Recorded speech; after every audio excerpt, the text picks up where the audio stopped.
Good morning, Maureen.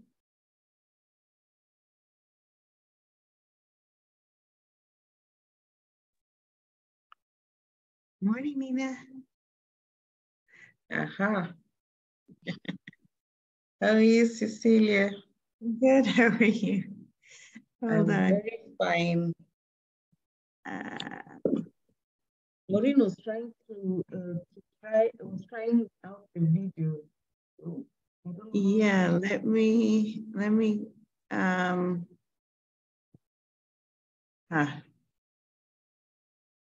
Maureen, stop share for a second. I want to see if I can walk everybody through how to.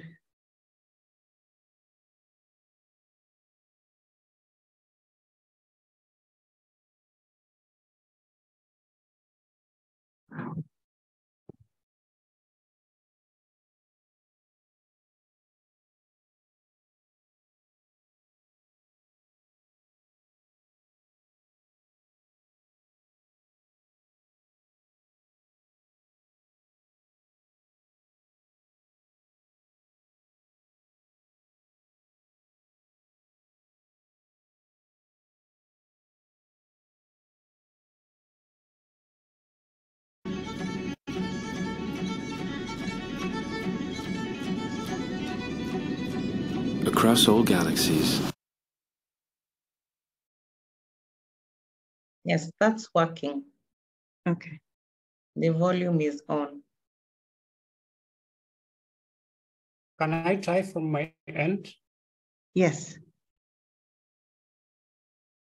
And when you share the video in the bottom left corner next to where the share button is. Okay. Imagine a world where the ocean is a treasure of biodiversity, resilience, and livelihood, in a sustainable blue economy that benefits and protects both coastal communities and... Perfect. That one is working. Okay. Morning, Maureen. Hi. Why are you shaking? Yes. Why are you You're shaking? I'm in a vehicle and Karanja is taking us around like pumps like no one's busy. Okay. Yeah.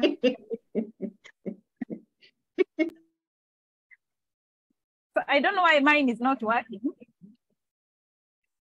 Because for me, I have downloaded the video, so I was trying to play as the ones that I have downloaded. I don't know why it's not working. Can I try again? Yes. Yes.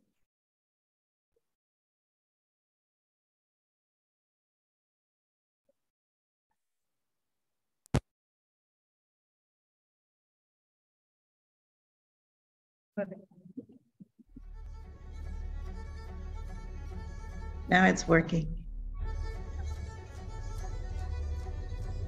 Across all galaxies, over the history of recorded space and time, only Earth is known to be immersed by ocean. How rare, not only for a blue planet to exist, but for the waters that paint its extraordinary surface to also sustain such a diversity of life. As humans, those same ocean waters are carried in both our breath and blood. Our bodies are made of the very essence that sets the Earth apart. How then do we know more about the vastness of the universe than we do the depth of our own planet's beating heart?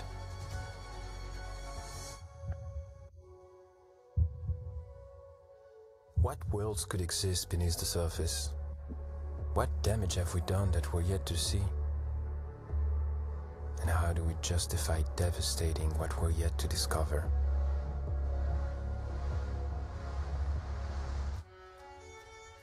This World Oceans Day, tides are changing. Join the United Nations and Oceanic Global as we explore how Earth is more than it may seem, and bring together decision makers scientists, civil society, indigenous communities, youth activists, and more, to finally put the ocean first. Because we live on a blue planet, it is time we act like it.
nimechaguliwa ngazi ya chairman ama chairled. Kazi yangu mimi nasimamia wakulima wote. Kwa majina ni Kasim Ramtu Bakari, katika kitengo cha ukuzaji wa mwani, nami ni mwangalizi mhandisi ama supervisor secretary. Huu mradi ni wa kina mama, mpaka wale wengine wanajua mradi ni wa kina mama kwa maana na sababu. Aliyeanza mfumo huu na kushirikiana na wale wataalamu kutoka KMFRI na wale wengine ni mama. Moja ni mama ambao ndio walishirikana paka tumekuwa na mradi huu. Pili, kwenye huu mradi, kwenye haya mashamba yote, mashamba ya wamama ndio mengi. Mashamba ukiangalia wa baba, mashamba yao ni machache sana. Haya mashamba unavyoyaona toka kule bandarini mpaka tuingia hapa, ile kusema ukweli ni shamba za wanane. Na ukiona baba hapo kwa shamba, hiyo ni shamba anasaidia bibi yake, kwa maana baba kazi yake apande dau aende kule. Itikadi ni hivyo hapa kwamba kulima mwani wanawake, hiyo ndio. Unajua kazi ni ya kila mama kwa sababu wamama ndio wanaonekana huko, kwa hiyo zo shamba, lakini preparation zote wanafanya pamoja na wazee. Acha sisi jamii tunaweza kuwasaidia kutafuta hizo kamba kwa county government. Wanisaidia nipate kamba nyingi. Niona kwa uvuvi pia ni kazi, lakini niliona hii ni muhimu zaidi kuliko biashara hizi zetu ndogo ndogo kama kina mama za kuuza mahamri, chai, mahoteli, nini hizi.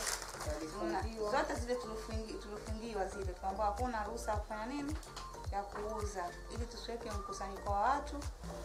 Kama handicraft pia zilikuwa zina soko, na wengine walikuwa hawaji. Sasa hakuna watalii. Ni vibaya hizi corona, lakini imechangia watu wakalima kwa wingi kwa sababu watoto wako free, mpaka watoto. Hiyo ndio imechangia this mwaka corona. Watoto wako free, watoto wako nyumbani. Kwa hivyo corona inasaidia. Kwa upande mwingine kila kitu ina negative na positive. Kama umepanda mwani, umepata vitu za 4, 5. Sasa kama kuna tatizo jingine, pengine una mtoto amefukuzwa shule, wamlipia karo. Ama una nyumba, wajenga nyumba yako. Nauza, nikapata pesa, nikasomesha mtoto wangu. Alafu hapa karibuni tu nimeuza, nikajenga nyumba yangu. Hiyo mwani nikiuza, nawekeza pesa na nitalima mwani zaidi na nitapata mwani zaidi, pesa zaidi. Alafu hiyo pesa nafungua kwa biashara nyingine. Kishakuja huku hawa hamwafuati, mtafuata wanawake. Mwanamke vile kazi, sababu pengine aseme pia ni wanawake mwani. Sasa sisi wajiweka tu kwenda kwenye kule. Unakutana naye na aidha awe mwanamke aidha awe mwanamume, anakueleza wewe mama, unatupa wakati wako, mbona unatupa wakati wako, unaenda baharini unarudi hapa, kwani hii ni kazi na mapato kwako? Ya kina mama, lakini huyu mama ambaye anakwenda kufanya hiyo kazi, akishapima huo mwani lazima ifike kwangu. Kwa hivyo mimi ndiye amekuwa napangilia kila kitu, pengine naweza nikachukua zaidi ya yeye. Ideology ya sisi hapa watu wa Mkwiro, sisi Waislamu. Kwa hiyo pia naona wakati mwingine kuna kikwazo, wanajihisi wale wakina mama wakienda kule kama hawako free sana. Unajua ukienda sehemu wakina mama kama kule kama hivi kwa wewe unajitanda vizuri, yani unaona. Kuna kule wanataka wawe comfortable, covered kila kitu. Na kule pia kuna wanaume unaona. Kwa wakati mwingine pia nafikiria sasa nitaendaje kuingia kwenye mwani na kufunga hivi na kuna wanaume kule. Kwa kweli upande wa kwetu tunashukuru, hakuna mila ambayo inatuzuia au ina kikwazo chochote ndani yake. Hiyo tuko huru, tunakuja shambani vile tunavyotaka bila kikwazo chochote. Unaweza kupanda mwani, ukifika jamvua likifika umeoza, kwenye kamba lakini umeoza. Wakati wa bamvua umeingia, akina mama yataka utoke asubuhi. Ikiwa shule ziko wazi, uhakikishe itakuwa unaacha watoto, na itafika saa 4 watoto wale wamekuja wanataka chai. Itafika saa 6 watoto wanakuja wanataka lanchi, iwe mama umerauka na ukachangamkia hayo yote, ili watoto wakija wakute wanajisaidia.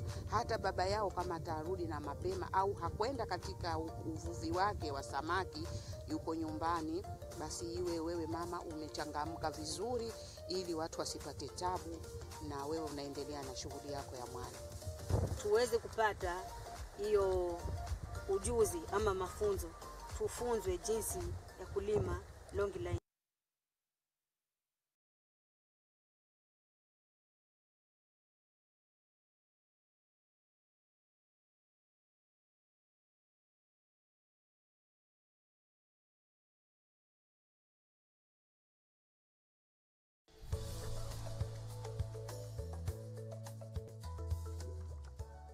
The ocean has always played a part in who we are. It gives us food, provides transport routes, and shapes our cultures. The ocean is home to rich and fascinating marine life and is essential for the climate and weather. For African countries, the ocean is vital. With over 30,000 kilometers of coastline, the ocean supports coastal livelihoods, food security, economic growth, and employment. Everywhere, and especially in Africa, the ocean is under threat from climate change, pollution, overfishing, and more. But to restore and protect it, we need to better understand it. The Ocean Decade is a framework to create knowledge and solutions to the ocean's most pressing problems. The Ocean Decade Africa Roadmap is the result of multi-year, multi-partner efforts. It provides a vision and plan to move from the ocean we have to the ocean we want in Africa as part of the Ocean Decade. To make the Africa Roadmap a reality, we need champions who will lead the charge to tackle the most urgent needs. The Africa Roadmap identifies 9 priority actions. It recognizes that partnerships, skills, and resources are essential to implement these actions. We can only achieve its aims by working across generations, geographies, and genders. By bringing together ocean science, indigenous and local knowledge, and furthering innovation, the Africa Roadmap intends to build a more equitable, knowledge-based, sustainable, and prosperous future for Africa. Join us, and together we will make the Africa Roadmap a reality, creating the science we need for the ocean we want.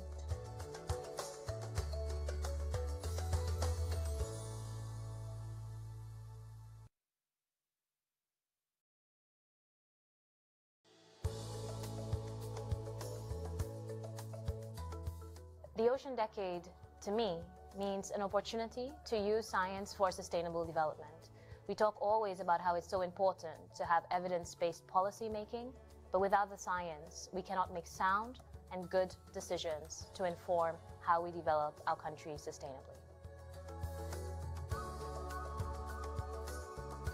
The decade's overarching theme is the science we need, the ocean we want. What do we want? We want productive, healthy, and resilient oceans. It's a lot of low understanding and capacitation of the role of ocean. So how can the community, the society live in harmony with the ocean? Comment peut-on changer le comportement de l'humanité si l'humanité n'est pas consciente sur la base des arguments scientifiques que l'océan qui apparaît grand est aussi fragile comme la vie d'un homme.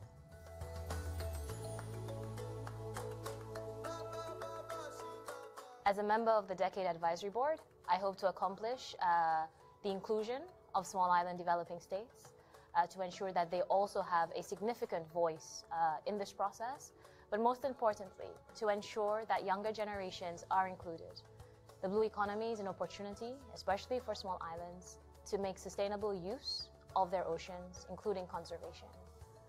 But at the same time, we must ensure that it is equitable, that it is bringing people along, it is not leaving anyone behind, and really achieving those sustainable and equitable outcomes.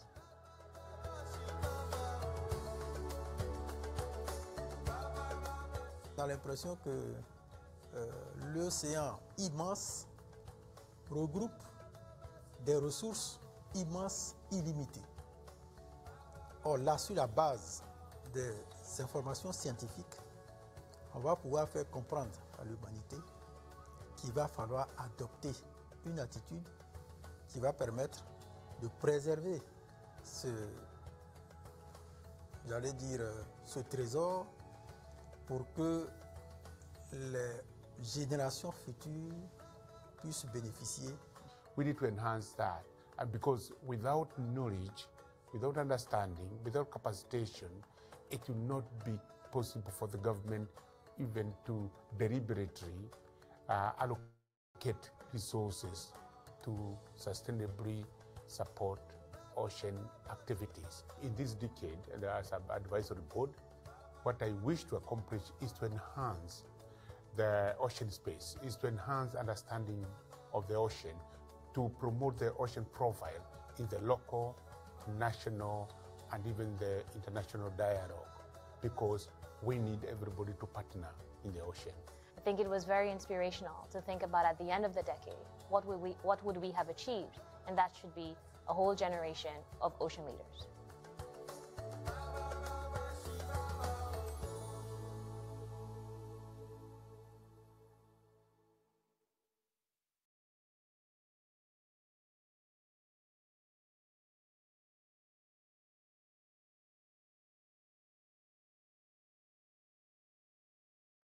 Hello, Dr. Nina.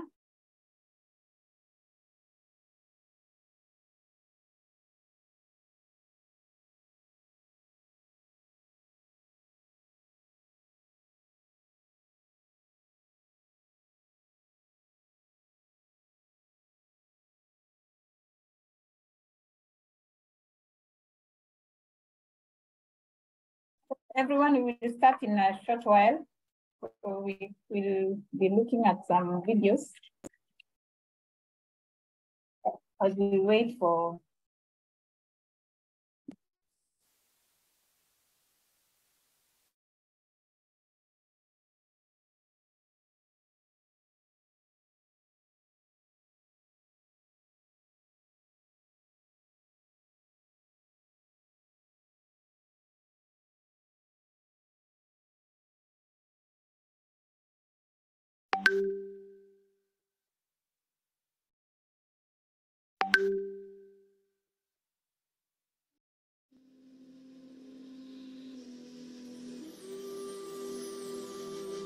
Africa's coast has a rich cultural heritage.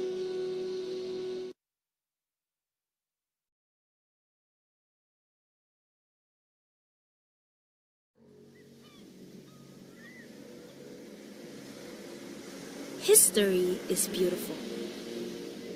It gives us a front row seat to explore our identity through the windows of time.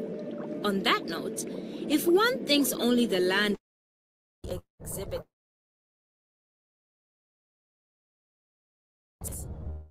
what if I told you there is a whole new world hidden in plain sight beneath the waters of our seas, rivers, and lakes with prestigious cultural significance? See?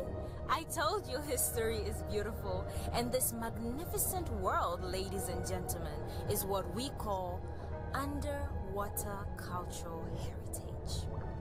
Look at this beauty.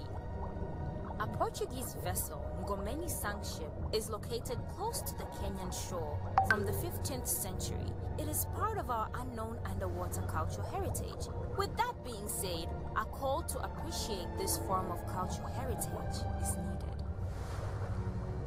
Like the rest of the continent of Africa, Zanzibar is endowed with a blend of rich cultural heritage.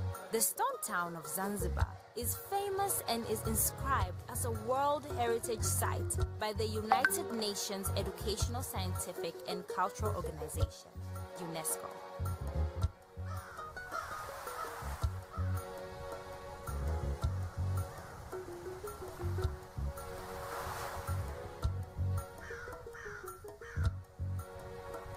Sadly, despite this incredible recognition, exploration,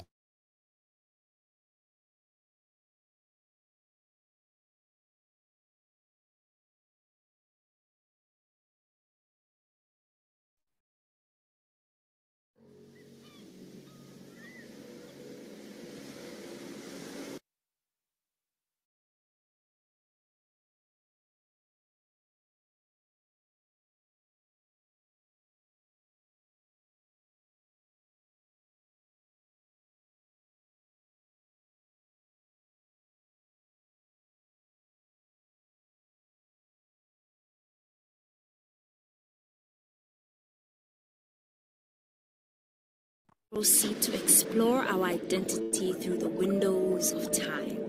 On that note, if one thinks only the land we see exhibits the identity and history of human beings, then you need to hear this. What if I told you there is a whole new world, hidden in plain sight, beneath the waters of our seas, rivers, and lakes with prestigious cultural significance? See? I told you history is beautiful, and this magnificent world, ladies and gentlemen, is what we call underwater cultural heritage. Look at this beauty. A Portuguese vessel, Ngomeni Sang ship, is located close to the Kenyan shore from the 15th century. It is part of our unknown underwater cultural heritage. With that being said, a call to appreciate this form of cultural heritage is needed. Like the rest of the continent of Africa, Zanzibar is endowed with a blend of rich cultural heritage. The stone town of Zanzibar is famous and is inscribed as a World Heritage Site by the United Nations Educational, Scientific and Cultural Organization, UNESCO.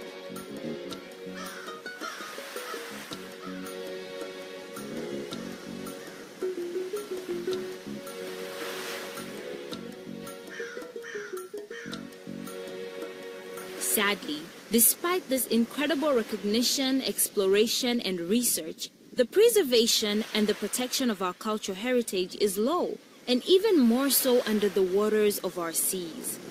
If so, allow me to enlighten you.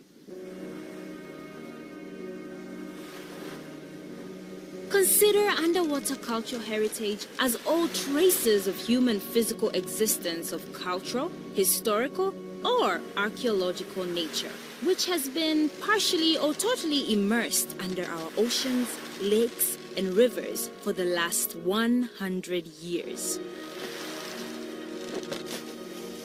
Unfortunately, this valuable part of our heritage is prone to degradation, looting, overexploitation from uncontrolled industrial development and treasure hunters who seek wealth from illegal treasure markets.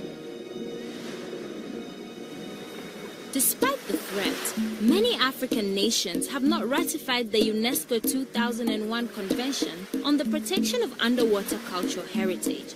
The convention helps countries protect their underwater cultural heritage, cooperate with other countries, and provides practical guidelines for the research and management of a submerged heritage. This is why, without appropriate protection, Mozambique's waters show intensive treasure hunting of its shipwrecks, reminding us to take water heritage safeguarding seriously.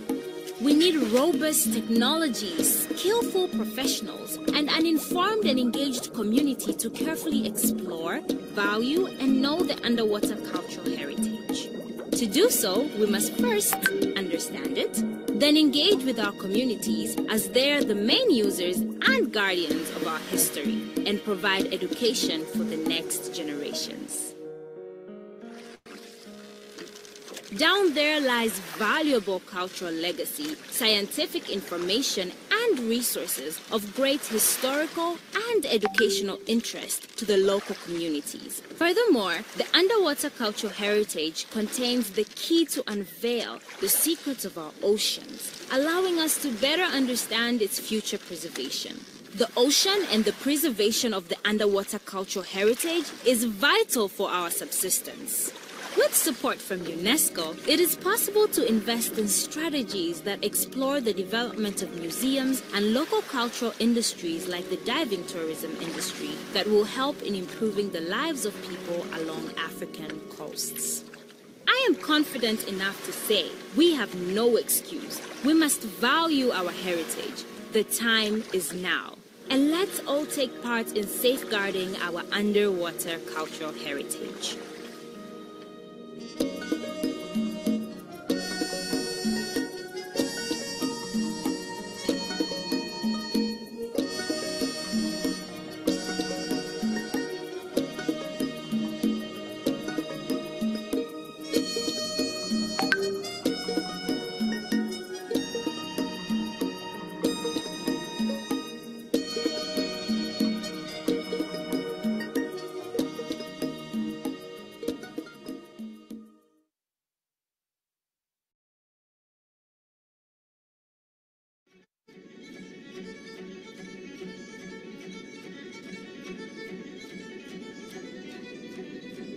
Across all galaxies, over the history of recorded space and time, only Earth is known to be immersed by ocean. How rare, not only for a blue planet to exist, but for the waters that paint its extraordinary surface to also sustain such a diversity of life. As humans, those same ocean waters are carried in both our breath and blood. Our bodies are made of the very essence that sets the Earth apart. How then do we know more about the vastness of the universe than we do the depth of our own planet's beating heart?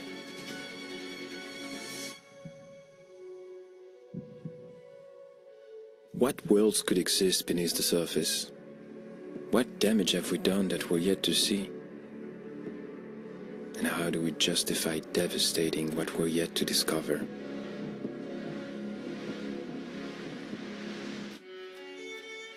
This World Oceans Day, tides are changing. Join the United Nations and Oceanic Global as we explore how Earth is more than it may seem, and bring together decision makers, scientists, civil society, indigenous communities, youth activists, and more, to finally put the ocean first. Because we live on a blue planet, it is time we act like it.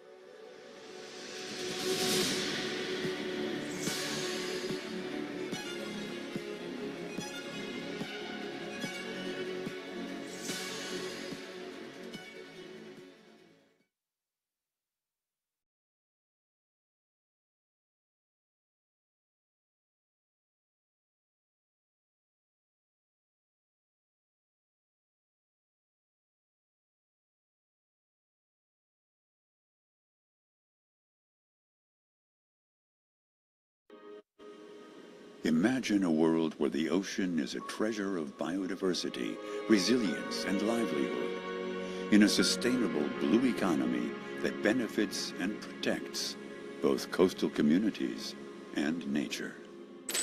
In reality, our blue planet is calling for help. Climate change, plastic pollution, overfishing, and biodiversity loss are all symptoms of the crisis we're facing. Restoring the health of our oceans is a matter of our very own survival. But there is hope. Marine ecosystems are resilient. They bounce back beautifully if we let them. Like any living organism, our oceans also have vital organs. Mangrove forests, seagrass meadows, coral reefs, all these critical ecosystems need to be restored and protected if we are to succeed. Originating from the Western Indian Ocean region, the Great Blue Wall is the first of its kind international network to achieve a nature people positive world. Let us make it happen. Let's give our ocean a chance.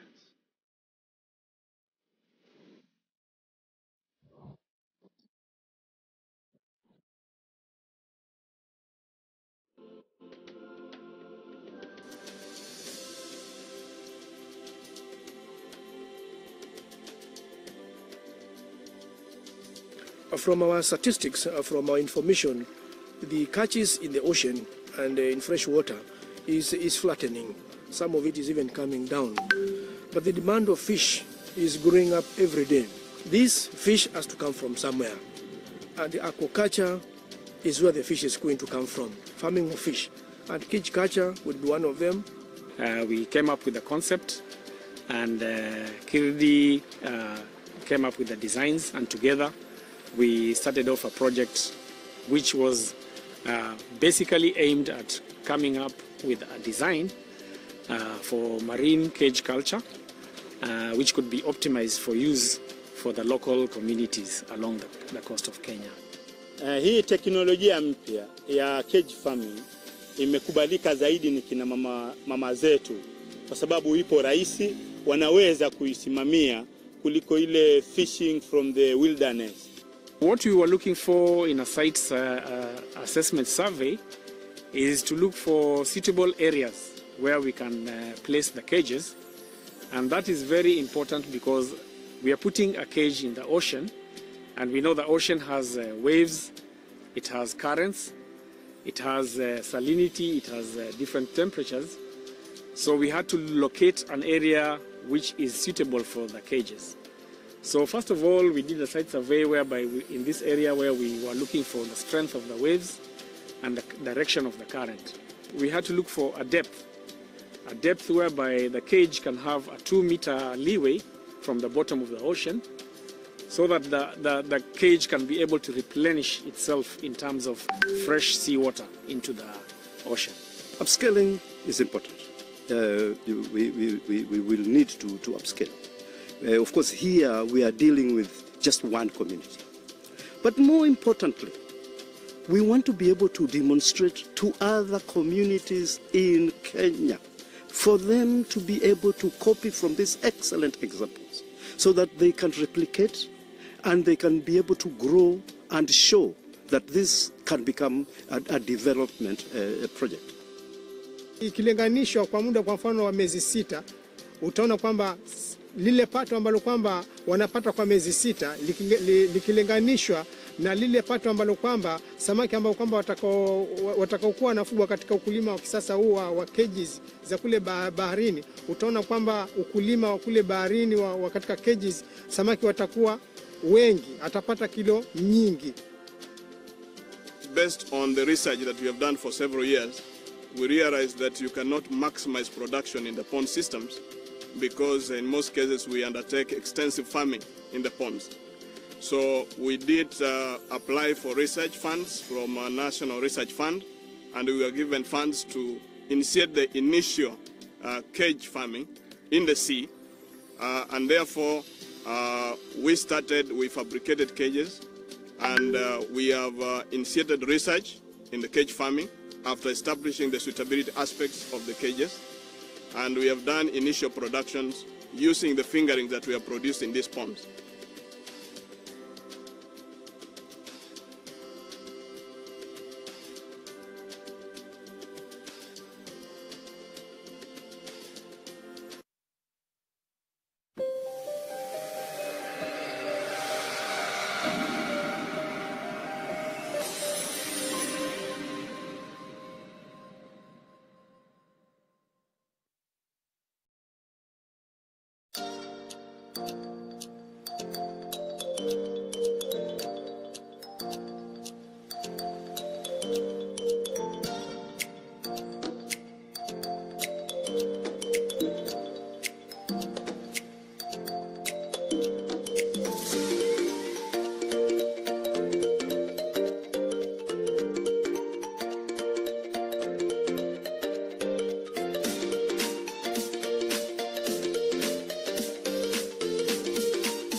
majina naitwa Fatuma Mohamed.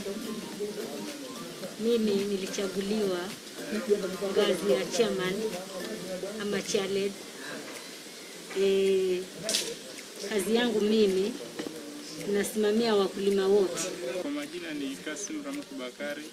Katika kitengo cha ukuzaji wa mwani, nami ni mwangalizi mhandisi ama supervisor secretary. Huu mradi ni wa kina mama, mpaka wale wengine wanajua mradi ni wa kina mama kwa maana na sababu. Aliyeanza mfumo huu na kushirikiana na wale wataalamu kutoka KMFRI na wale wengine ni mama. Moja ni mama ambao ndio walishirikana paka tumekuwa na mradi huu.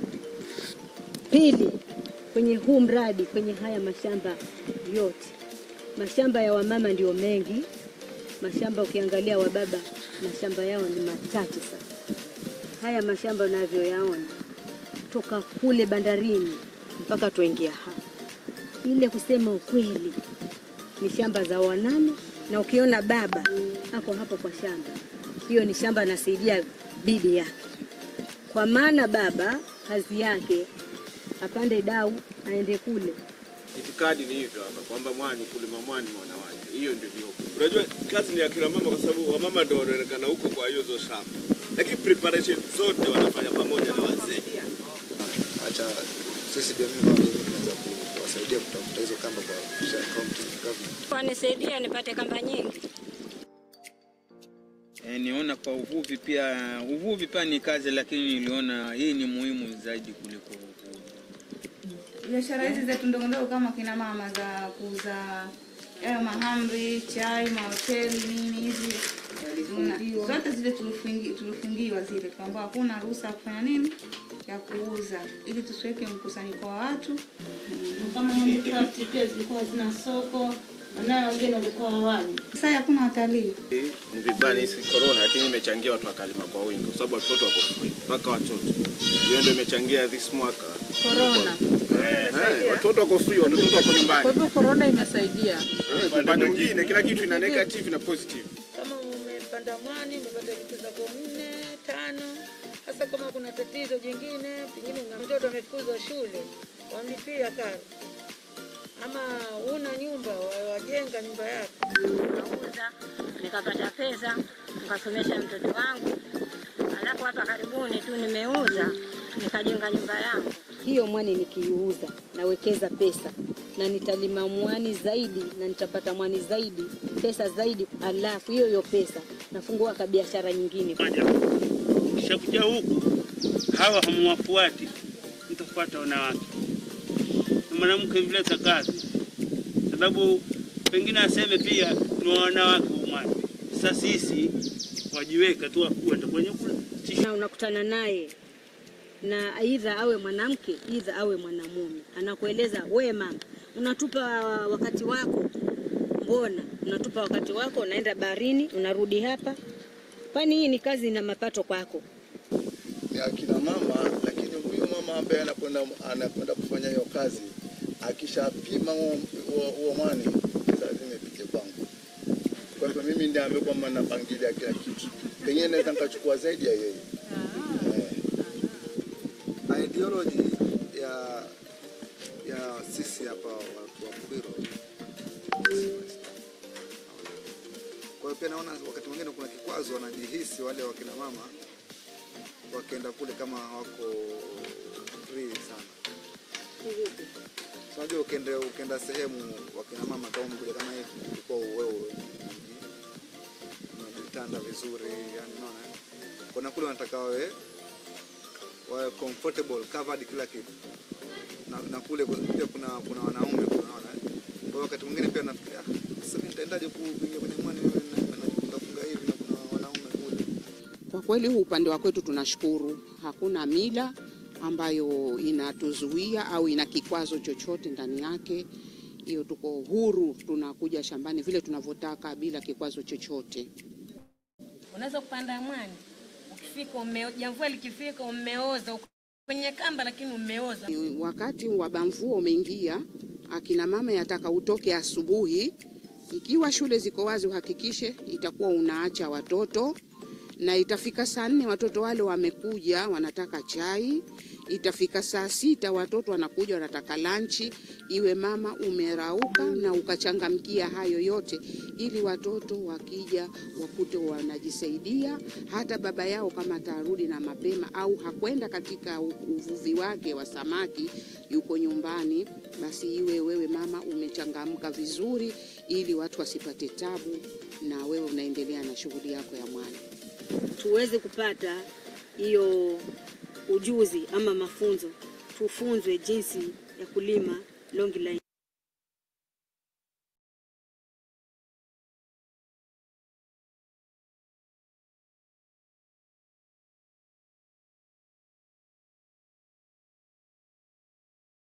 Hello, Cecilia. Hello. Yes, please Good guide us. morning, Maureen. Yes, good morning, Cecilia. Morning. Morning, everyone. It is 9:07. We will get started at exactly 9:10. And at that point, I will hand over to Nina. My name is Cecilia Wandiga, Executive Director for the Center for Science and Technology Innovation. We are happy to co-host among this distinguished panel this morning, and welcome you to put your questions in the chat or in the Q&A. We will have several people monitoring that to field your questions. And we also saw that we received questions during the registration. We will also get those to panelists. If we don't answer them during the session, be rest assured that you will get an answer in writing or in some form. And with that, over to you, Nina.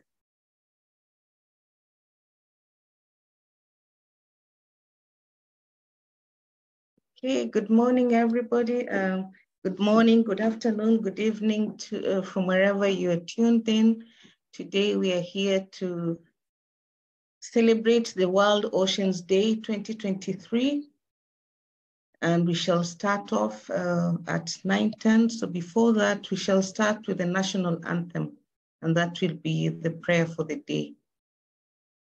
So when that is being set up, please, as Madam Cecilia has mentioned, this is going to be a very interactive meeting. Please feel free to write your questions to the presenters of the day. There are very many topics that we will listen to today that are all geared towards us understanding the importance of the world, oceans, and what resources, what impact, what the importance of the oceans to humankind. So thank you. Let's run the national anthem, please.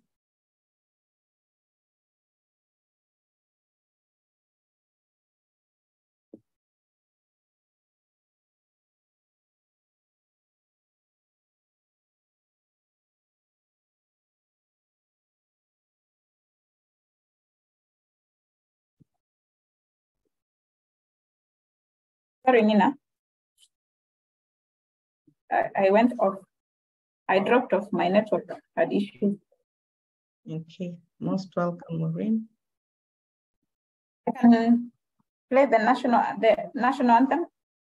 Yes, please. Yes, please. So I'll play the national anthem and the East African anthem, and then from there we start with you.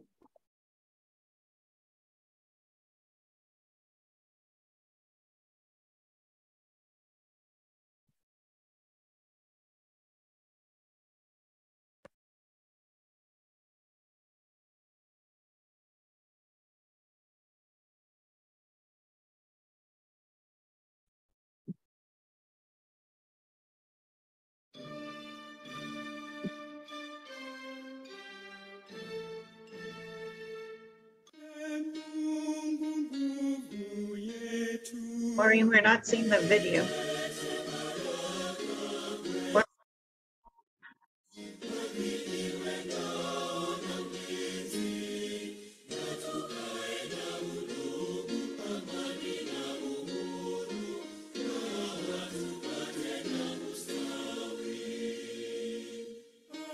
Sorry for that.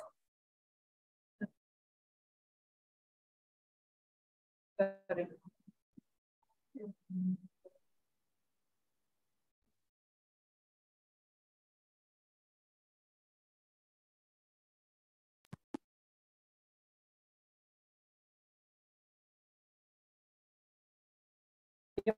No. Yeah.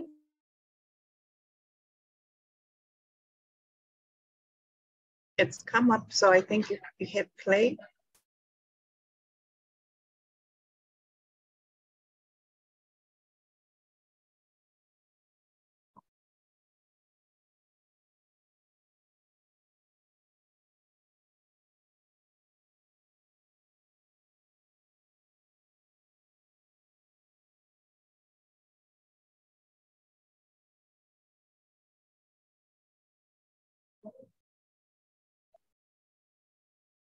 Let me see if I can do it on this end. Hold on.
Logged out.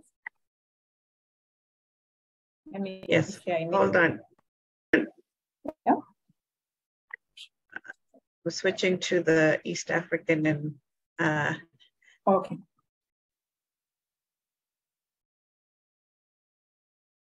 Right, stop sharing.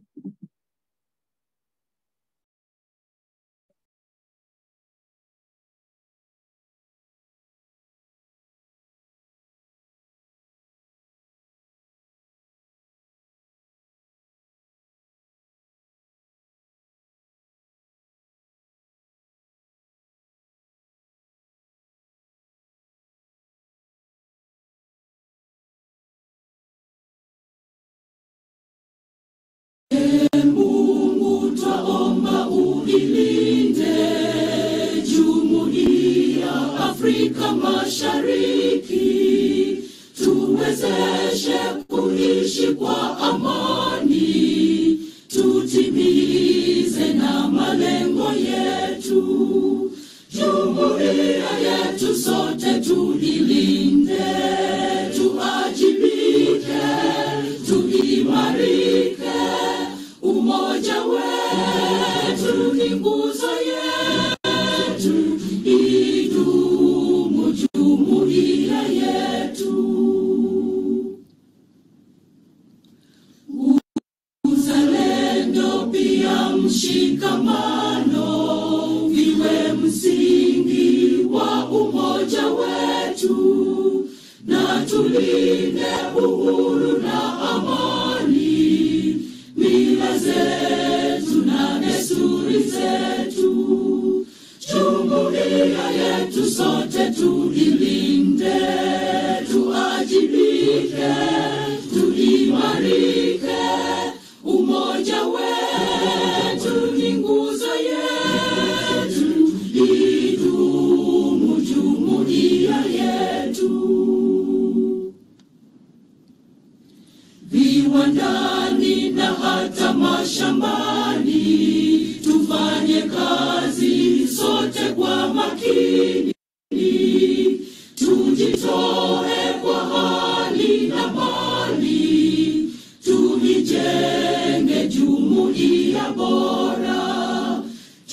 jumuiya yetu sote tuilinde, tuajibike, tuimarike. Umoja wetu ni nguzo yetu, idumu jumuiya yetu.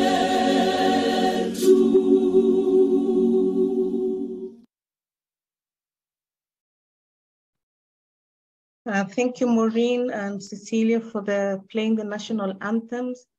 We hereby start our program, and next we have opening remarks by the Secretary General of KNATCOM. Welcome. Thank you, Cecilia. I will be reading a speech, opening remark. This day, thank you very much. Representative of the Principal Secretary, State Department of Fisheries, Agriculture and the Blue Economy, the Director General, Kenya Marine and Fisheries Institute, Director, UNESCO Regional Office for Eastern Africa, County Executive Committee members in Mombasa, a representative from all government agencies, members from the NGOs, civil society and community-based organizations, partners and the coordinating committee for this event, scientists and experts who are present, distinguished participants, ladies and gentlemen. As Kenya joins the rest of the world to celebrate this year's UN World Ocean Day, it gives us a lot of pressure to be part of the opening and give the opening remark during this occasion. For those who are not conversant with the Kenya National Commission for UNESCO, this is a state corporation under the Ministry of Education, whose mandate is to promote Kenyan national interest in UNESCO and UNESCO international interests in Kenya, regionally and certainly globally, in areas of education, natural sciences, human and social sciences, culture, communication, and information. To achieve the above mandates, the Commission mobilizes a technical and information resource, among others, from UNESCO, promotes collaborations between national and international institutions, promote knowledge and information sharing, facilitates national, regional, and international policy formulation in the field of education, sciences, culture, and communication and information, among other functions. Under the Natural Science Program at the Commission, we are the liaison for UNESCO Intergovernmental Oceanographic Commission, that's IOC, National Committee with the Kenya Marine and Fisheries Research Institute as the chair and the focal point. Distinguished participants, ladies and gentlemen, as you may be aware, oceans cover about 70% of the entire Earth surface, represents 99% of the living space on the planet by volume, and play a very critical role in sustainable development. Oceans provide livelihoods for millions of people and support an incredible array of flora and fauna, regulate climate, provides oxygen, supplies us with food and resources, and play an important role in marine transport of goods and people, therefore enhancing trade. By this important ecosystem is facing many threats, including pollution, overfishing, bioinvasion, sea level rise, ocean acidification, and habitat destruction, just to mention a few. Ladies and gentlemen, in appreciating the role and contribution of ocean in supporting our existence, the World Ocean Day was officially recognized by the UN in 2008. Additionally, UN proclaimed 2021-2030 as a decade of ocean science for sustainable development. This decade aims to provide a common framework to ensure that oceans science can fully support communities and countries' actions to sustainably manage the ocean, and more particularly, to achieve the 2030 Agenda for Sustainable Development. Through stronger international cooperation, the decade aims to bolster scientific research and innovative technologies and delivering science for the future that we want, and leaving no one behind. Successful implementation of the ambitious UN Decade of Ocean Science for Sustainable Development requires partnerships and collective actions from all stakeholders: government, international organizations, civil society, private sector, non-governmental organization, community-based groups, academic and research institutions, and individuals who must come together to address the needs and issues regarding the oceans. Distinguished participants, ladies and gentlemen, this year Ocean Day, with the theme Planet Ocean, tides are changing. This is a clarion call for all humanity to put the ocean first. This day also serves as a stark reminder of the immense significance of the fragile state of our oceans. As we celebrate this day, we must acknowledge many challenges our oceans face and the urgent need for partnership to ensure their sustainable future. But above all, create synergies toward realization of Sustainable Development Goal number 14 and Kenya's Blueprint Economic Strategy. Let us recommit ourselves to the cause of ocean conservation. Let us recognize that challenges facing our oceans are immense, but so is our collective potential to make a positive difference. By fostering partnership, embracing science, and taking decisive actions, we can ensure a sustainable future for oceans and humanity, both current and the future generation. As I conclude, ladies and gentlemen, I wish to express my sincere gratitude to the State Department for Blue Economy, the Kenya Marine and Fisheries Research Institute, UNESCO Regional Office for East Africa, the Kenya Fisheries Service, the Nature Conservancy, and all partners and stakeholders that have helped coordinate and organize this event. I also thank experts, panelists who will be sharing their knowledge in today's seminar.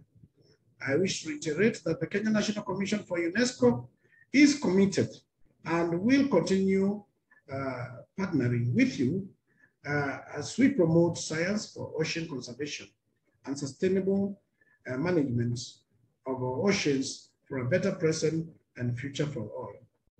I wish you a fruitful UN World Ocean Day. My name is James Njogu, currently acting as Secretary General and CEO, Kenya National Commission for UNESCO. Thank you and God bless you. Thank you so much, sir. And I pick a statement from your speech where you have said that the decade aims to bolster science and we all need to be part of it, so we are leaving no one behind. So thank you so much for those words of wisdom. And next we welcome the UNESCO Director General's message on the UN World Oceans Day by the UNESCO Regional Director. Welcome, Mr. Odido. Good morning, and thank you very much for inviting us to this event. Representative of the Principal Secretary, State Department of Fisheries, Aquaculture, and Blue Economy, DG of Kenya Fisheries Service, DG of Kenya Marine and Fisheries Research Institute, Secretary General of National Commission for UNESCO. It's my pleasure to join you this morning to convey the message of Ms. Audrey Azoulay, the Director General of the United Nations Educational, Scientific, Cultural Organization, on the occasion of the World Oceans Day, which is usually celebrated on the 8th of June every year. The message starts. Each year, between mid-May and early June, UNESCO celebrates 3 international days focused on subjects that are as vital as they are complementary. This is an opportunity to jointly consider the 3 systemic pillars of our planet: biodiversity, which we mark on 22nd of May, the International Biological Diversity Day; the environment, which was marked yesterday, 5th of June, on the World Environment Day; and the oceans, which will be marked on 8th of June, the World Ocean Day. The ocean connects, sustains, and supports us all. However, its health is at a tipping point. We need to take urgent and collective action to better understand, preserve, and revitalize this global common good, as well as to use ocean knowledge to address our planet's most pressing challenges. This is the aim of the UN Decade of Ocean Science for Sustainable Development, launched in 2021 and coordinated by the Intergovernmental Oceanographic Commission of UNESCO. What we achieve during this decade will have far-reaching consequences for our planet's blue lung. The UN Ocean Decade is now underway and has given rise to over 300 innovative Ocean Decade actions, which seek to bring about a veritable knowledge revolution while revitalizing the ocean through collective science-based actions. UNESCO recently endorsed a wave of new actions, including a transformative international program to further our understanding of the deep sea, a coordination structure for ocean science in the Southern Ocean, as well as projects and contributions of in-kind and financial support, bringing us closer to creating the ocean we want. In particular, UNESCO is mobilizing to advance sustainable ocean planning and management through collective efforts to bolster our knowledge of all parts of the ocean, from the surface to the deep.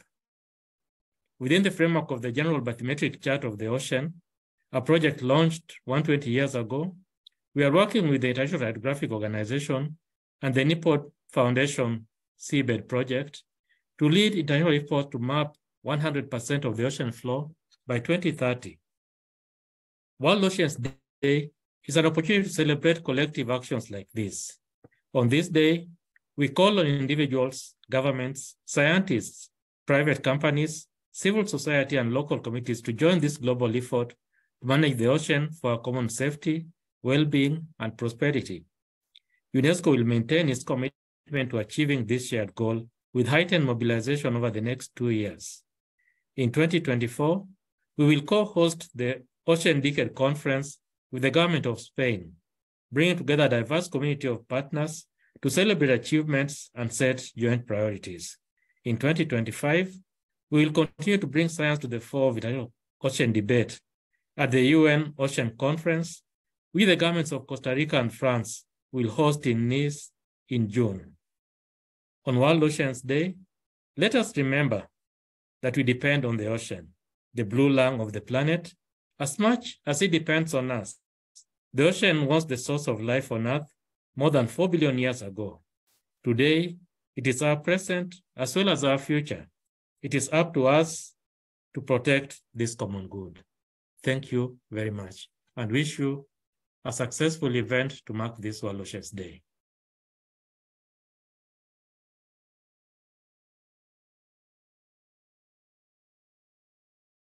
Thank you so much, Mr. Odido, for the message from the Regional Director for UNESCO. And I take from it that, yes, we need to really engage into the UN Decade actions for in the decade as institutions, as people, because we need to protect the oceans. Thank you so much for that. And next we move to the opening remarks by the Director General KEFS, and this will be read out by Ms. Mwaka Barabara. Welcome, Ms. Mwaka.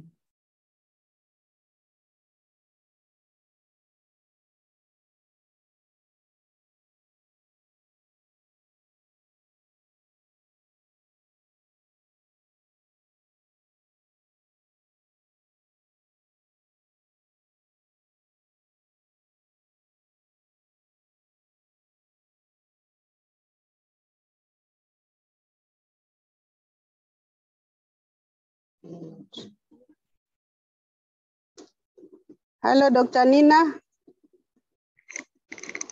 Good morning. Good morning, Dr. Good Nina. Am I audible? Yes, you're audible, madam. Please go ahead. Asante sana. I'm going to read a speech on behalf of the Director General, Kenya Fisheries Service. And I start by acknowledging the Principal Secretary, State Department of Blue Economy and Fisheries, the Director General, Kenya Fisheries Service, the Director General, KMFRI, the Director General, UNESCO, the CEO of KNATCOM, and all distinguished guests and participants in this forum. Ladies and gentlemen, good morning. I'm greatly honored to join you and thank you for taking time to join us online as we start the celebrations of the World Oceans Day, which is celebrated annually on 8th worldwide by all stakeholders through rallies, workshops, public meetings, cultural programs, drama, exhibitions, and all other ways of celebrating, while recognizing the considerable challenges we encounter in preserving the benefits and the oceans provided. Ladies and gentlemen, every year during World Oceans Day, we raise awareness about ending overfishing and protecting our oceans for sustainable livelihoods. Hence, our ocean needs our protection. The ocean covers about 70% of the planet and supports life, feeds billions of people, and hosts about 80% of the world's biodiversity, thus providing great value in maintaining life, sustaining climatic conditions, but also provide enormous value in form of the blue economy that can be tapped to help accelerate economic growth and fight poverty. In this year's World Oceans Day theme,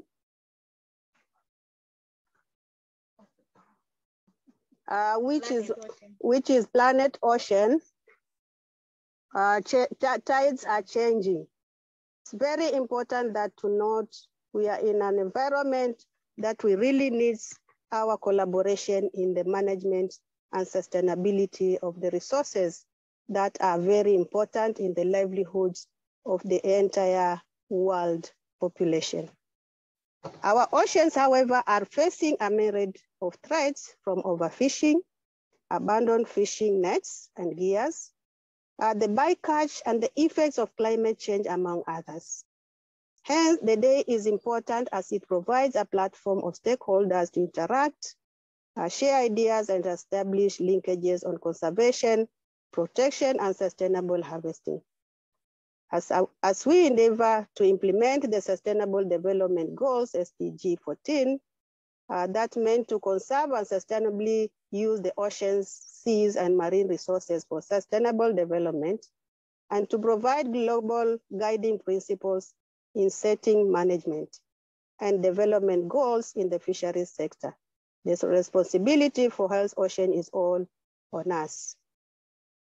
Ladies and gentlemen, the estimated annual economic value of goods and services in the Western Indian Ocean is more than 2.2 trillion, with Kenya's share slightly more than about Kenya shillings 440 billion.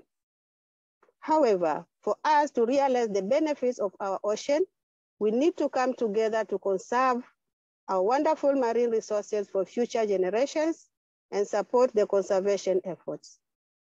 The co-management approach that is being implemented in Kenya brings all of us as stakeholders on a table to dialogue, share, discuss, and understand and agree and adopt the best options and practices in the solutions in order to sustain the ocean resources within communities among all the stakeholders that is within that arrangement. In conclusion, I wish to urge all stakeholders to stand together and unite efforts to guard our common ocean heritage so we can pass it on to future generations. In fisheries management, we continue to strengthen and involve fishers communities through beach management units within a core management structure and practices for the protection and sustainability of the ocean, of the resources within the ocean, and as well as the ecosystems that support the lives in the sea. To fully realize this very great potential and benefits, ladies and gentlemen, it is imperative that all levels of government, national and county, non-governmental organizations, research institutes and scientists, communities, and all other stakeholders to work closely together. With these few remarks, I welcome all. Let's join hands to celebrate this very important day in terms of the livelihoods and the life of the entire population in this world. And I take this opportunity to thank the organizers, the coordinators of this event, and all those who have participated in today's event. With that remark, thank you so much, and God bless you all. Thank you.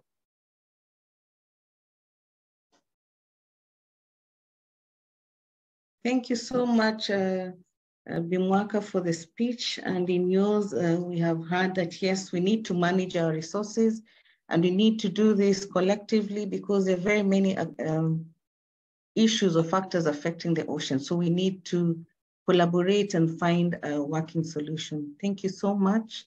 We now move to the remarks by the Director General of KMFRI. Dr. Mwaluma, please, welcome.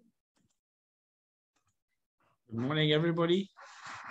I'm going to read to you a speech on behalf of my director, Professor James Jiru, the Principal Secretary, State Department of Blue Economy and Fisheries, UNESCO Regional Director, Chief Executive Officer, KNATCOM, Chair and members of Intergovernmental Oceanographic Commission committees, Director General Kenya Fisheries Service, County Executive Committee Member, Fisheries and Agriculture, Mombasa County, Chairman, KMFRI Board of Management, heads and representatives of various organizations, invited guests, event organizers, ladies and gentlemen.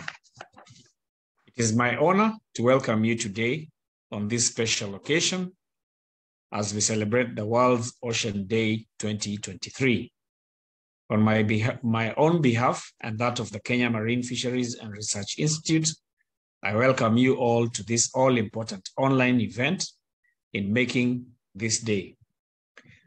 This annual celebration serves as a powerful reminder of the critical role that our oceans play in sustaining life on Earth and the urgent need to protect and conserve them for future generations. Our oceans are vast and majestic, covering 70% of our planet's surface.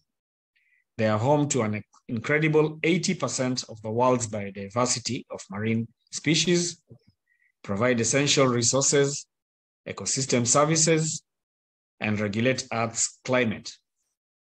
They are a source of inspiration, wonder, and endless possibilities. However, they are also faced unprecedented challenges. Climate change, overfishing, pollution, habitat destruction, and plastic waste are among the pressing issues threatening the health and resilience of our oceans. The impacts of these challenges are far-reaching, affecting not only marine life, but also human communities that depend on the oceans for food, livelihoods, and cultural heritage. But let us not lose hope. We have the power to make a difference. Today, as we gather to celebrate the World's Ocean Day, let us renew our commitment to protect and restore the health of our oceans. In KMFRI, we believe that science plays an important role in curbing these challenges. It has also provided us with a deeper understanding of the interconnectedness of our oceans and the complex web and life that they support. It has revealed the alarming consequences of unsustainable actions and the need for immediate action. However, science alone is not enough. It is the bridge that connects us to policy and action. It is through science to policy collaborations that we can turn scientific knowledge into tangible solutions that are easily understood by policymakers, local communities, and other stakeholders. We must work together across disciplines and sectors to translate this knowledge into effective policies, regulations, and practices that promote sustainable ocean management.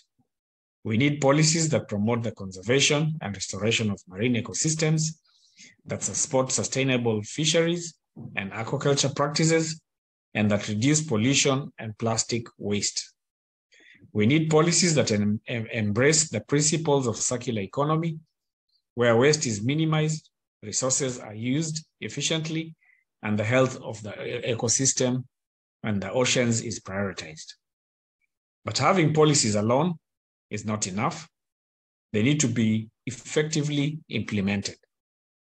This means that each and every one of us has a role to play.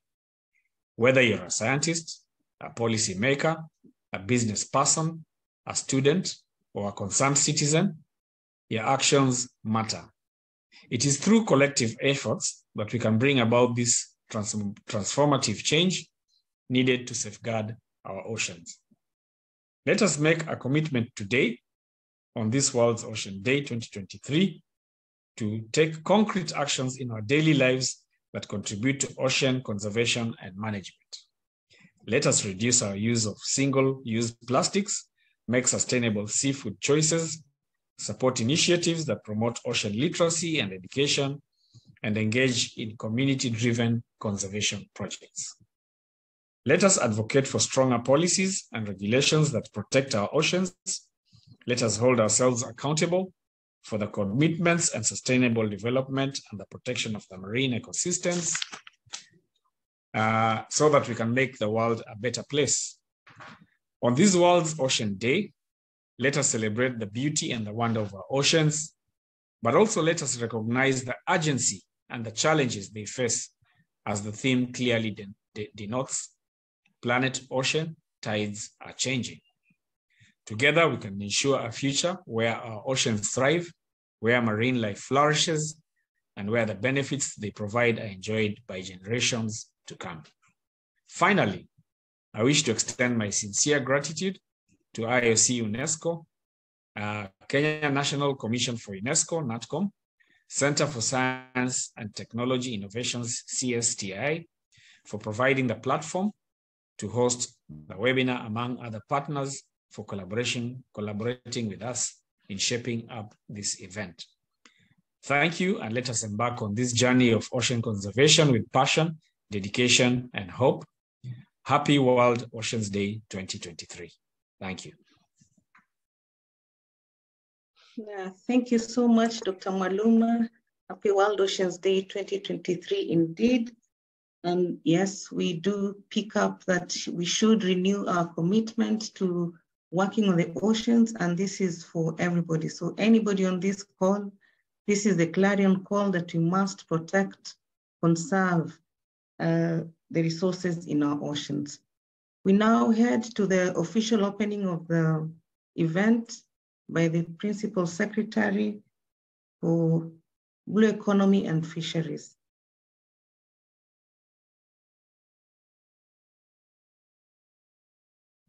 We invite our CEO, Professor Njiru.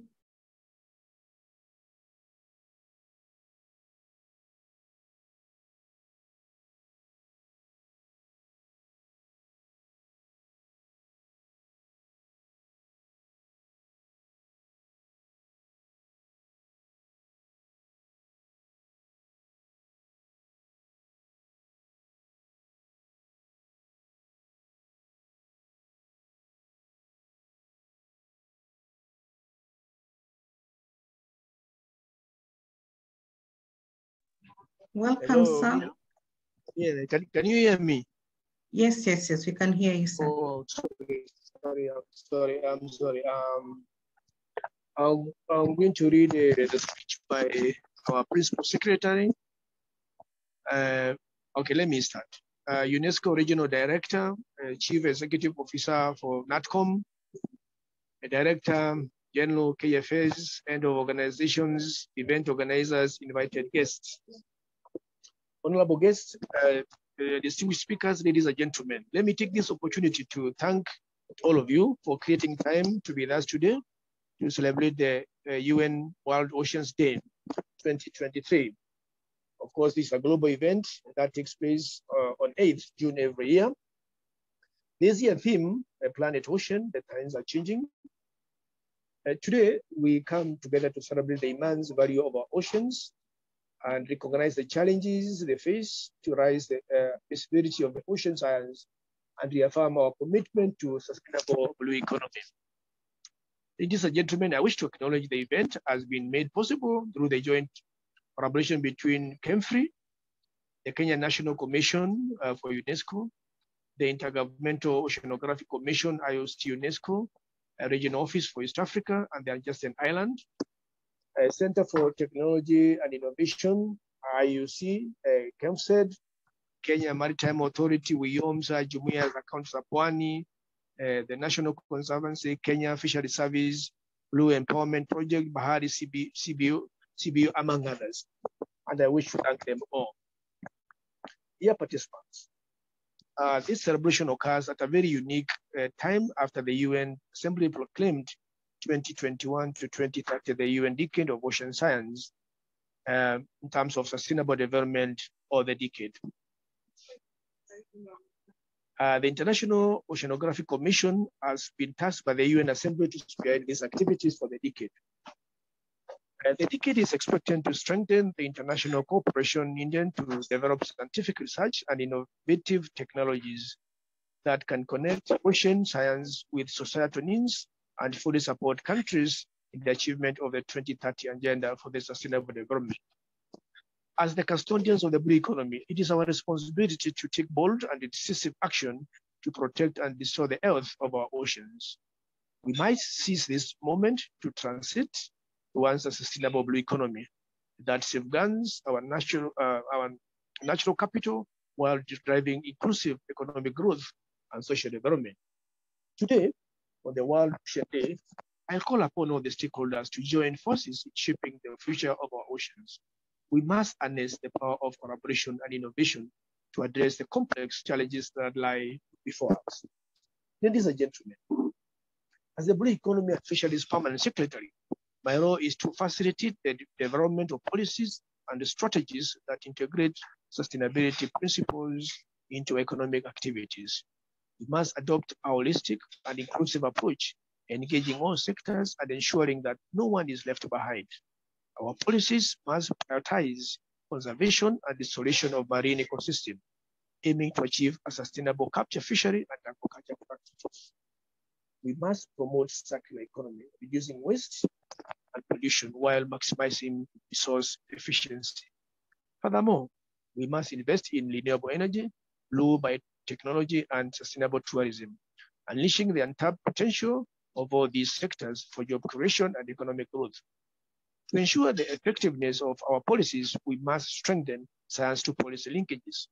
Robust scientific research and monitoring will provide us with the evidence base we need to make informed decisions. We must engage with scientists, establishing partnership with that will translate knowledge into actionable policies and solutions. International cooperation is very key into addressing the transboundary nature of the ocean's challenges. We must strengthen regional collaborations, exchange best practices, and share technological advancement. For Kenya to succeed in our effort to safeguard our oceans against human-induced threat, we will require an inclusive collaborative framework among government institutions working in the same marine sector, like NGOs, community-based organizations, and all stakeholders. Today, as we launch the Marine Spatial Planning book, where experts will memorize and contribute critical lessons which now feed into national committees spearheading development of MSP, education and awareness very fundamental in driving positive change. We must empower our citizens from young students, women, youth, to seasoned professionals like you with the knowledge and skills to become stewards of the oceans.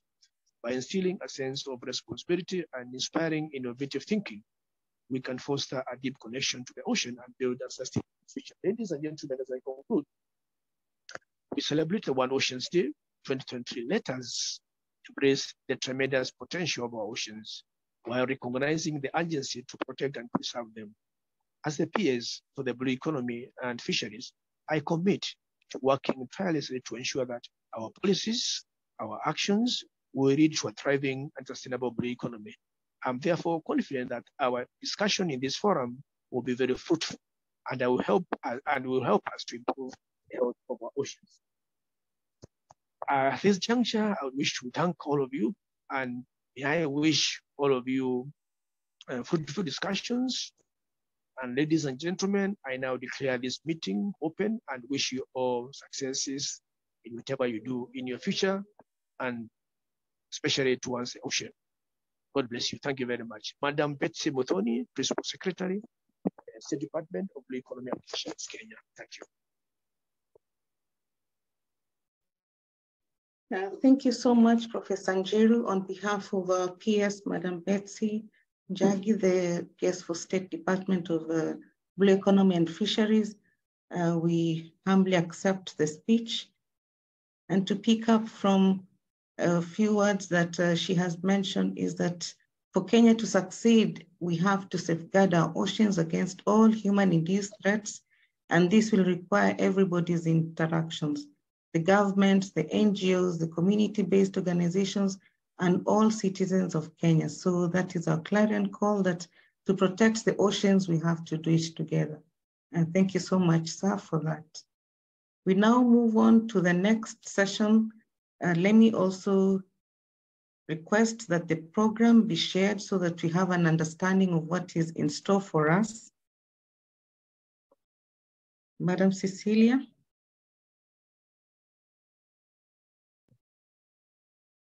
Okay, Brian, thank you. Yes. Okay, so we've had the opening speeches, and we're now moving into the session where we're going to get progress and updates on the ocean decade in Africa. And this will be presented by Mr. Mika Odido. This will then be followed by marine cultural heritage and sustainable development. And we'll also have a talk about the strengthening of the blue economy of the Western Indian Ocean through integration of ecosystem services and effective biodiversity conservation by Dr. Tuka from the Nature Conservancy. Shortly thereafter, we'll have a health break, and then followed by presentations on science to policy. We have a presentation by Bahari CBO, Madam Eva Komba, a talk on mariculture's blue economy potential in Kenya by Dr. David Mirera, followed by, then the next session will be about projects that are happening in Kenya and globally. We'll have a talk about Great Blue Wall by Francis Okalo from IUCN, some thoughts about the Kemsford project, and then highlights of the day. To finish up the program today, we'll have a launch of the Marine Spatial Planning and Blue Economy booklet in Kenya, supported by IOC UNESCO. So we quickly now move to the next session. I hereby welcome Mr. Mika Odido to give us the progress and updates on the ocean decade in Africa. Welcome, Mr. Odido. Thank you very much, Nina. Can you see my screen? Yes, the screen is visible. Okay. I'll present progress and implementation of the UN Ocean Decade here in Africa. I'll begin by some highlights on what the decade is for those of you who might not know about the decade. I hope that all of us here are aware of what the decade is. The decade was declared by the UN General Assembly in December 2017 to run from 1st of January 2021 for a period of 10 years. That is going up to the end of 2030. IOC of UNESCO was assigned the responsibility of developing an implementation plan for the decade. In developing the implementation plan, we had a very comprehensive stakeholder involvement, engaging other UN agencies, engaging governments, engaging NGOs, engaging scientists, including early career scientists, engaging communities. It was really a wide range of stakeholders, and we came up with a mission for the decade of developing transformative ocean science solutions for sustainable development, connecting people and our ocean. 7 outcomes were identified for the decade: a healthy ocean, a clean ocean, productive ocean, predicted ocean, safe ocean, an accessible ocean, an inspiring and engaging ocean.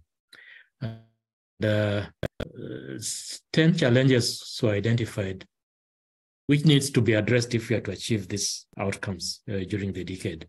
And they are grouped into 3. First of all, knowledge and solution challenges. These include marine pollution, protecting and restoring ecosystems, sustainable blue food, sustainable ocean economy, and the ocean climate nexus. Then we have the infrastructure challenges. That include community resilience, observations, and digital ocean. And then the foundational challenges, such as capacity building and behavior change. In implementation of the decade, we've had programs, projects, and activities that contribute to the implementation of the decade. Usually these are identified through call for decade actions, which are released twice a year, on 15th of April and on 15th of October. I'll come back to this later on in my presentation. So what have we done in the region?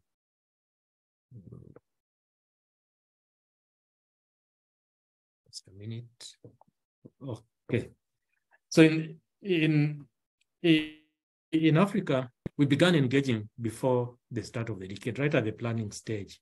We had a regional consultation here in Nairobi in January 2020, hosted by the government of Kenya. And we really thank the government of Kenya for the support that they gave for this. We had almost 200 participants. In addition to the government of Kenya, we had support from UOMSA, the Nairobi and Abidjan Conventions, the Venezuela Current Commission, the African Union, and GIZ, who took a very active role in the organization of this regional consultation. Following that, IOC, working with UOMSA, undertook a regional gap analysis. We engaged experts from the region who did an extensive literature review. They also undertook surveys engaging different stakeholders in the region, and came up with a list of priorities and identify key issues that needs to be addressed during the decade. And their report was discussed at a series of online workshops in January 2022. And on the basis of the report and the discussions, the African Ocean Decade Roadmap was developed, which was launched at an African Conference on Priority Setting and Partnerships, hosted by Egypt in Cairo in May 2022. What does the roadmap include? The roadmap identifies 9 priority areas that we need to address in Africa during the decade. The first is sustainable ocean management in Africa. Second is ocean and human health in Africa. Unlocking the blue carbon potential of Africa. Fisheries and IUU in Africa. Strengthening multi-hazard warning system. Ocean observation and forecasting. Establishing an ocean knowledge hub. Strengthening capacities and skills for marine science and technology, and regional ocean literacy program for Africa.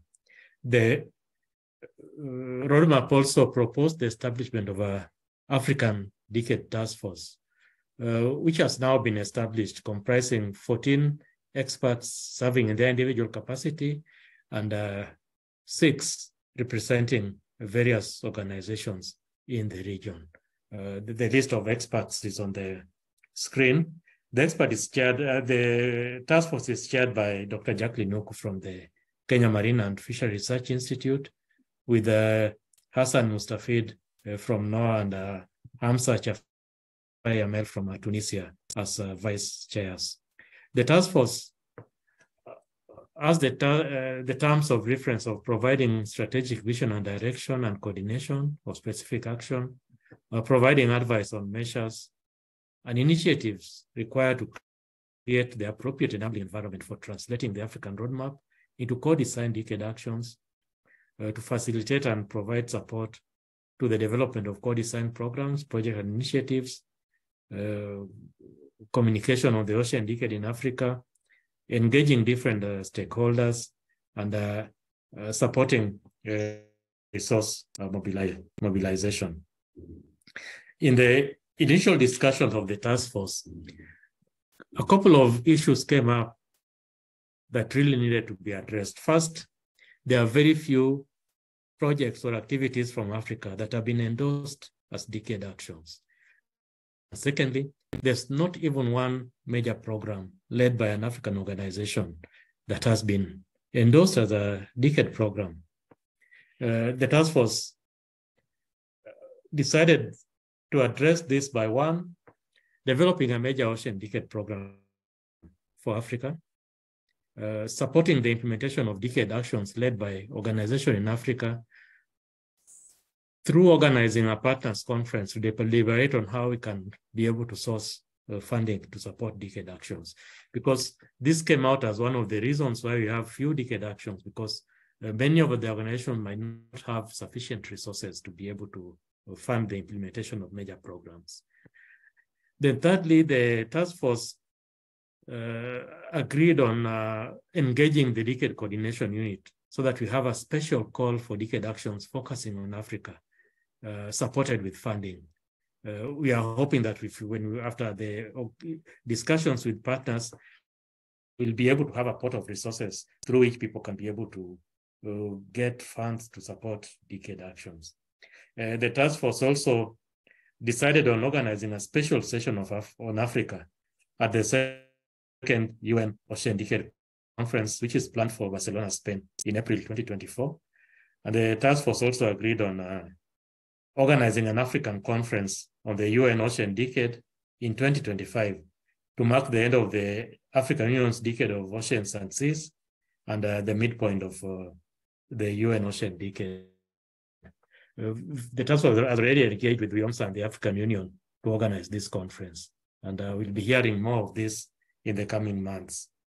On the developing of a major program for Africa, the task force proposed a program on science and knowledge for a resilient and sustainable ocean economy in Africa, which would have 4 components. 1 on sustainable management of marine resources, 2nd on climate change and marine biodiversity, 3rd on tackling ocean pollution to enhance human health, and 4th on extreme events and disaster risk reduction. The task force agreed that ocean observations, including data and information management, will form the foundation of this program, and it would be important to have enablers such as capacity development, technology and innovation, knowledge generation and dissemination, ocean literacy, and financial mechanism and instruments as part of this program. Now at the global level, how far have we gone? The first year of the implementation of decade focused on visibility and engagement. The second year on infrastructure and processes. This year we are working on building the scientific impact. And next year we'll be looking at stock taking and refining priorities. This is also linked to the second decade conference, which is planned for Spain in April next year. Looking at programs that have been endorsed for the decade. So far, we've had 47 major programs endorsed, 235 projects, 79 contributions, and 480 activities These come from 54 countries. The Decade Advisory Board has been established with 15 members, 3 of them from Africa. From Africa, we have Dr. James Kairu from KMFRI as a member of the Decade Task Force, Decade Advisory Board at the global level, Professor Kwadio Afian from Cote d'Ivoire, and we have somebody else, Angelique from Seychelles. At the regional level, we've had 7 task forces that have been established, including the one for Africa. We had 11 decade implementation partners that have been endorsed, including one from Africa, the National Institute for Oceanography and Fisheries in Egypt. 34 national decade committees have been established. I think from Africa we have 4. I'll get back to that later. And then 9 decade collaborative centers and coordination offices. Currently, we have the 4th call for decade action that has been, which was opened on 15th of April. It focuses on marine pollution and on ecosystem restoration and management. We organized an information webinar last week for the region to make people aware of the highlights of this call and how to submit decade actions responding to this call. The call is open up to 31st of August this year. Regarding the governance structure, I've already mentioned the Decade Advisory Board, which is coordinating the decade at the global level and reporting to the IOC and UNESCO governing bodies, as well through them to the UN General Assembly every year. Then we have the Decade Coordination Unit hosted by the IOC Secretariat in Paris, France. Then we have decade coordination offices. Currently, we are undertaking a scoping study for hosting a coordination office for the decade at the IOC Africa Secretariat. I've already mentioned decade implementation partners. We have one in Africa at NIOF in Cairo. On the screen, we see a snapshot of the different decade structures that have already been established, both at the global and at the regional level. In Africa, the task force has been established. We have national decade committees now, I think, for 5 countries. So far, unfortunately, Kenya has not yet established one. I'm hoping that soon we'll have one established for Kenya. Some information about the second decade conference in Spain next year. We'll be opening registration for the conference later this week. Like I said before, we plan to have a special session on Africa during the conference. And during this conference, we'll also look at progress that has been made and what we need to do, maybe if we need to refine some of the challenges and objectives. It will basically be stock taking and seeing how we move forward in ensuring implementation of the decade. I think I'll leave it at that and available for any questions. Thank you.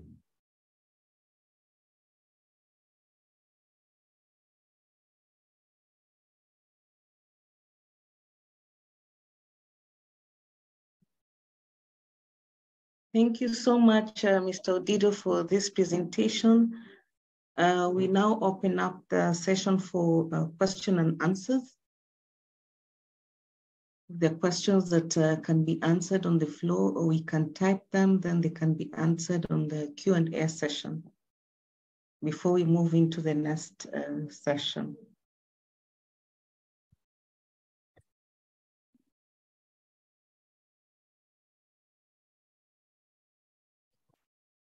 And Pani, I've allowed you to talk. You can unmute your mic.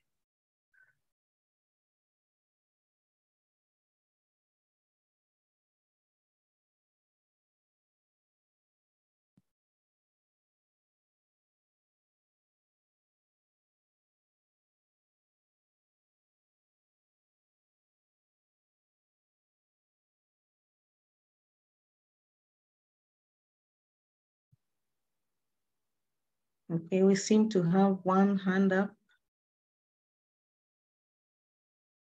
Please unmute yourself and ask the question. Mr. Mohan.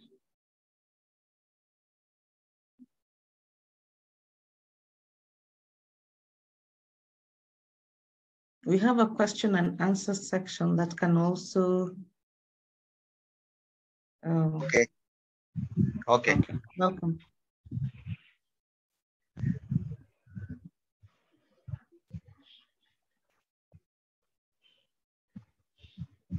You may go ahead. Yeah, you go ahead.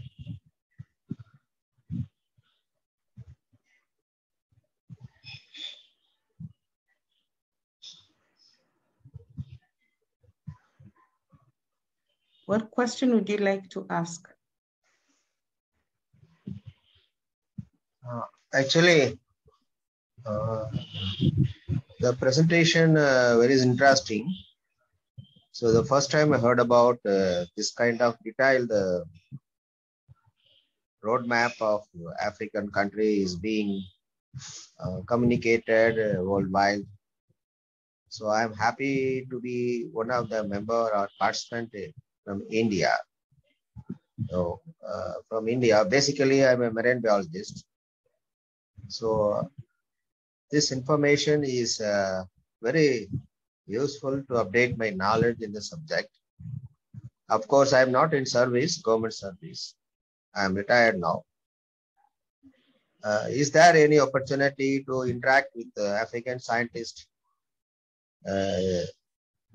by way of any documentation work or data sharing, such type of things? Will I be able to apply to UNESCO or to any concerned agency? So please clarify and send the link so that I could apply, so that I could establish the contact. So I would be of helpful to the community for the African country to develop the in this ocean decade programs. Thank you. Thank you very much, Mr. Mohan. Yes, we have a Global Ocean Decade Forum online, and the Global Decade Forum has channels for different groups, and there's a specific channel for Africa. I will ask my colleague Edwin to share the link for the channel. Secondly, I'll make my presentation available so that, because I've seen several requests for this. Thirdly, I'll also ask my colleague Edwin to share the link for the Decade Roadmap, which is available online for download. And for those who will be attending the physical event in Mombasa on 8th, we'll make available a few copies of the, hard copies of the Decade Roadmap. Thank you very much. Hey, thank you so much, Mr. Odido. I see there are no other questions, or if there are questions that would still pop up, please type them in the Q&A section and they will be answered immediately. I hereby move to the next session, and this is the presentation on marine cultural heritage and the sustainable development. I invite Dr. George Shamwata. Dr. Shamwata is the Acting Director, Research and Consultancy, Deputy Director, Natural Resources at the Kenya National Commission for UNESCO. Karibu sana, Dr. Shamwata. Thank you, Nina, and thanks everyone, distinguished participants, ladies and gentlemen. I take this opportunity to actually thank Nina for that wonderful sharing of the session that you just had. We're now moving to another session, and this is a session where we're looking forward to two presentations. The first presentation, of course, was on marine cultural heritage, which was supposed to have been presented by Dr. Arturo Reyes da Silva. Unfortunately, Arturo is unable to make a presentation today. However, we'll show a very short video just to take us through marine cultural heritage, what it is. Of course, this is a heritage that perhaps many people may not know, but marine cultural heritage refers, of course, to the tangible and intangible cultural assets that are located or related to the marine environment. Of course, this encompasses both cultural, historical, archaeological, and traditional knowledge associated with, of course, human interactions with the sea, coasts, and waterways. So in as much as Dr. Arturo is unable to make a presentation today, we are going to, my colleague Maureen is going to show us a video that will please give us an overview of what marine cultural heritage is. So welcome, Madam Maureen, and please share the video for the participants too. Thank you.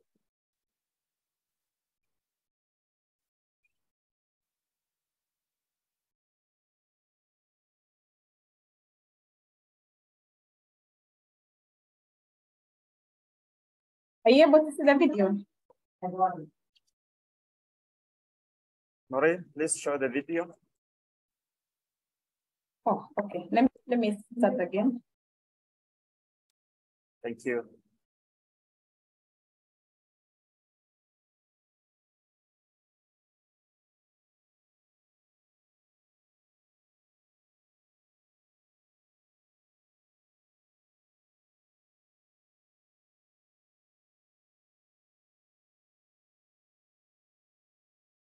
So the video will be coming on shortly. I think Maureen is trying to project. So some patience, please, members. Some patience.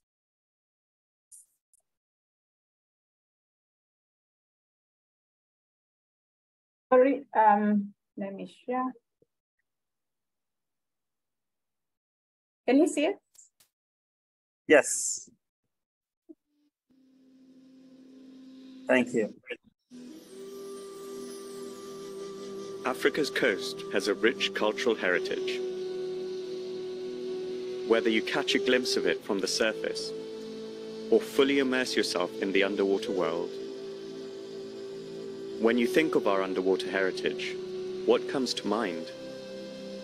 Is it the amazing marine life that can be experienced off our coast? Or is there more? And what can we learn from what we find there? There is a big part of our history to be discovered. This is Africa's underwater cultural heritage.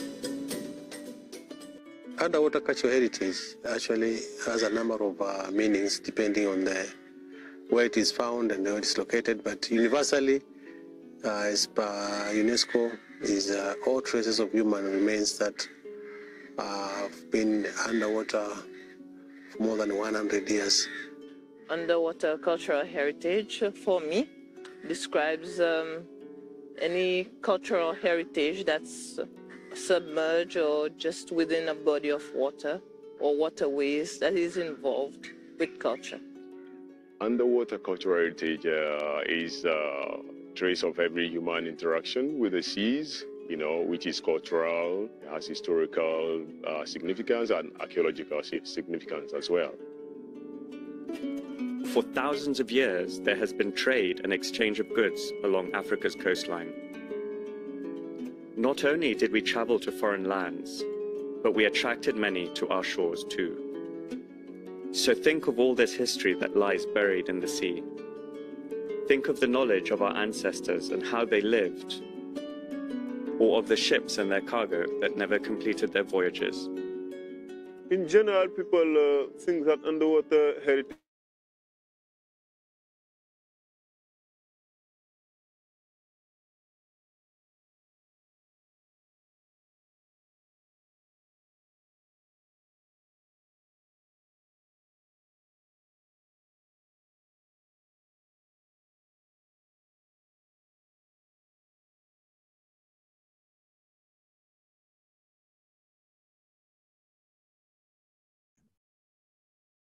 Could you be having a problem with the sounds?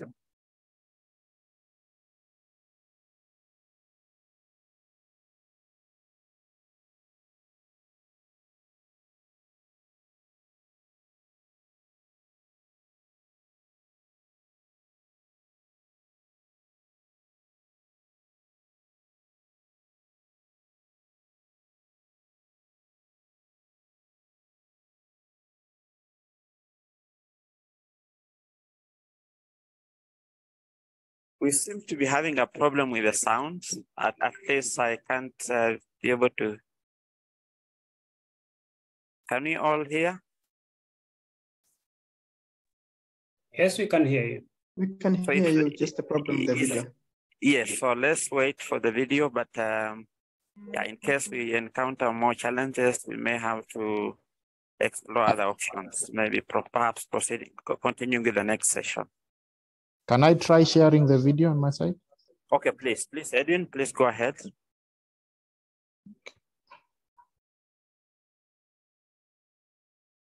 Tell me when you see it.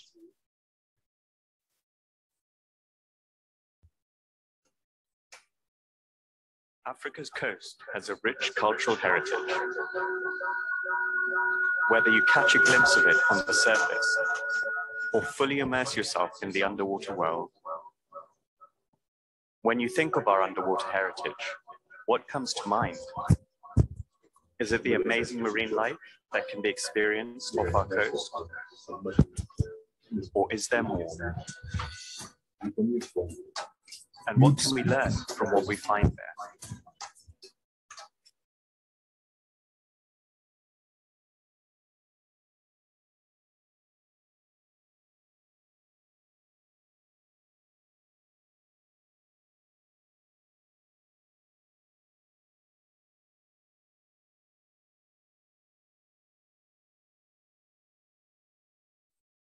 Sorry, everyone.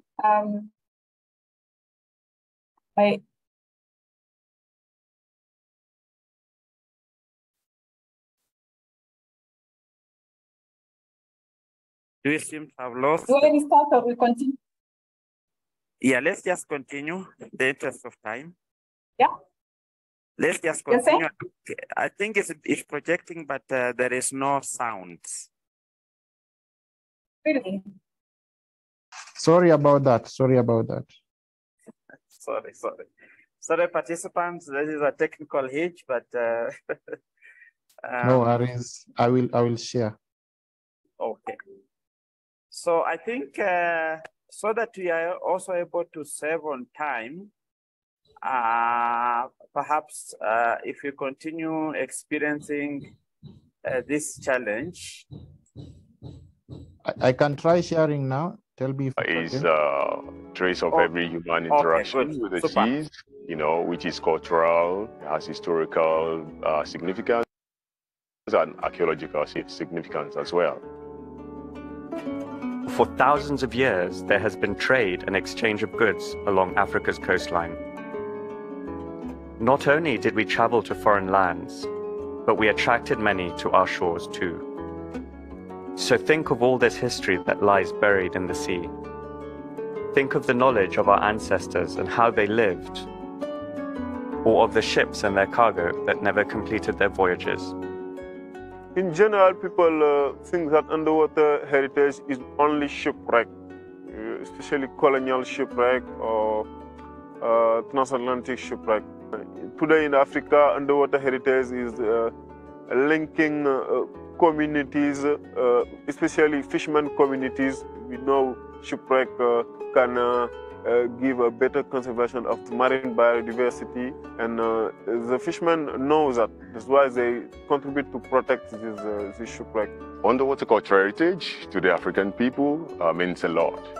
When you talk in terms of slavery, there are so many connections because we had a lot of interactions with the Portuguese, with the English, you know, and several others. So UCH, in that regard, for Africans, talks about, you know, how people were moved from Africa to the Americas and several other places, you know, changing civilization globally. Besides the underwater cultural heritage has a material thing, we have the material aspects that are really, really important to understand. And I would give you an example. If you look to the Eastern African coast, especially what is known as the Swahili coast, we share a lot in common, starting from Somalia, Kenya, Tanzania, and part of Mozambique. These communities share a way of living that is quite similar in exploring the maritime resources.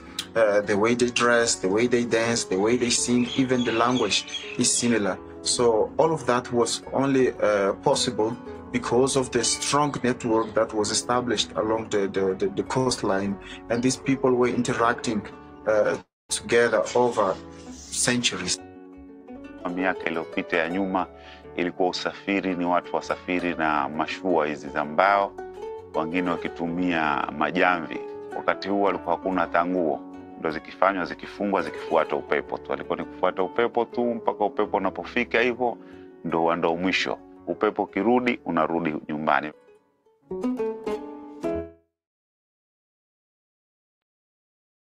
Thank you. I think it's still continuing. And how cultures interacted, helping us understand the world we live in today. There are many UNESCO World Heritage Sites along Africa's coast, and often under the ocean around them, one can find underwater cultural heritage sites, which are also in need of protection. When I'm asked why did UNESCO set up the 2001 Convention on the Protection of the Underwater Cultural Heritage, then the answer is actually very easy, because we need it. To bring everyone together in the fight to protect the submerged heritage of this world. In 2001, when this convention was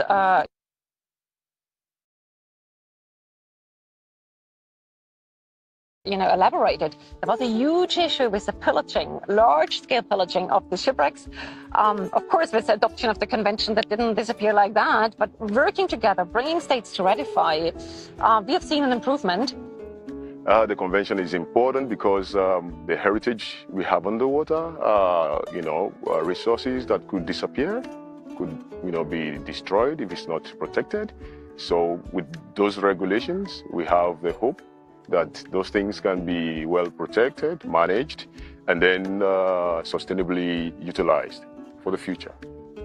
The UNESCO 2001 Convention is such a strong and a powerful document that helped first prevent this treasure hunting activity, and second, it set the basic aspects on how the scientific research should be done. It helped on setting the guidelines on how material can be preserved and how the material can be also displayed to the public. Kenya has invested heavily on capacity building, training, and infrastructure development. We have trained lab technicians, people who can conserve artifacts from underwater. We have trained underwater archaeologists, like myself, have been trained by the government. So that expertise has allowed me to now be able to train other people. And with UNESCO support, we've been able to do 2 trainings here in Kenya for people from different parts of sub-Saharan Africa. And now we have a pool of professionals in underwater archaeology. This submerged part of our heritage is part of our national treasure, to be appreciated by all, not just a few, which is why we must protect it. In case you find an underwater cultural heritage site, meaning an ancient shipwreck, a sunken structure, then first of all, don't touch, don't destroy, don't damage, don't take anything if there's not an imminent danger, and inform the authorities, the port authorities, the museum, the archaeologists.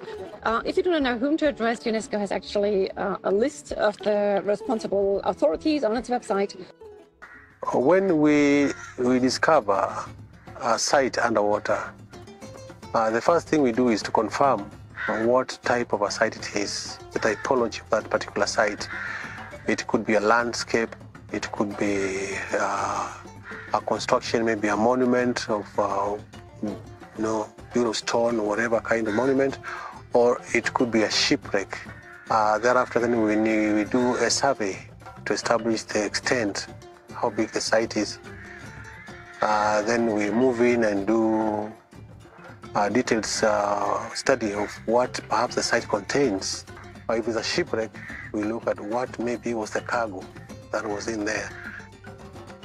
kuna sehemu tofauti tofauti ambazo zimetokea.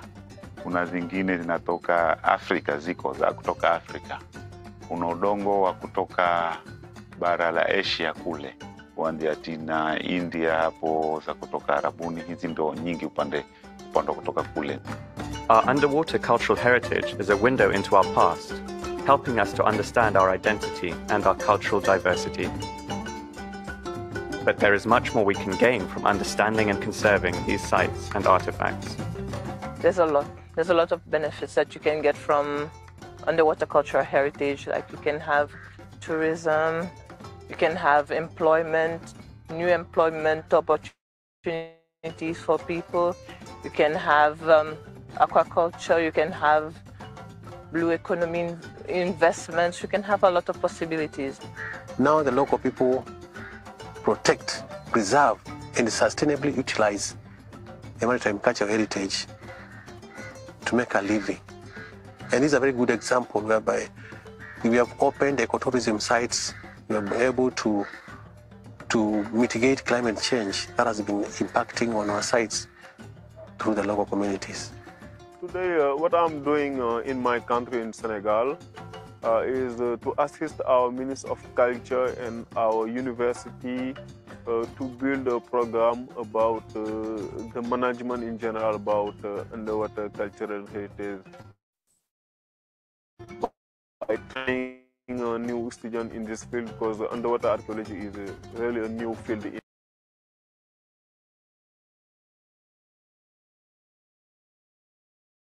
Now is to try to do an itinerary about diving tourism. You know, the benefit of protecting underwater cultural heritage is, first of all, you know, protecting our own past and identity. But there's more. 37%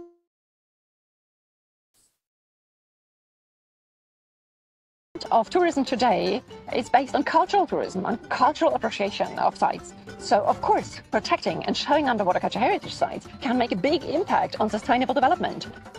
Protection of underwater cultural heritage is important because in most places we don't protect it and it's lost. It's part of your history that you will never get back. Something that is somebody else's property now and you cannot get it back. You cannot identify yourself, your culture, where you came from before. So I think it's important to just keep that connection you have with the past and where you came from originally. Hizi vitu tukihifadhi ni faida kwetu. Vitu zinatoka kiholela. Kama hivi zitatoka hizi, mtu atakuja atachukua, nunua, chukua, ende nazo. Kesho hatuna sisi historia. Zitakuwa zimepotea. Underwater cultural heritage is very important. It's a resource that could be destroyed if it's not well and properly handled. And what we're doing right now, partnering with ocean scientists as underwater archaeologists to be able to do more and to be able to map, you know, the water, the oceans, the seas and all that is very important and crucial. Let us appreciate our heritage. Let us preserve our cultural heritage. You know, whatever we see that we don't understand it is, let's report this to the government. Let's put our cultural heritage together. Let's save it and let's protect it. It is our future and it's our life. As we have seen, across the African continent, passionate people are putting in great efforts to conserve our underwater cultural heritage. And there is still so much more to be uncovered in Africa's waters.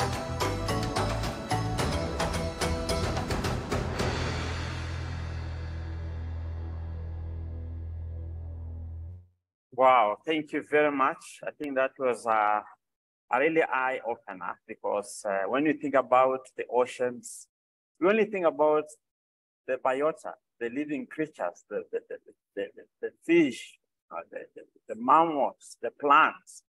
But little do we think about the cultural heritage.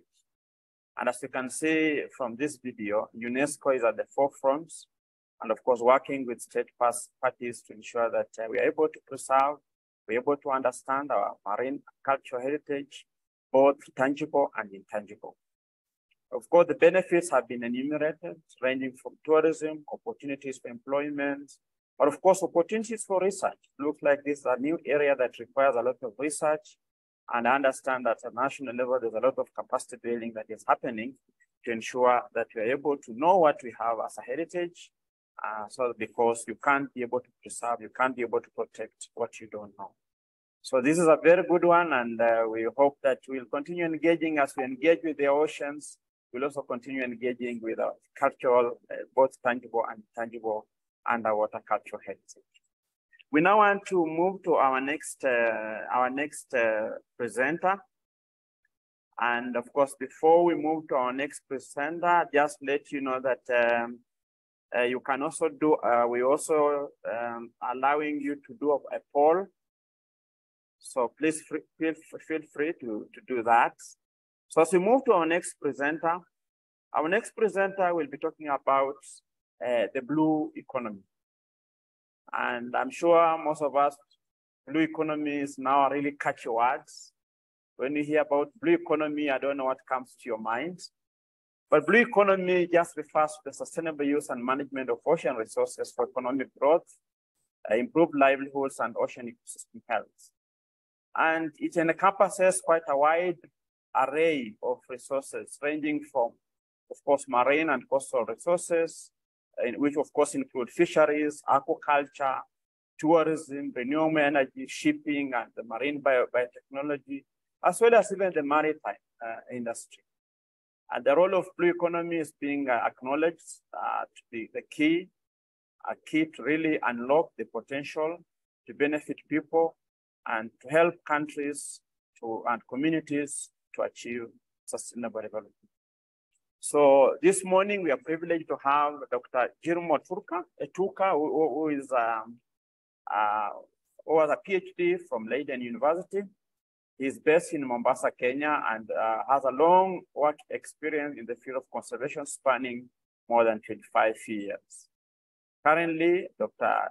Jomo works with the Nature Conservancy, where he's in charge of the marine segments and work of the Nature Conservancy.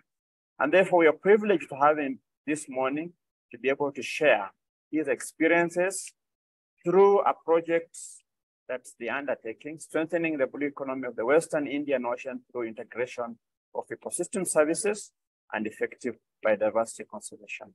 So join me in welcoming Dr. Jomo Kenyatta to give his presentation. Welcome, Dr.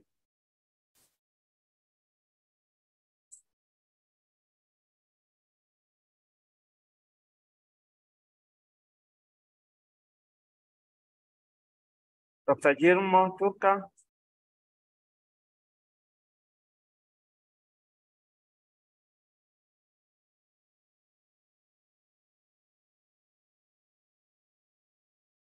He may be experiencing some technical issue, but let's wait. Let's wait.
Members, sorry, we are trying to get hold of Dr. Perhaps it looks like he's experiencing some technical issues, and therefore we request for your patience.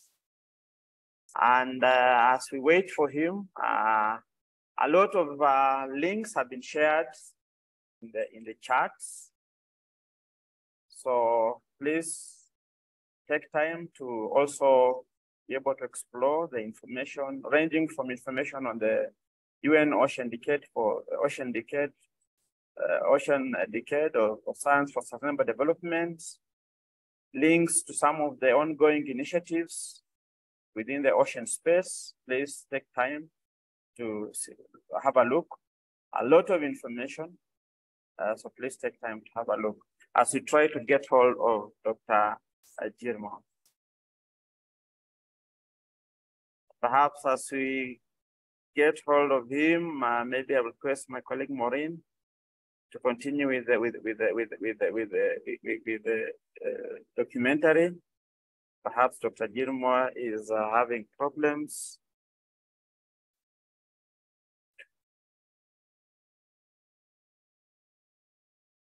Well, I now understand that we are unable to get Dr. Jomo. Unfortunately, we are going to miss again his presentation. He had confirmed until this morning. Apparently, we can't. It looks like he's not available. So this is unfortunate, and I apologize on behalf of the organizing team. We apologize, but we will proceed with the next session, and I therefore take this opportunity to thank you very much for listening to the previous presentation, but also listening to the documentary. I believe Madam Maureen has another documentary for us, but perhaps even as we wait for the documentary, we can open up the session for some questions and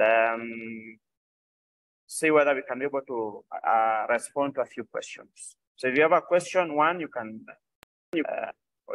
have it in the chat, but two, you can just raise your hand, and then we'll give you an opportunity to speak. So any raised hands? Apparently, I can't see any raised hands. Dr. Shimwata, from the registration questions, there were a lot of questions about how to link all these activities towards direct payments for the people who do the fishing, people in the BMUs, people on the ground. There seems to be a feeling that we're still talking at a high level and not connecting to the individual level. Okay, so that's a question that has been put on the charts. Let me invite Dr. Nina if you want to if you have any response. Let me also invite Mr. Odido if you also want to make any intervention.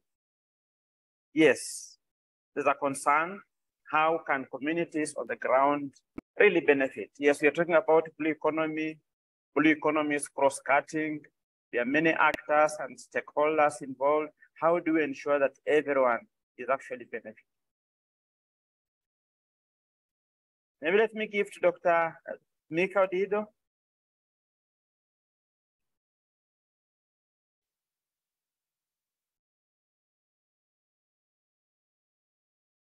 Dr. Odido? Or let's listen from Dr. Nina Wambindi. Okay, so the question is, how can people participate in the blue economy? Yes. They're already participating in the blue economy. Benefits.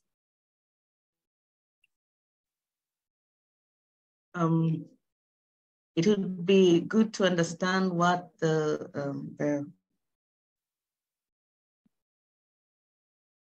benefits, some are short-term, some are long-term. I'll give an example of, blue economy is what we're doing now.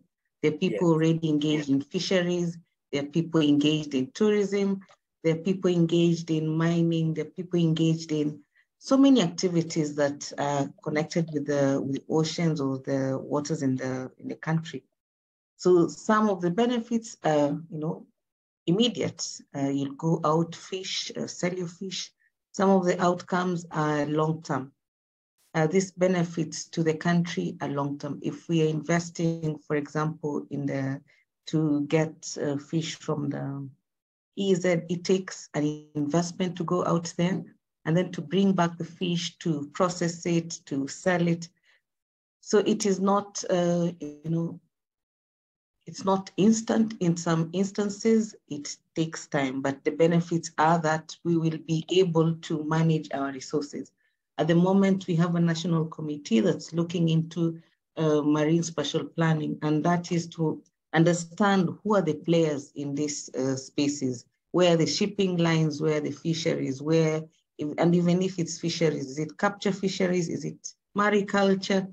So by understanding who is in which space and what are the economic values of these spaces, then this answer will be given. So we're already participating. Blue economy is not something that you'll go look for something. It is already with us. We're in it. Yes. Yeah, and there are lots of initiatives along the coasts. There are people engaged in various activities, income generating. There are those who are involved in capacity building. There are those that are involved in community mobilization. There are those that are involved in actually undertaking conservation, site-based activities at site level. So a lot is happening, and perhaps whoever asked the question can be linked with the contact people at the Kenya Marine and Fisheries Institute, so that he can be able to get more information on what is already happening, and he or she will be able to see where he can be able to benefit, and he'll be guided appropriately. Any other question in the chat? I think there was a question on. Chair. Yes. Just probably to add on to what Dr. Nina has said, the other bit about it's not just only about participating, but also how do we maximize and increase the participation of different groups of people within the community and at different levels in the blue economy sector. So from our perspective and experience as a Bahari Community Network, CBO network, there are certain barriers that limit the participations of different groups. For instance, at the moment, we have young women who are in their reproductive ages. They are those with children, and just the lack of infrastructure that can allow them to keep their babies. The kind of infrastructure I'm talking about is daycares that can allow them to just keep their babies for a while and come and participate in seaweed farming. That absence of that infrastructure is limiting their participation. The other bit is just around the gender social norms and cultural practices around the ocean. For instance, at Bahari CBO, we struggle with bits of culture that prohibit women from doing offshore activities like deep sea diving, issues around, when women are menstruating, they are not allowed to go to the sea, to the ocean, because then it is a bad omen. When we deconstruct and shift such cultural practices and gender norms and narratives, then we allow for increased participation of women. In the TVET sector, for instance, we are starting to encourage that young women take up courses that allow them to participate effectively. And these are courses like boat repair, fishing net repair. And all this is geared towards increasing livelihoods at individual, household, and community level. And once this happens, and it promotes, once the barriers are removed, it promotes increased participation of the different groups. And once there is increased participations and the benefits are seen by the community and the different groups, then there is increased motivations to conserve and also to optimize utilization of ocean resources. I think up to that point, I am inviting you to our next session where we will discuss this. Thank you, Evelyn. I think you've raised very important issues. The need to be able to mainstream gender, demystify, and how culture also becomes an impediment, and how we can be able to bring as many stakeholders as possible and of course, sensitize them on the need to mainstream gender, how to develop the necessary infrastructure that will of course, create conducive environment and conditions that will promote gender and gender involvement in some of these endeavors. So I think that's a very important ideas and issues that you shared. And I believe these are issues that we need to continue discussing. I know there's a lot that could be happening. We need to come together as stakeholders and see how can we be able to engage, how can we engage the youth to ensure that even the youth are actively involved and are key stakeholders in blue economy. Thank you very much. Any other question before we move to the next session? I don't know whether we have anything in the chats, my colleagues. I know there was something on pollution at some point.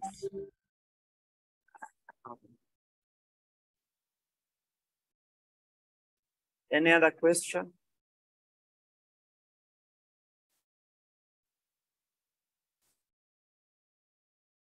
So of course, there are participants who are asking about presentations. This is just to let you know that all presentations are being collated and they'll be shared with everyone. So please ensure that you leave your email in the chat. If you haven't left, please leave your email in the chat because most of these presentations will be shared via emails. So let me invite again my colleague, Maureen, please to share another documentary before we move. We come to almost the end of our sessions. So Maureen, please continue the documentary. Are you able to see? Continue the documentary. The ocean has always played a part in who we are. Are you able to hear it? Yes, yes. It gives us food, provides transport routes, and shapes our futures. The ocean is home to rich and fascinating marine life and is essential for the climate and weather. For African countries, the ocean is vital. With over 30,000 kilometers of coastline, the ocean supports coastal livelihoods, food security, economic growth, and employment. Everywhere, and especially in Africa, the ocean is under threat from climate change, pollution, overfishing, and more. But to restore and protect it, we need to better understand it. The Ocean Decade is a framework to create knowledge and solutions to the ocean's most pressing problems. The Ocean Decade Africa Roadmap is the result of multi-year, multi-partner efforts.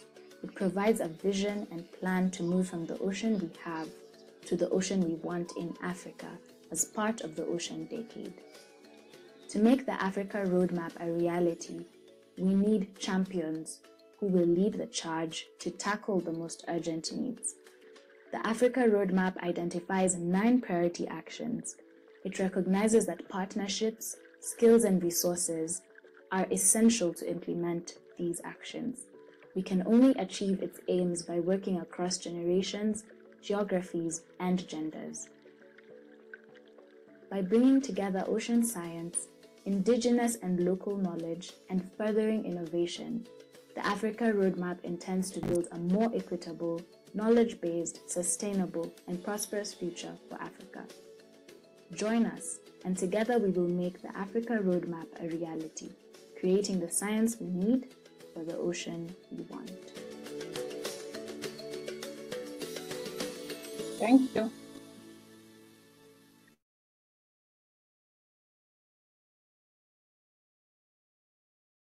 Thank you, Dr. I think we can move to the next session. Yeah, thank you so much, Maureen. And that was the session to have a health break. I believe the video was very short. I was going to imagine it should take 5 minutes for us to have a health break. So we proceed. I can play another one else. Okay. Let's see, how long will the other one be? But we can allow for the changeover, we can allow for 5 minutes break as we invite the next session speakers and the rapporteur, Mr. John Gache from IOC UNESCO, who's going to facilitate the science to policy session. Meanwhile, there's a poll, there are polls running. If you look at the bottom of your screens next to the question and answer tab, there's something written polls. Please take these polls. They have very interesting questions that all, going to engage us for us to see what is it that you like about the ocean, what animals do we love. So at the moment, there's a question, what is your biggest ocean concern? So the 94 of us are invited to fill up this poll so we get to understand from the stakeholders what are our concerns. So Maureen, proceed as John Gache steps in. Okay.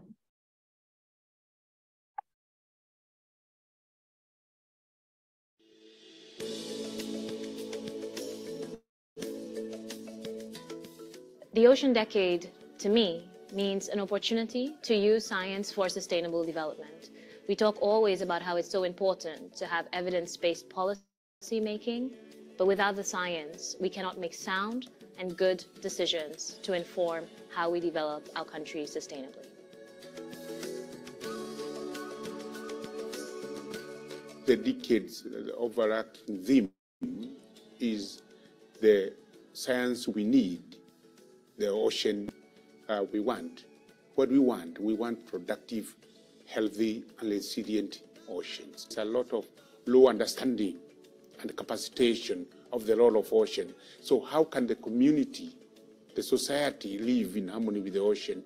Comment peut-on changer le comportement de l'humanité si l'humanité n'est pas consciente sur la base des arguments scientifiques que l'océan qui apparaît grand est aussi fragile comme la vie d'un homme.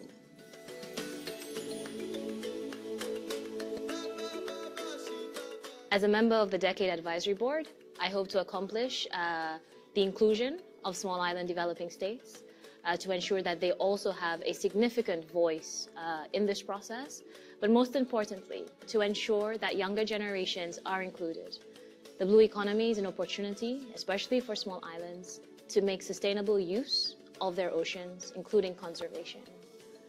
But at the same time, we must ensure that it is equitable, that it is bringing people along, it is not leaving anyone behind, and really achieving those sustainable and equitable outcomes.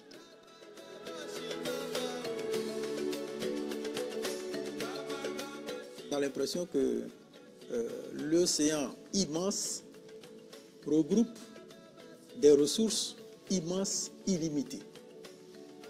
Or là, sur la base des informations scientifiques, on va pouvoir faire comprendre à l'humanité qu'il va falloir adopter une attitude qui va permettre de préserver ce trésor pour que les générations futures puissent bénéficier. We need to enhance that, and because without knowledge, without understanding, without capacitation, it will not be possible for the government even to deliberately allocate resources to sustainably support ocean activities. In this decade, and as an advisory board, what I wish to accomplish is to enhance the ocean space, is to enhance understanding of the ocean, to promote the ocean profile in the local, national, and even the international dialogue, because we need everybody to partner in the ocean. I think it was very inspirational to think about at the end of the decade, what would we have achieved? And that should be a whole generation of ocean leaders.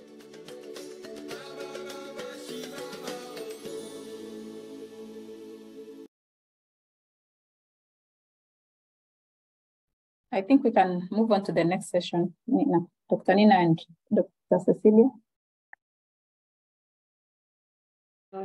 Thank you so much, Maureen, for the video. I want to invite the next speakers of the next session. And this session is being facilitated by Mr. John Ngatia of IUC UNESCO. He's going to lead the Science to Policy session. Welcome, Mr. Ngatia. Thank you, Chair, Dr. Nina.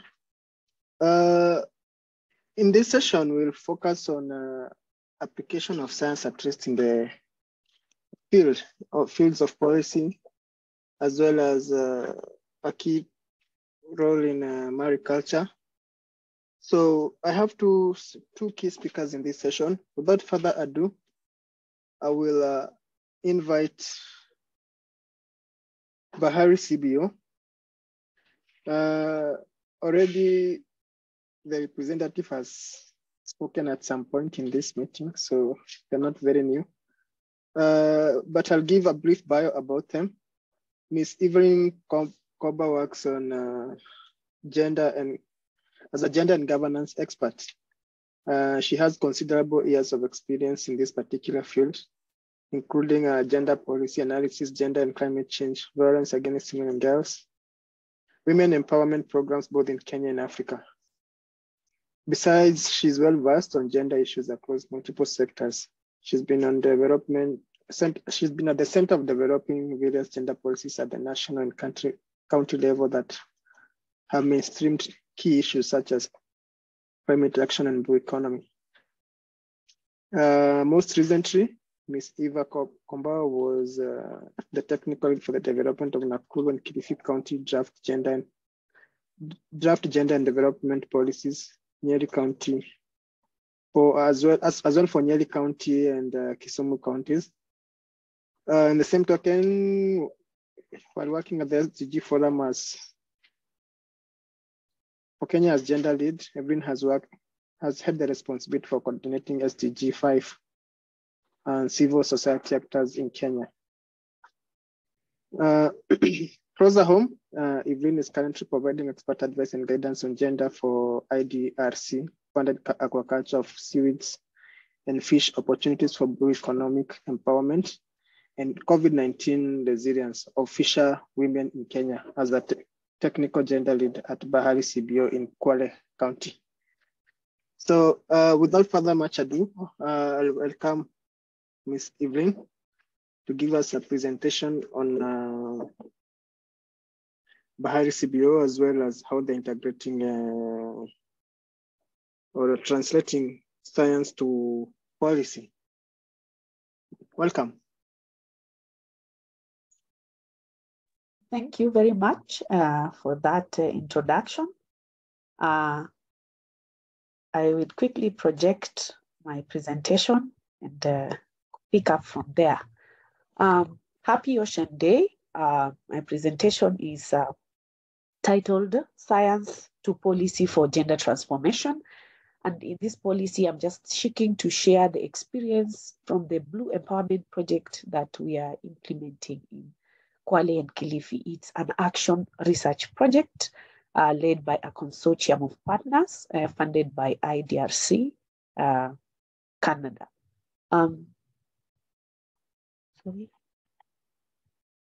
The Blue Empowerment Initiative seeks to provide or rather increase opportunities for blue economic empowerment and COVID-19 resilience for fisher women in Kenya. And the initiative is led by Bahari CBO Network and KMFRI, KU, Africa Center for Technology Studies, Kenya Industrial Research Development Institute, KIRDI, CMOS Corporation, and Seaweed Corporation as partners, including the Kilifi and Kwale County communities and county governments. Just to continue highlighting is that the project key objectives include to provide the state-of-art information on levels of equitable and sustainable adoption of seaweed, fish seaweeds, IMTA, that is the integrated multi-trophic aquaculture among coastal fisherfolk communities in Kenya. We'll talk about IMTA much later. It's a technology that the project is trying to pioneer for seaweed farming. Excuse me, Miss Evelyn, will you be able to put it on presentation mode? Yeah, please. Thank you. Please proceed. The other objective is to provide options for enabling policies, technology uptake and governance frameworks for IMTA adoption and women and girls empowerment in the coastal region. To design and set up, test and optimize gender transformative seaweed IMTA solutions for the socioeconomic empowerment, COVID-19 and climate change resilience of fisher women. Their final objective is to promote knowledge translation, dissemination, and learning for IMTA systems, upscaling, climate change, and COVID response strategies for the local community in Kwale and Kilifi counties. So part of what the project has done is to conduct baseline surveys, to conduct life histories, to conduct an environmental assessment, and to what has been coming out strongly as part of the gender gaps within Kwale and Kilifi counties, within the aquaculture and seaweed sectors, is that there is decreased participation of women in aquaculture. The constraint is limited by existing gender neutral policies. And here we are looking at the current, we've undertaken a policy analysis of the aquaculture and seaweed policies in Kenya, both at national and county level. And as we speak, within county level, I'm very confident to communicate that one of the findings has been that both Kwale and Kilifi counties do not have gender policies that they are currently using. There is no marine or rather blue economy policy in Kenya that is guiding these sectors. The other bits are around gender barriers, and in this I had alluded earlier, the issue of unpaid care work, where women spend a lot of their time, actually between 14 to 16 hours on unpaid care work. This is work that entails taking care of households and communities, providing care.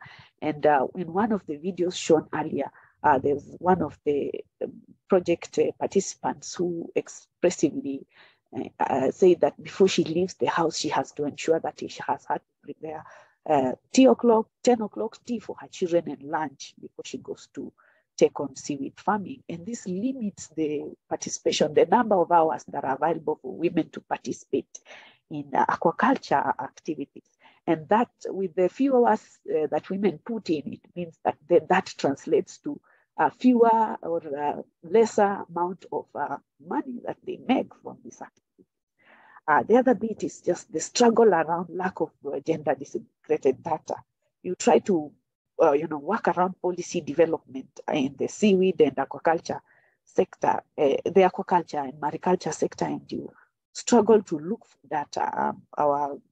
Both official and citizen-generated data is not really available to guide this policy or rather generate evidence-based policies. The other bit is around gender social norms, and here I'll provide an example of Kilifi County, where it's consistently, among the top 5 when the discussion of child pregnancies takes, or when the discussion for child pregnancies surfaces or comes into conversation here in Kenya. And beyond that, we just have also the issues around in Kwale County, especially issues around religion in itself being, a barrier. Women are expected to be covered fully all the time, and some of these activities require that you dress in a certain way that allows for you to get into the ocean and conserve or exploit the marine resources, and even that in itself, limits the participation, especially of older women, as as a part of the findings that we had in the baseline survey, also as part of seaweed farming, the experiences that women continue to highlight at Bahari CBO. Sorry, is it? It's not to be. Okay, the other bit, sorry about that. The other bit is just that the fisheries and aquaculture decision-making and resource management spaces in Kenya, that is including national and county governments, are very male-dominated. And this has led to an increasingly gender-blind or absence of a gender lens in policy and practice. For instance, just last month in May, sorry for this, if it will offend some of the government officials present here.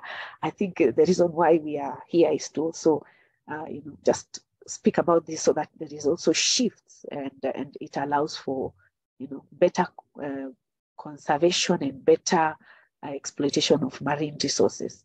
The boats that the government gave, they mainly gave them to fishermen, and no women were given the boats. And we at Bahari CBO raised some of the questions around what criteria was used to arrive at that.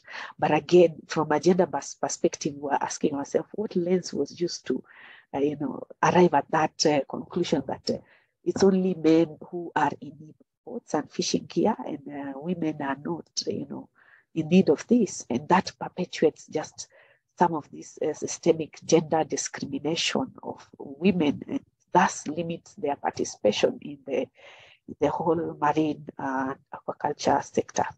There's also the hindrance of financial hindrances around participation of women and girls in the sector, and even men in some other sectors where they dominate.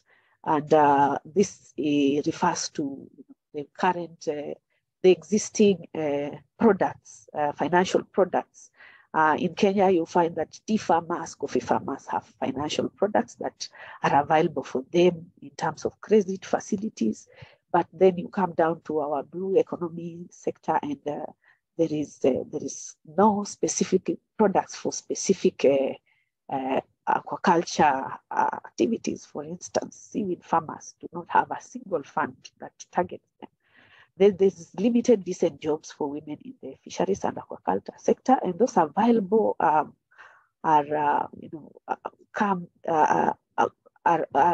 continue to have some elements of sexual harassment, and that also bars the participation of women. For instance, we've had stories or rather research work done around sex for fish and published, and it's available.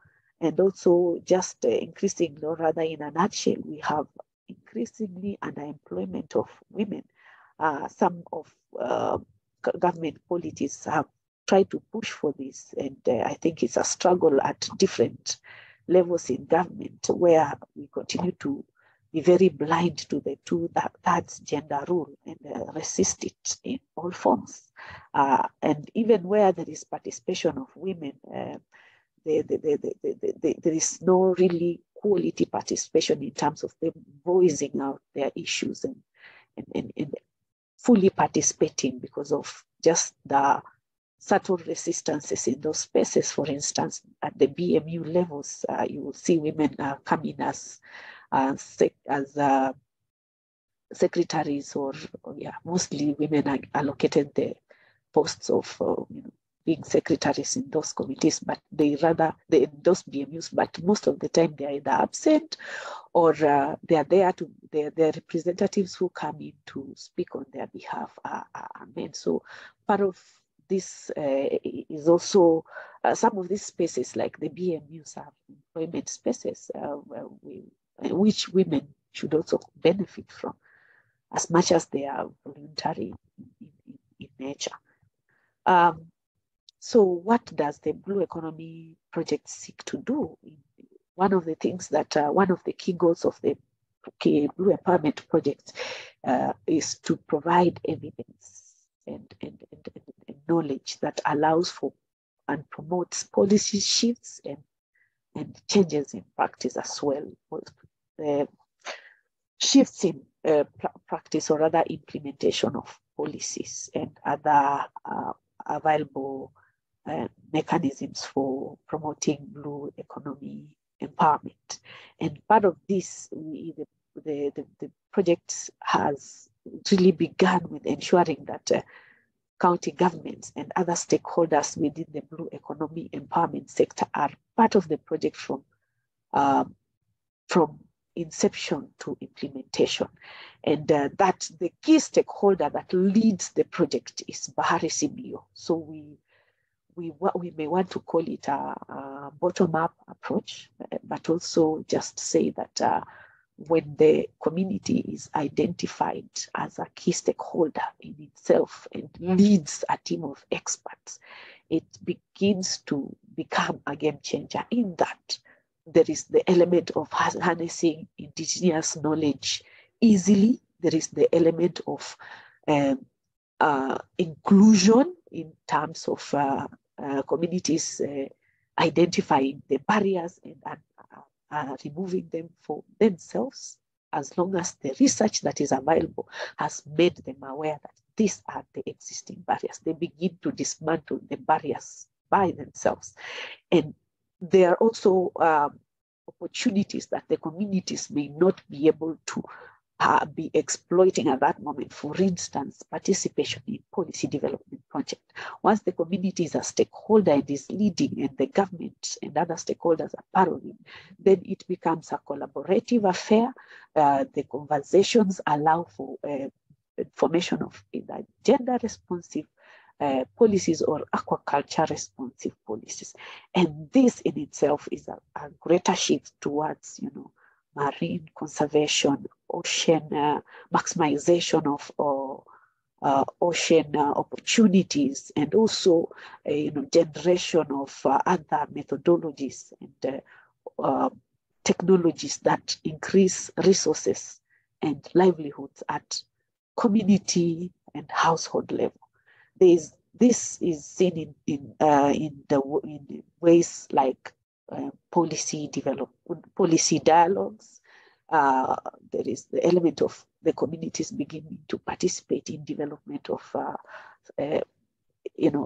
plans like the county integrated development plans. There is just that then the linking of the community with the stakeholder that is supposed to sort out their issues directly.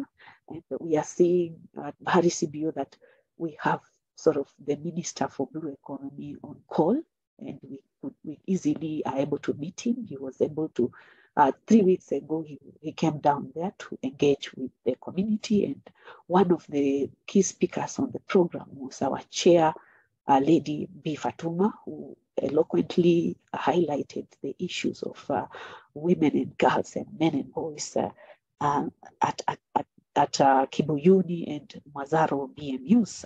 I think that in itself is excellent in a way that when the policy processes happen at national level, even with the absence of the community on the table, the minister is already aware of the issues on the ground. The other bit is that to marshal and consolidate a fierce advocacy group or other efforts at community level is what that action project, the Blue Empowerment Project, seeks to do.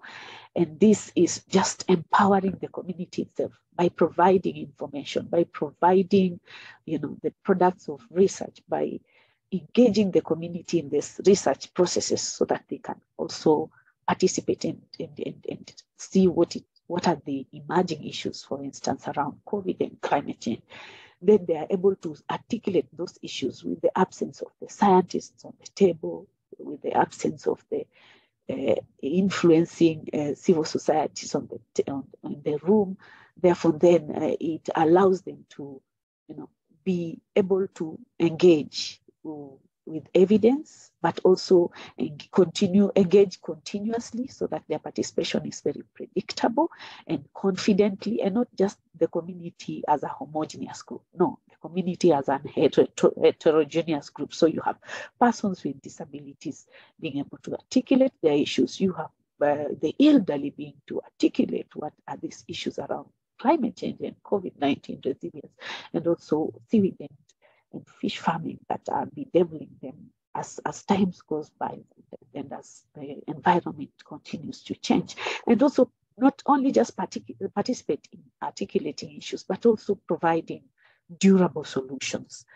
The other bit around this is just to be a little bit feminist and see what are these barriers that continue to limit the participation of women, and how are we unearthing them. And the baseline survey was really focused on looking at these barriers.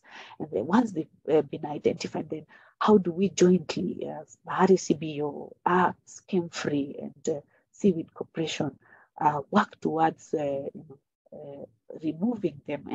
And this is by just creating some levels of awareness at community level. Kwale County is very conservative. Communities are very conservative compared to Kilifi. So their levels of agency among women is a bit low. So therefore, with information and continued engagement, then you have women beginning to speak for themselves, beginning to engage, and it's a process that we are getting to be very proud of, when women even begin to say that we are going to vie, we want a different type of leadership. And Kwale County in itself has a role model in the governor. There is also just bits of highlighting the contribution of women in aquaculture and resource management, in life histories documentation. And here we are looking at her story, a woman talking about what she does and how she does it without influence from, or rather without preparation, just coming out and speaking from her perspective, through her experiences. There's also now looking at shifting and looking at increasing the representation of women in decision-making bodies. That in itself allows for, a shift. This gender lens that we are looking, we are pushing for integration in the policies at national level. Then we begin to have equity and equality. And then overall, the project seeks to increase the uptake of gender research in policy and practice. And by this, I've had an opportunity as a gender lead to sit as a technical lead and develop the Kilifi County gender policy. And in its draft form, you could see, I would say it is the first gender policy to speak to the issues of blue economy, have a subsector on a key strategic priority on promoting economy in the current draft Kilifi gender policy. And that has been informed by the research and the experiences of women and girls, men and boys within the project, the Blue Economy project. Excuse me, Evelyn. 2 minutes. No, I'm about to finish. This is the last slide. The other bit is just the increased adoption and uptake of technology. And by this, I say we are pioneering and testing the IMTA, integrated multi-trophic aquaculture project. And with it, we are looking at how we can integrate fish farming and seaweed farming with the aim of increasing livelihoods at community and household level. And it is the testing in itself is the research. And that research, once is made, the findings will find the policy processes that vile historia inakuwa mama niongeze maziwa tu, majani yangu yananitoa. Excuse me please. I'm sure they have. Mwaka, kindly mute your microphone. Thank you so much. That brings my presentation to the end. Edit those pictures. There's some noise at the background, but all right. Bwana Chair, I was saying that marks the end of my presentation, and thank you for listening to me.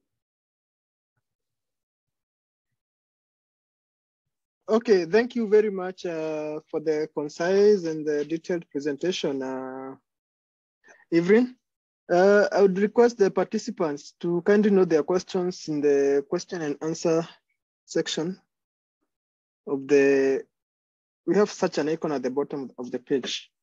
So without further ado, I will invite our next speaker, who is Dr. Osted Mireya.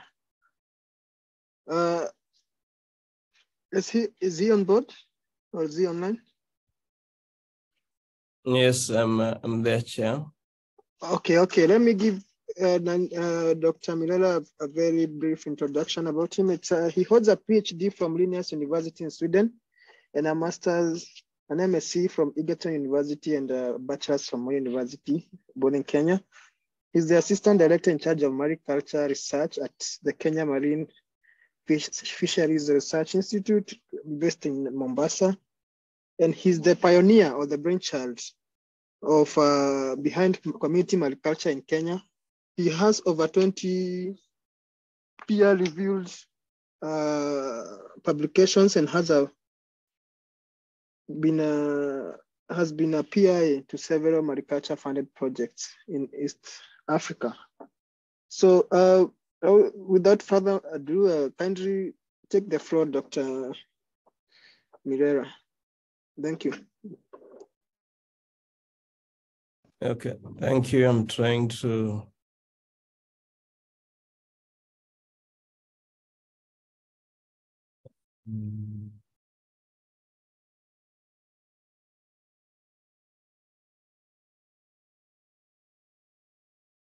share out the screen.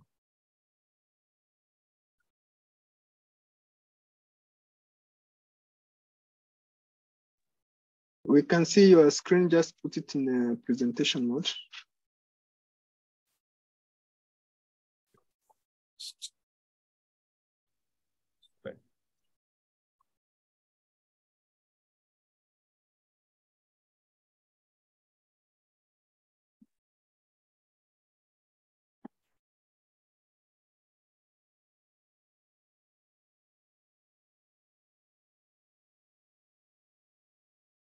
At the bottom right, there should be something that looks like a screen presentation. You can hit that.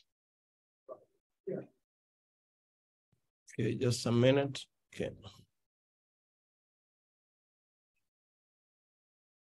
You can keep it where it was on share screen, and then at the bottom on the right on your computer, then in the PowerPoint, you should be able to see, it looks like a screen next to probably the zoom in, zoom out. Should be to the left of that.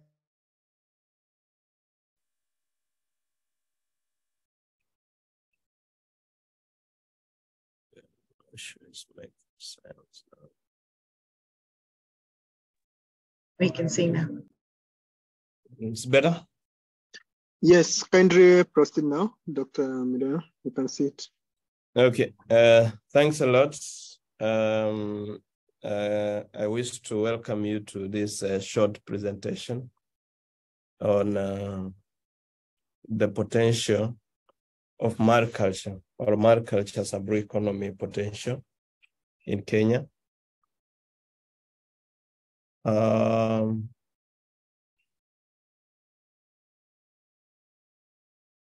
I wish to indicate that I provide this information that the contribution of aquaculture from sub-Saharan Africa is very small. It's about 0.6%.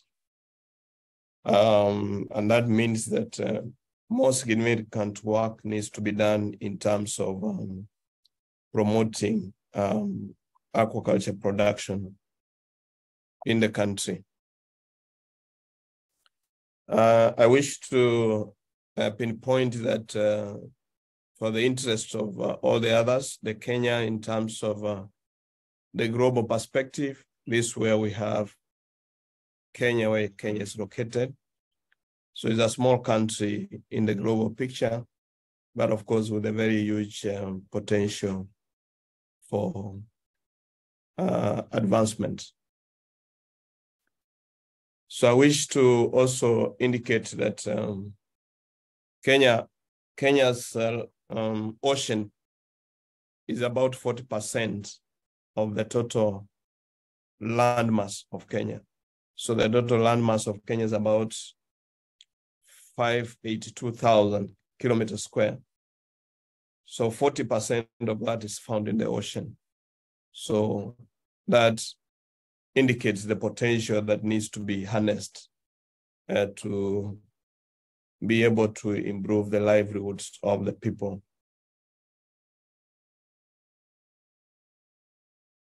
So I want to look into the interventions that have been undertaken in trying to exploit this potential.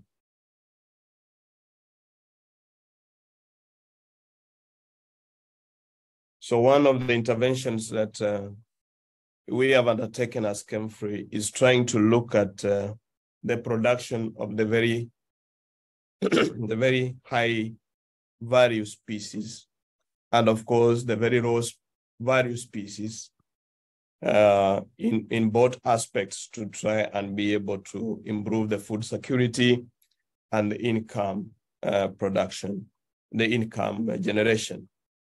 So one of the species that we have looked into is the production of the mud crab, or the giant mud crab, Sera serrata. So these are very high value shellfish that has a very high demand, both locally, the tourist hotels, and of course for export. So this species is being farmed by communities along the coast in different aspects, using fish ponds, using cages. And of course, we are also having some innovations in some sections of the community. Like if you went to Mida Creek, you will find a community that is called the Dabaso Conservation Group that has innovatively used crab farming and changed into a mangrove eco-restaurant, what you are able to see down here. And through this, the communities are now creating huge employments. There's of course livelihood improvement, and conservation is making meaning to them now. So if you can type in Google crab shack, then you really see what they are doing and how they are benefiting out of crab farming. We have also looked at this raw value fish, that's milkfish. We have quite a number of communities that are farming this species for food, not basically for trade, but for food locally, so that they are able to improve their nutritional status. One significant thing about this species is that it's very hardy, so it can be able to grow even in the very harsh environmental conditions where other fish species cannot be able to grow. So currently we are talking about more than 15 hectares of land that are under farming of milkfish in the coast of Kenya. We have also looked into this very high value species called the prawns. This is a species that 1 kilo goes up to 1,000 Kenya shillings. And most of the communities, like now in Kilifi Creek or in Kilifi County, they are more focusing on this as an income generation activity, because the market is abundant and they can grow very fast. In 3 to 4 months, you have the market size prawns. To make money out of that. As an institute, we have also worked on the production of artemia. Artemia is one of the live feeds that is required for any hatchery operation. Most of the artemia in the country are being imported from San Francisco, Vietnam, and other countries. But we are now able to farm it here. And so we are in the process of looking into how this can be processed and then packaged for consumption and of course for export also. So these kind of interventions will need private sector so that they can be able to be upscaled to the next level. We have the seaweed farming that is it's mainly dominated by women, and the farming is basically in Kenya currently is being done only in the southern part of Kenya. So this is a life-changing farming. You go to most of the villages in the southern part, especially Kibuyuni and others, you can be able to see how women who are farming seaweeds are being able to change lives in their villages. They have changed the housing aspects, they have changed the medical, they have changed the education of their children, and more can be done out of this through the production of value addition and other things. So this is a real example of how women empowerment can change society.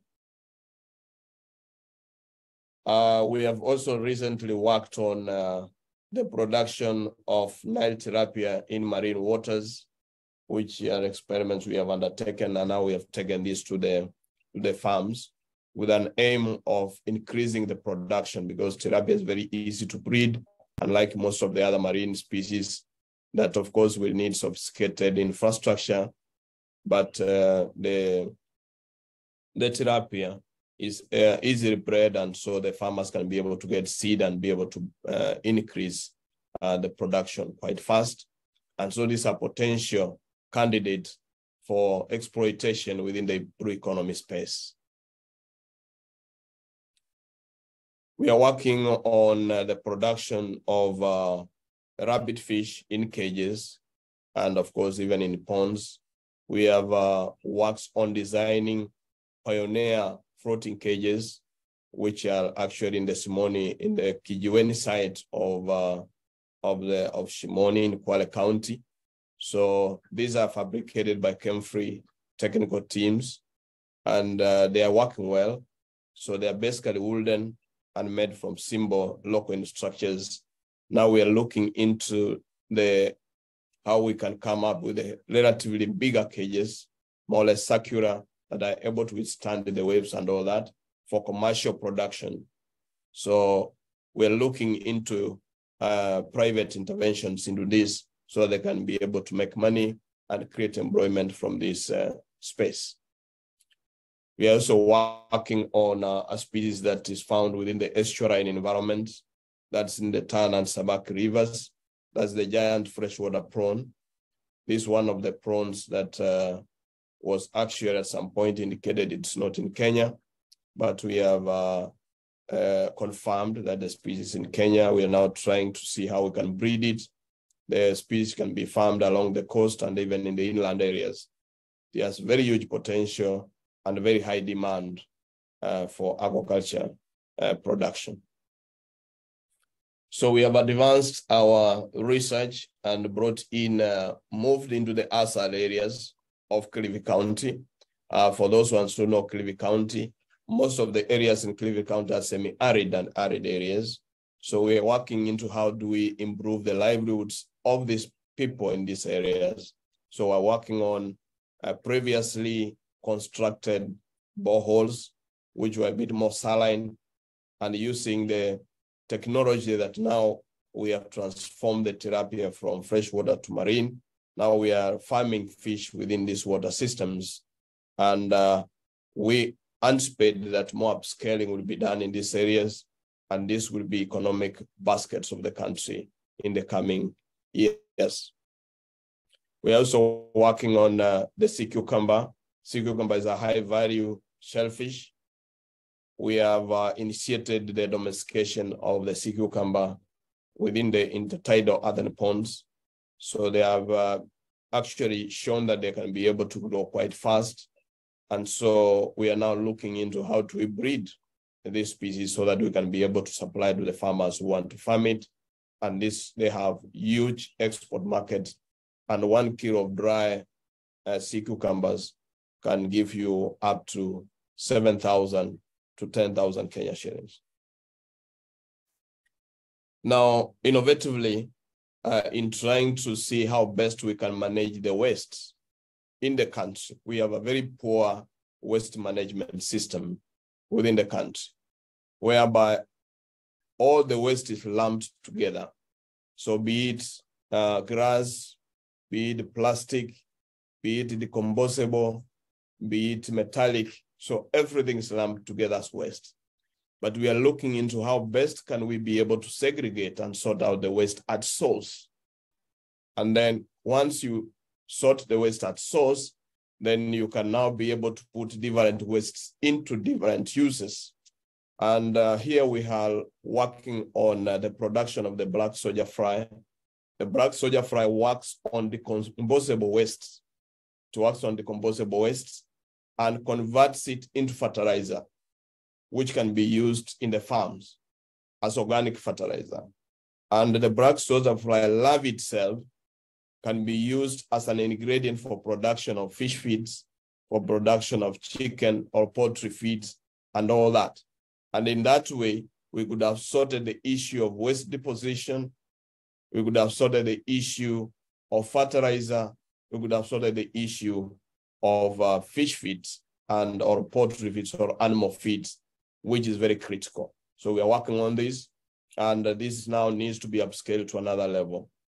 By and large, I also want to indicate that the government is strategically putting up the first marine hatchery in Kenya, in Shimoni, and that is the plan. So we have initiated the construction of the hatchery. Maybe in the next few months, we should be having the first trials for the first species, but we anticipate this center to be life-changing and be able to supply seed to the farmers along the coast, and that one now exploits the potential that we have already seen. Now, let me summarize by saying this. For this industry to be able to move faster, we need marine hatcheries, which the government has initiated, but we need more private sector coming in.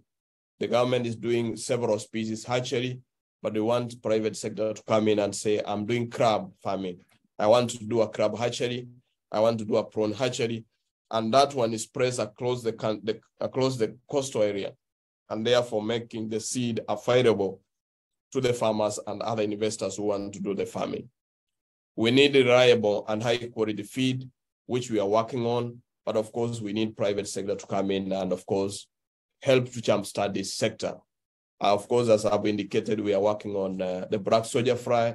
This is one of the ingredients that will be very useful in saving the fish that we use in making feed now, once we start producing the black soldier fry in large quantities. Thanks to the Constitution 2010, now we are developing, as a country, we are developing the extension arm of the fisheries or the aquaculture sector through the counties. I want to appreciate that most of the counties have now employed extension officers. They only need to be empowered and capacity built so that they can be able to do the job and support the farmers effectively. We need also to undertake diversification in species farmed. I've only indicated about 11 species that we are working on, but in the marine environment, we have over 200 species that need to be farmed. So we need to diversify so that each and every investor or every farmer will have a species to work on. Development of capacity in cage fish farming.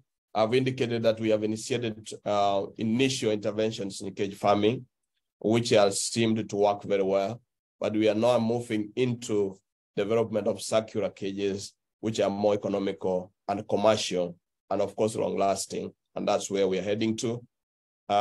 We are now also, there's a need of value addition for fisheries products, and that includes the seaweed and other things. Once we do value addition, then we enhance the value of the product, and then the farmers and other producers will be able to get more money or income out of that.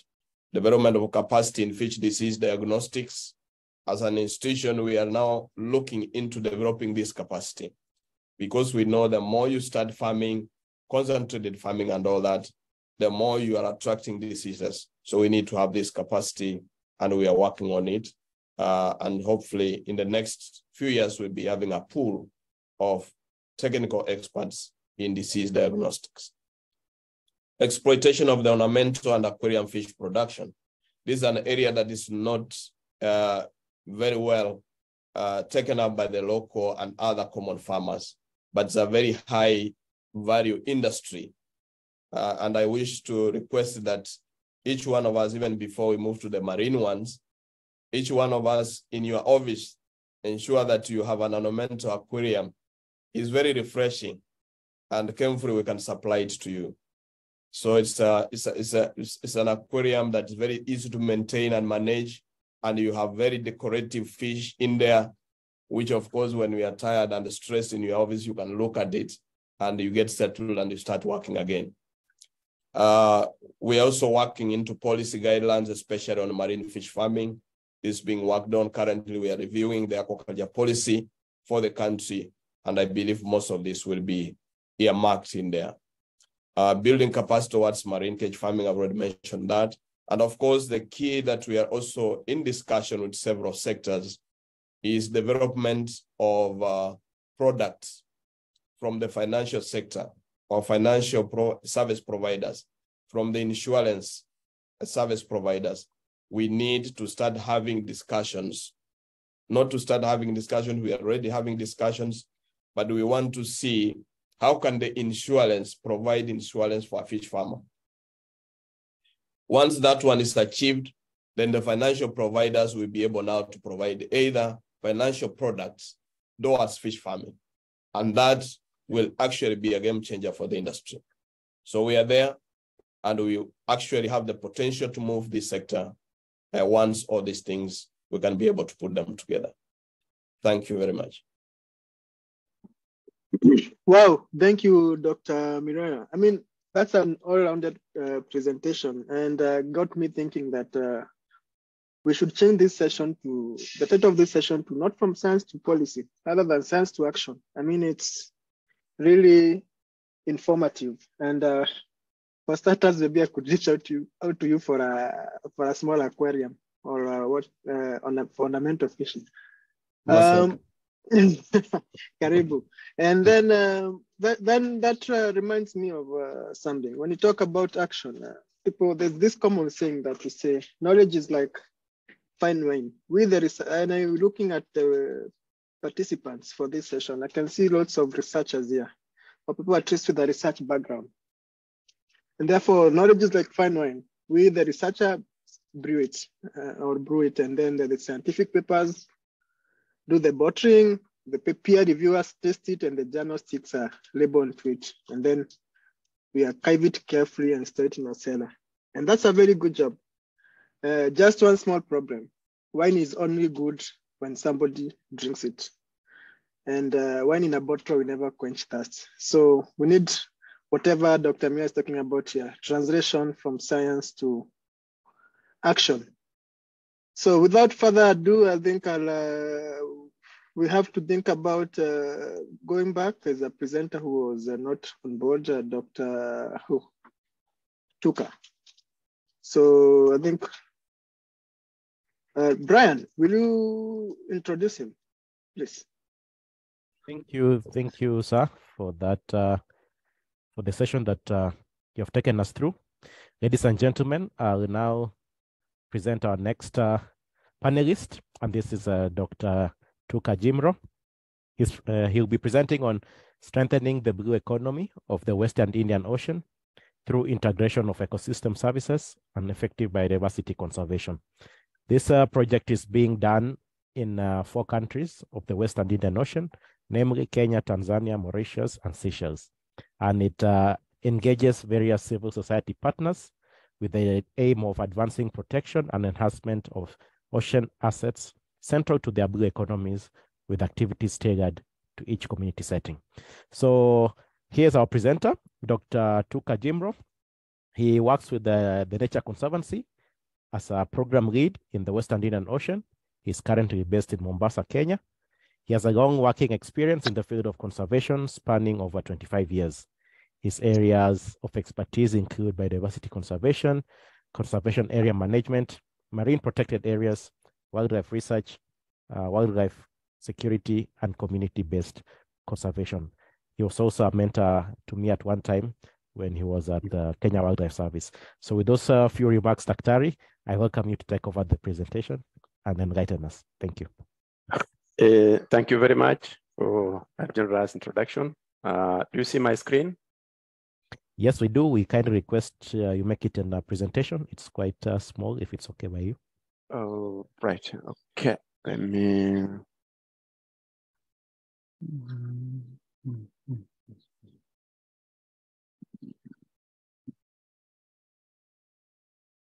It is well. Sorry. Okay.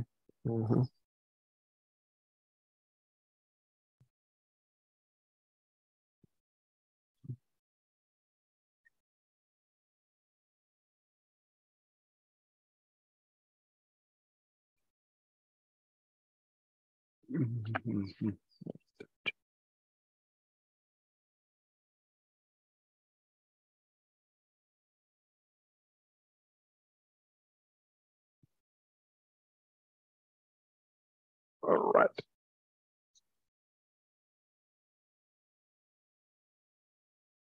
Okay. Is it clear now?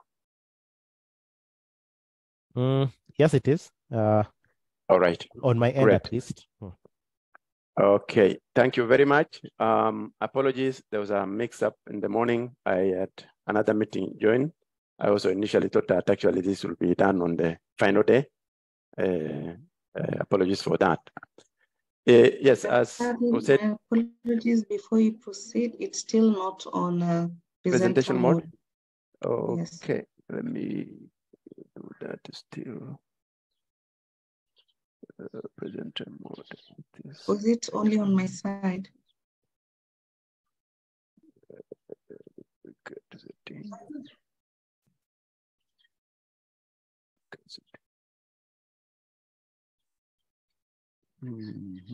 We have it good. When you go to the display settings.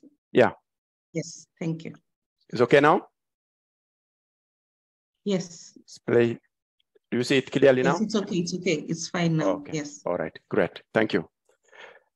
So my name is Tuka Jirmo. I work with the Nature Conservancy as a program lead for Western Indian Ocean. I'm based out of Mombasa.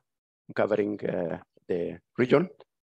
I am presenting on this project, which is covering 4 countries, Kenya, Tanzania, Mauritius, and Seychelles, which is supported by German government through International Climate Initiative. It's called Strengthening the Blue Economy of Western Indian Ocean through integration of ecosystem services and effective biodiversity conservation. The region of Western Indian Ocean covers normally from South Africa all the way to Somalia.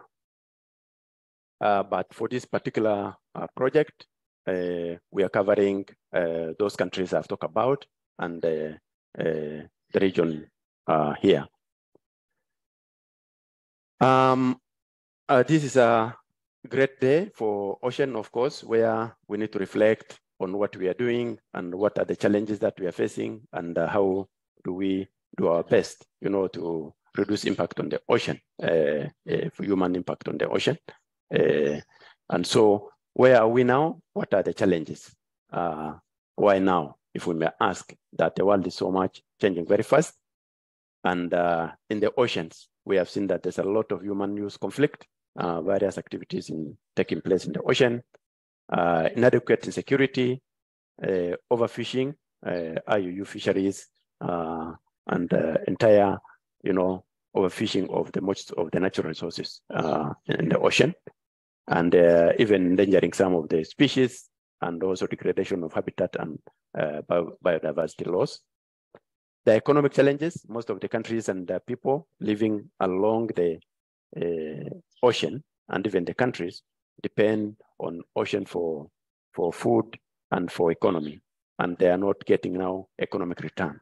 And then the aspect of climate change is causing a major challenge now. All this made us now, people, of course, globally, people are thinking about how can we then, reduce those challenges and increase the impact benefit for ocean that we are having. This project has got 4 main targets. First and foremost, initially it was about near 2024, but because of the challenges which I'm going to take you through, we have now extended this to 2026.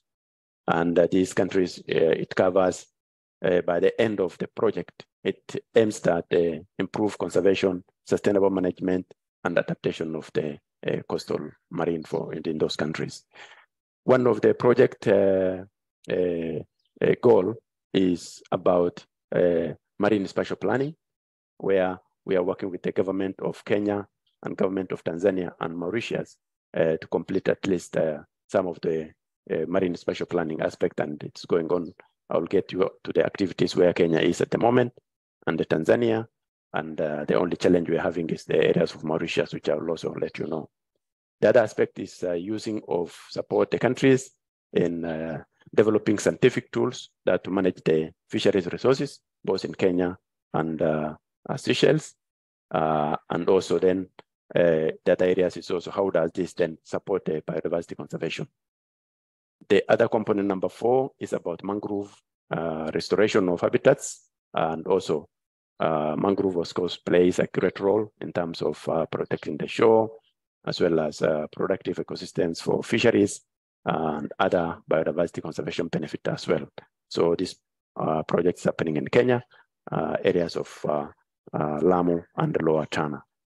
And then this project also aims to exchange learning within the region, where we have learned from one country, then people can exchange that knowledge and expertise within the region so that it benefits the entire region as well. The overall impact, this is also linked to high conservation value in terms of global biodiversity conservation. It also integrates with the national strategies of various countries within those areas, and also it aims at partnership at regional level and also at a local level, including organizations which are at the national level as regional level as well, such as Nairobi Conventions and other regional ocean-based organizations. And then also it looks at cross-border marine protected areas and MSP, which also a new field areas which is developed, capacity for fisheries development, lesson sharing, of course, that's I've already said. Well, if you, in Kenya, this is on the marine spatial planning. We are working with supporting the Kenyan government and a project called KMFRI, which is a joint venture between Kenya government, World Bank, and the Nature Conservancy. We are working together with the government to support process of marine spatial planning. So just to take you quick scan through where activities are at the moment. So far, this project was initially began in 2018. Those are the areas when scoping was done, funding was sought, and then funding was got.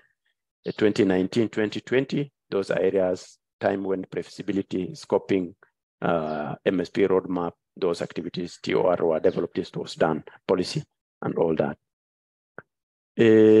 From there, we had, of course, the challenges of COVID. Things are a little bit slow, but currently we are transitioning from stage 3 to stage 4. Stage 4, where we are now organizing the process, what is called the pre-planning, and drawing the MSP framework.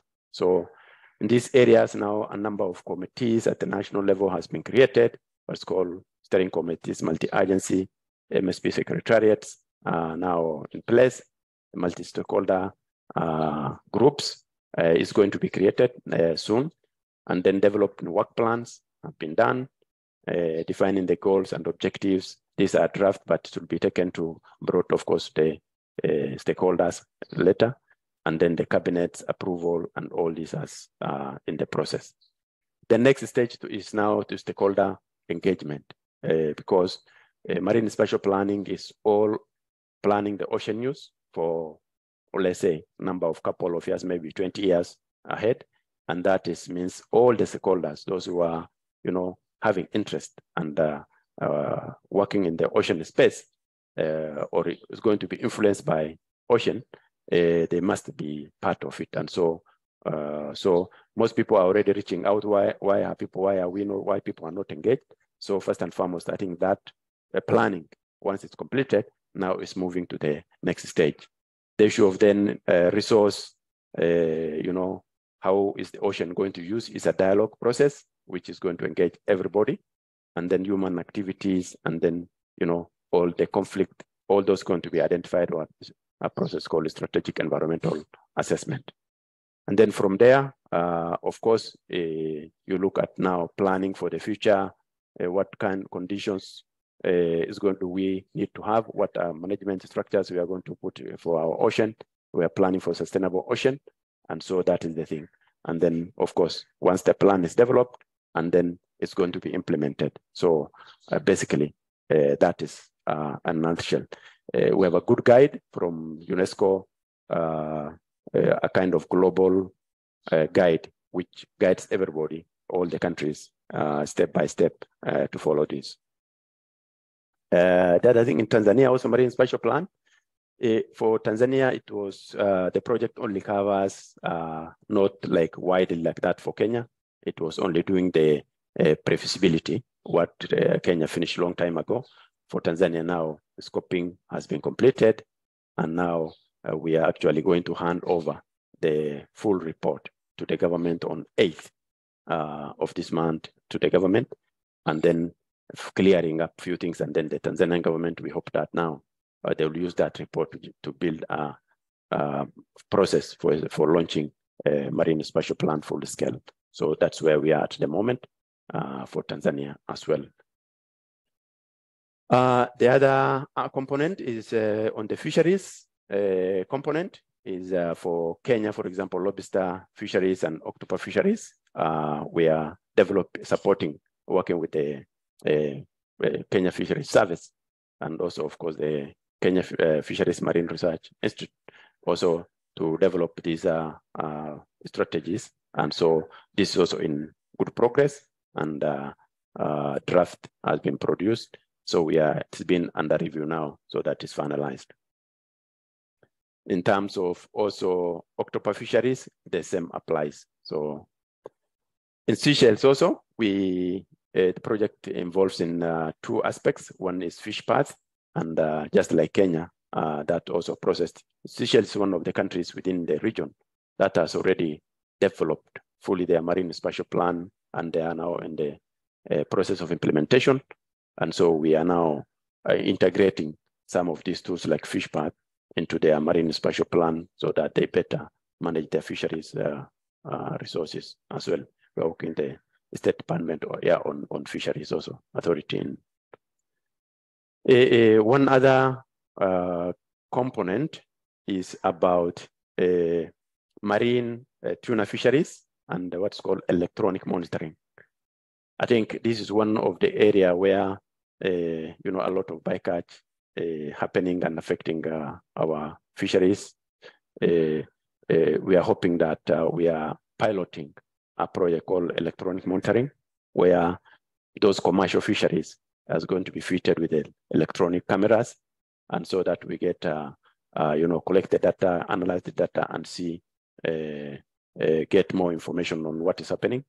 The trend currently is that there are human observers put on the those fishing vessels, and this is of course affecting also human labor, and also getting adequate information on what is real time, what is happening.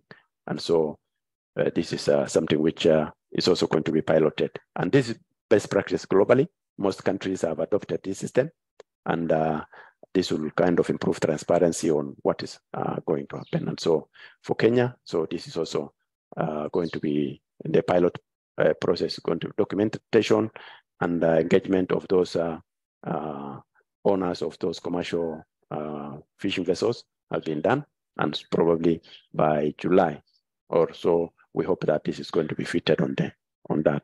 Same thing is also happening in Tanzania, and also in Seychelles, this also has happened. The other component, of course, is the mangroves, and this is in the Lower Tana and Lamu. We have done currently status of threats, Tana Delta has been done. We have a report ready for that. And then there's participatory mapping of those mangrove restoration sites, degraded areas has been done. And then also we have identified already areas which is going to be done in terms of restoration. Socioeconomic analysis was also done. And then community forest association now is under formation. And then once this is done, participatory forest management plans is also under development. And then major challenges facing project implementation is one, we were struck by global, pandemic, COVID-19, and we lost like 1 year in project time implementation, and we are now recovering from that. There's also time lapse between when the project was formed and when now, that time we are have to somehow double effort to, refresh minds of people and the stakeholders also. That is the same project. And then also changes within the government, political dynamics also, you affects once you establish with certain system, and sometimes, government changes and then you go over to square one. And after the elections and government priorities sometimes change. So then you have to double your effort in terms of also, updating the government officials about the project. And then political situation, of course, new policies and engagements. I just want to say a few things about the Nature Conservancy. Currently, we have a African Ocean Strategy. We have a draft, which we are now reviewing. Currently, in the ocean areas, TNC First and Foremost work is a global organization, conservation-based, and we are currently working in over 71 countries globally in all the 5 continents. In Africa, our regional office is based in Nairobi, Kenya. That is where our office is. We have both land-based, freshwater, rangelands, forest programs, as well as we have marine and ocean conservation programs. So far, we are working in Kenya, Tanzania, in the areas of ocean, Seychelles, Mauritius, and then we have in South Africa. We have also these Benguela currents, Angola, and those areas currently. So we are looking at this program is growing. As TNC, we have what's called, Goal 2030. We are thinking that we are going to support conservation and management, better management of ocean globally, kind of 4 billion hectares. We are looking at healthy oceans, resilient coast, thriving communities, sustainable choice for consumers, and also marine management guided by science. So we are very much in community supports and the local community-based conservation support, as much as we are also looking at supporting the government policies and driving this. Thank you very much.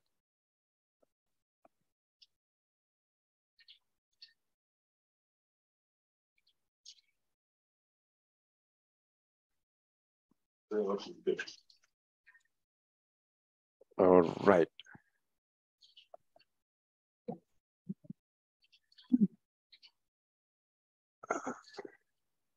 Okay, thank you, Dr. Tuka,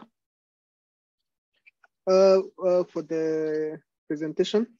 Request people to, because we are very much behind time, I would request people to note their questions again in the Q&A, and then we'll give the presenters a very short time to respond to them. Now, going back to the other, we had taken a step back to accommodate you, Dr. Tuka, on that because we had missed you. Yeah. So going back to the main stream, I welcome Okalo, my friend, to talk about, and kindly let's be brief. I know we have a lot to say, but time again is not our friend today. So, Okalo, I'll give you the floor. Tell us about the Great Blue Wall Initiative. And then in the meantime, the KMFRI project be getting ready. Whoever is going to be giving a presentation on it, And once again, I humbly request that let's keep it short, probably a maximum of 5 to 7 minutes, so that we are able to achieve a lot in a short time. Thank you. Okalo, I can see your screen. The floor is yours. Okay, thanks, John. I'll take 2 minutes for just a short video and then 5 minutes for my brief presentation. So I'll talk about the Great Blue Wall, an IUCN and partners-led initiative in the Western Indian Ocean that is also getting traction in the other parts of the world. So I just show you a 2 minutes video and then I can go to my presentation. Thanks.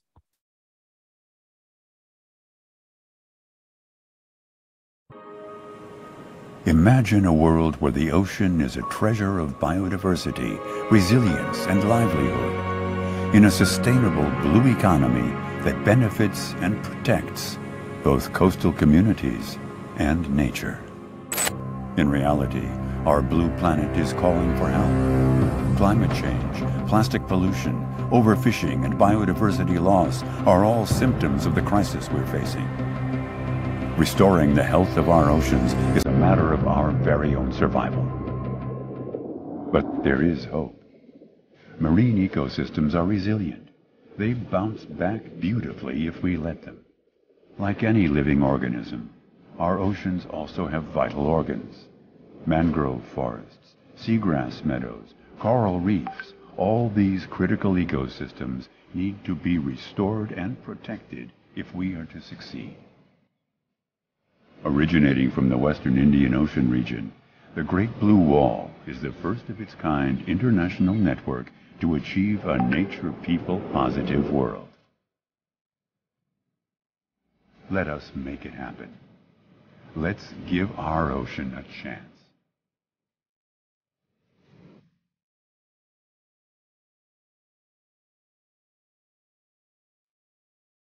So please confirm if you can see my PowerPoint in presentation mode. Yes. Yes, it's visible. Okay, thanks. So my name is Francis Okalo and I'm the program manager for IUCN Coastal and Ocean Resilience Program working from Mombasa. And I'll talk to you briefly about the Great Blue Wall.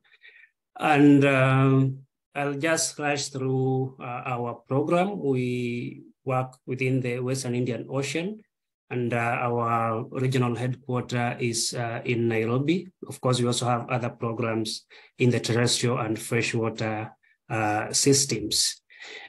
Just to set the scene on what's happening in the WIO region with the growing population, poverty, and also some moments of environmental degradation.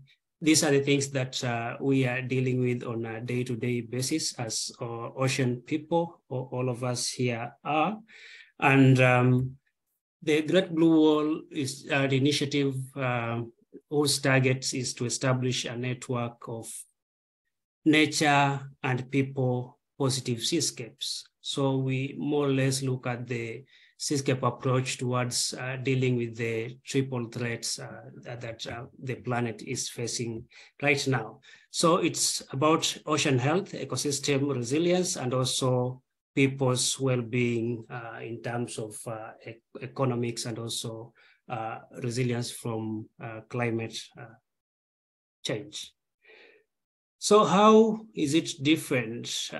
The Great Blue Wall approaches it in a way that we no longer want to work in silos, but look at a more or less system approach, trying to counter the threats within one initiative and not just doing isolated projects that are separate and not linked.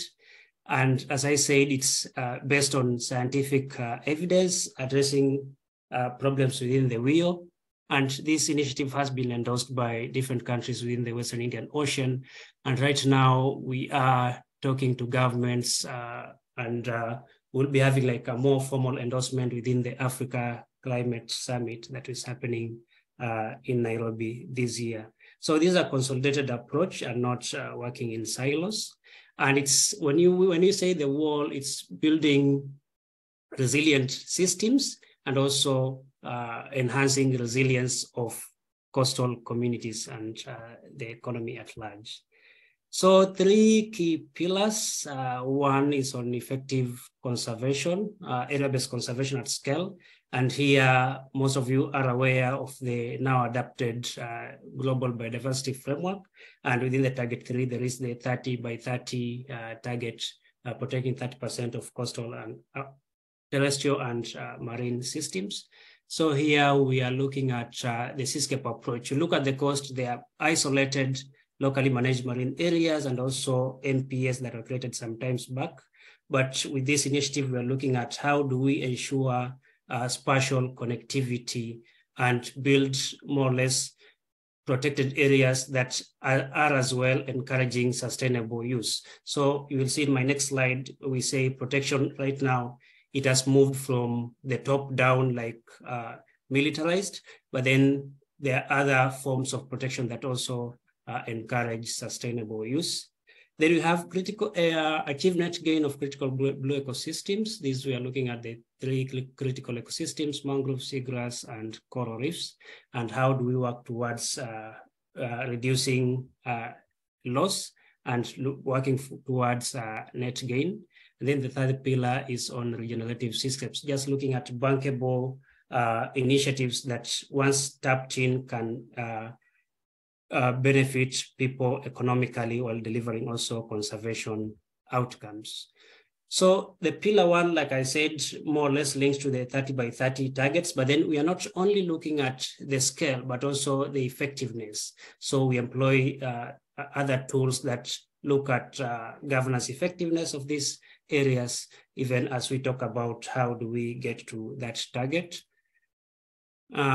So here you can see the move is towards consolidating NPS and LMS into a joint seascapes. And here, like I said, more or less into a category 6 of marine protected areas. There are different categories from 1 to 6. You can look up for that later.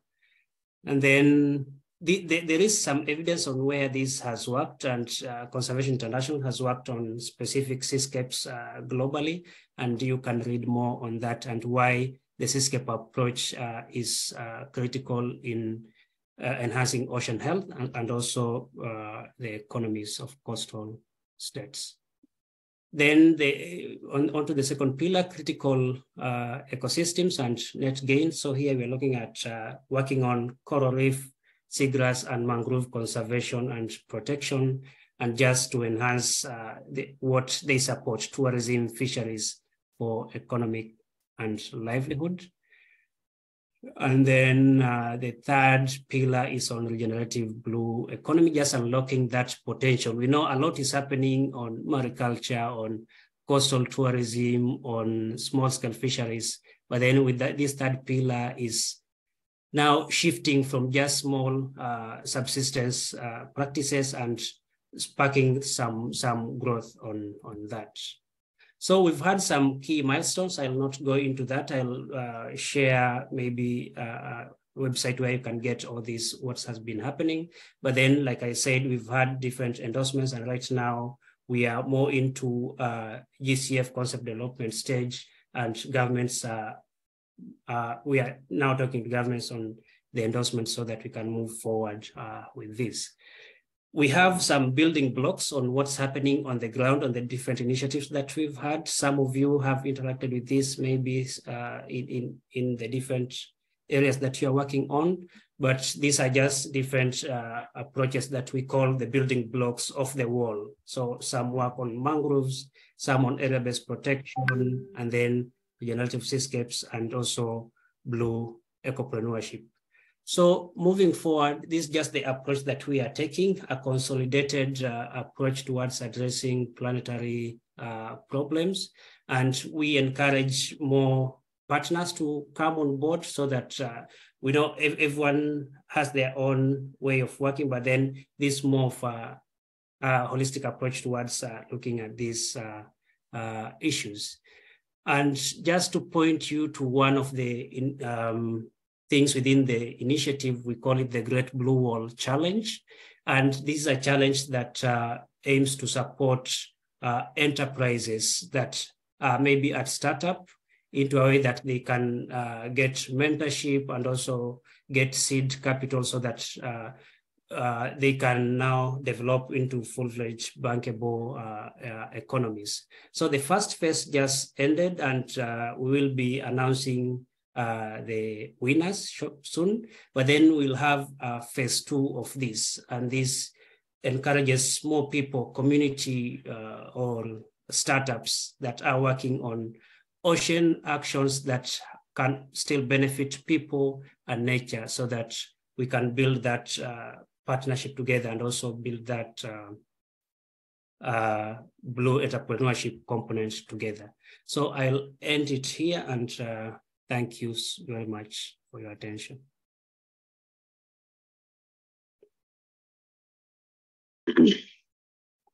Thank you very much, Francis Okaro. I would encourage people to visit the website. Maybe just paste it in the chat, Francis.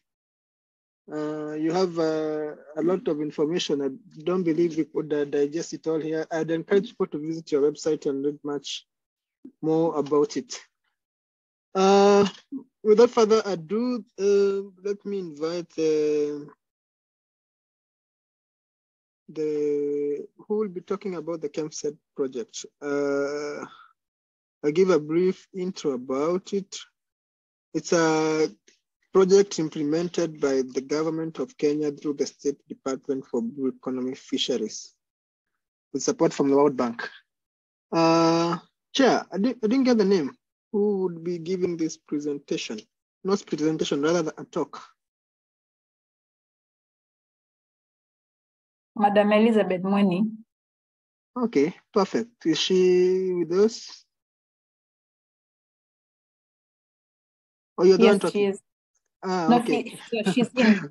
Okay, Elizabeth, kindly unmute, and I understand you don't have a PowerPoint, but I mean, a talk is good. Hello. Let's break the monotony and listen to a talk. Thank you. Hello, good afternoon to all. Good morning or good evening. Can you hear me? It's perfect, loud and clear. I can hear you. Thank you, thank you. Take this opportunity first to thank the organizers of this very important event as we celebrate the 2023 World Oceans Day, and as we remind ourselves that planet oceans, the tides are changing, and to see how we are going to participate and collaborate. My name is Elizabeth Mweni Omulwa, working with Kenya Fisheries Service. I'm based in the Mombasa Regional Office under the State Department for Blue Economy and Fisheries. And I will present this, I will give a brief, I will not share the slides, but I will give a brief talk about the Kenya Marine Fisheries Socio-Economic Development Project. That is a project under the State Department for Blue Economy and Fisheries, and it's a World Bank funded project that is being implemented by the government of Kenya in collaboration with 5 participating coastal counties. I'm doing this presentation on behalf of the project coordinator, who was not able to participate due to another engagement, and he said that I pass his apology when I am giving this talk. To start with, KMFRI is a fisheries project. Is targeting fisheries and is targeting to enhance the habitats or the ecosystem where fisheries thrive. And just as an introduction, we know most source or where we get fish is from the wild, that is capture. And sometimes, as it was even presented earlier, we also are looking at farmed fish. We know capture fisheries resources are renewable, but they are finite, and they are prone to collapse due to various reasons, because when we look at its it's a tragedy of commons. It's a highly regulated resource, and it requires close monitoring. It requires strong fisheries management institutions and control tools. And as a natural resource, citizens are obligated to participate in management under the Constitution of Kenya 2010, Article 69, and also as obligated by other international instruments. So the objective in fisheries management is to maximize contribution of fisheries resources to achieve the national development objective, which include poverty reduction, food and nutrition security, employment, and wealth creation for Kenyans. And so the net profit of fisheries management is sustainability of the fisheries resources, a healthy ecosystem, and stable livelihoods. So we find our marine fisheries in Kenya is faced with many threats which undermine the sustainability. And these include overfishing. We have our nearshore fisheries that are overfished or are undergoing overfishing. We have stocks that have declined due to this and other factors. We have issues of degraded of critical habitats and aspects of pollution. We have issues that are leading to this that are non-compliance. We've said it's highly regulated, but compliance is an issue. And the narrow livelihood options that is found within the marine or the fisheries sector, where fishers depend on the resource. We also note the complication in terms of solving or the problems or the issues that are faced in fisheries resources management and development. But we only take note. We know the issues can be complicated, they can be complex, they can be chaotic, they can be clear at some times, and there could be confusion that may arise. But what we ask ourselves, we look at the fisheries issues and sustainable development. And also we look at what is it we need to understand so that we are able to be able to tackle the issues and solve them and make sure that we have sustainability, not only for the resource, but also for the habitats that the fisheries is found. So we have this project, which is a project targeting fisheries and the livelihoods of the people that depend on the fisheries in the marine sector. And its objective is to improve management of priority fisheries and mariculture, and to increase access to complementary livelihood activities in the coastal communities. So we are looking at improving governance and management of fisheries. We are looking at coastal communities empowerment and livelihood enhancement. And also, of course, once we do that, we expect we have a fishery that is sustainable. The project is, I've said it's targeting the 5 participating counties, that is Kwale, Mombasa, Kilifi, Tana River, and Lamu counties. And they basically targeting those communities that are touching the sea or their coastal, and the sub-counties that the wards that are also riparian to the marine or to the ocean. And the beneficiaries are our fishermen, fishers, the poor households, rural communities with direct or indirect links to fishing activities.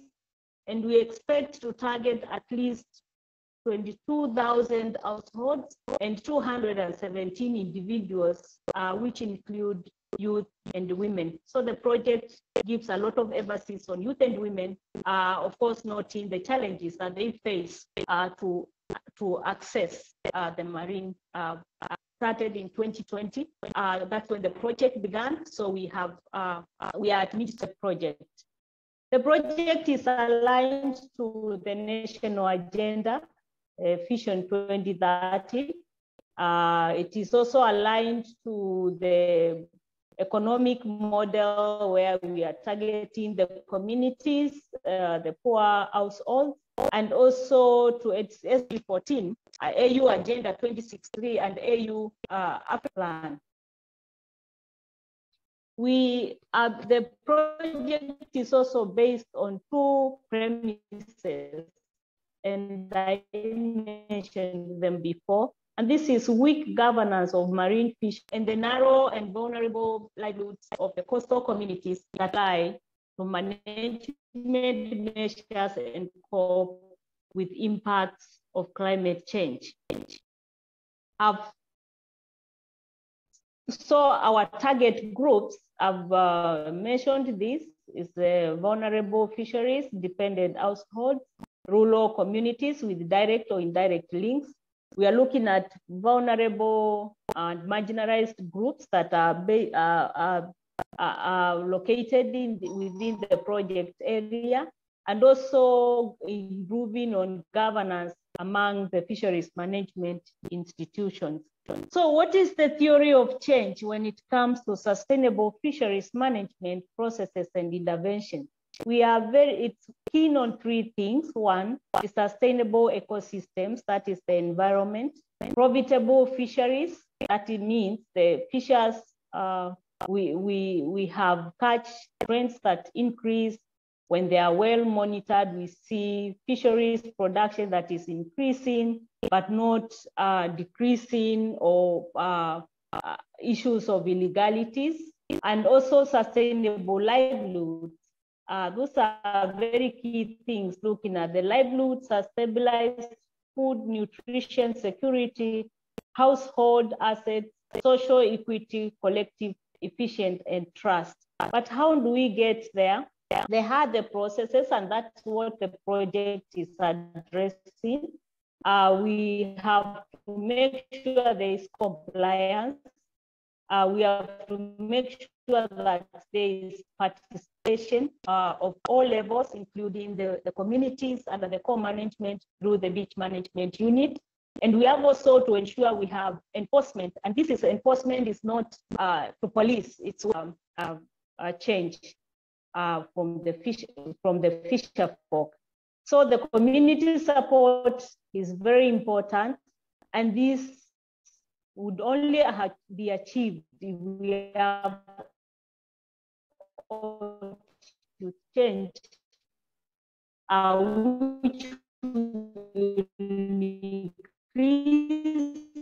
the knowledge base, and also we'll have communication, improved communication between the different levels and the communities to achieve the three very important outcomes of sustainable fisheries management. So the project, we've seen the objective. The aim is to enhance economic benefit, coastal livelihoods for marine fisheries, coastal aquaculture, but we safeguard associated ecosystems.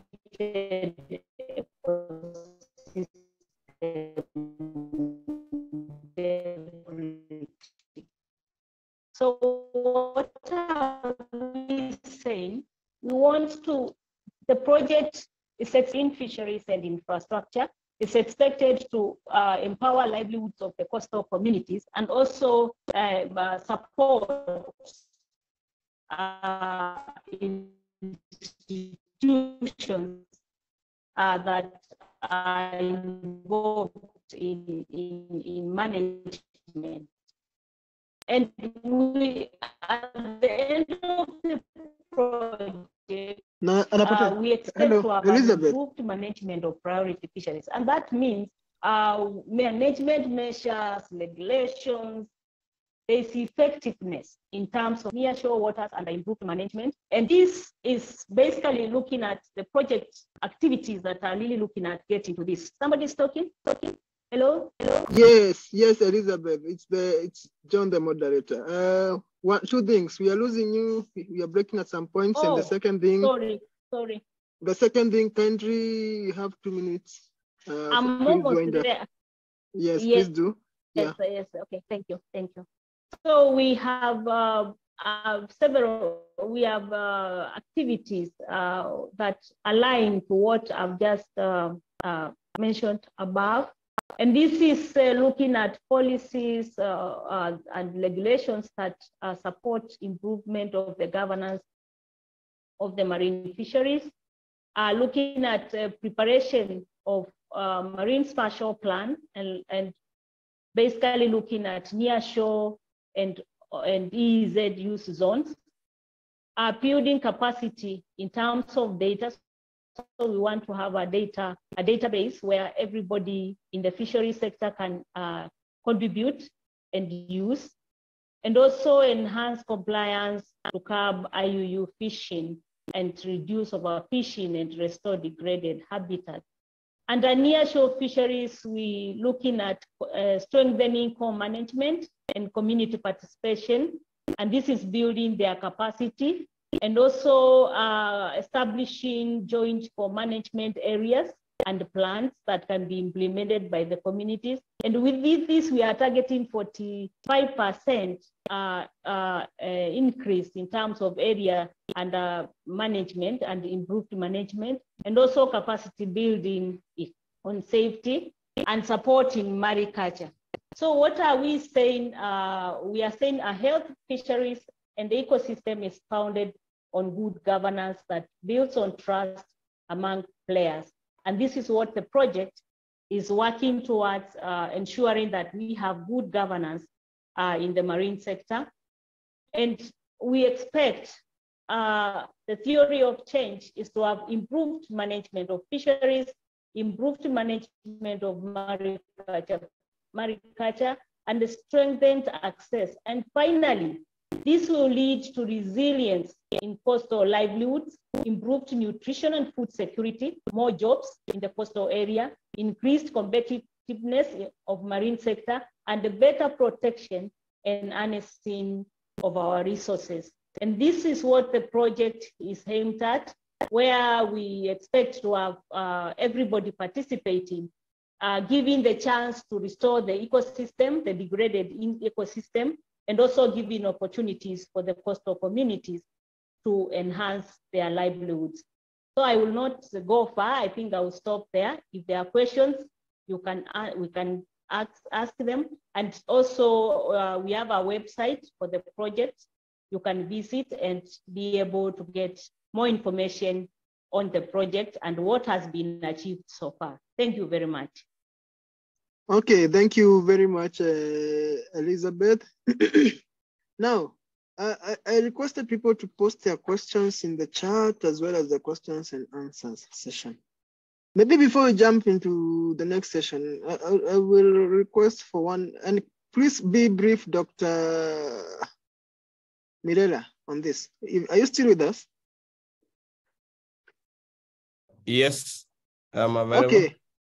And people have asked a lot of questions to you, but I would like you to address one quick one first. Yes. About the black soldier fly that has been, we note that, I'll read as it is, we take note that the research on black soldier fly has been going on for a while in the country. What can KMFRI, teaming up with other research initiatives like the ICP research, can commercialize black soldier fly used in aquaculture? What do we need? We do need a solution to high cost of fish feed. Are there leads that BSF could draw the price of fish feed? Did you understand it? The question. I think I read it as it was. Yeah. Okay. Yes. It's fine. Okay, I could mention that the BSF is one of the noble, it's a noble ideas, because the BSF has more than 50% protein. Okay. The beauty of the BSF, when you compare it with the fish meal, is that the fish meal that we use is also consumed by humans, right? So we are creating a competition, but we're also looking into the aspect of degrading, declining fish stocks and all that. So, but the BSF that we are looking at here is you are basically, there's no competition with humans. And it's also having a multiplicity of other benefits. So that's why it could be a game changer for the fish feed industry and even for the poultry feed industry. What we need is that, as you well indicate, we need this collaboration with the ICIPE and other like-minded research institutions and even commercial interventions. So that we can bring our heads together. We may need to go more than the BSF just being a protein source, but into more analysis of what it really is and what it can be able to be used for more than that. But of course, interestingly, is the whole thing is that we have to deal with behavior change. Behavior change is me and you from where we stay, I need to start sorting waste from my house. I need to start sorting waste so that the waste that goes out there is already sorted.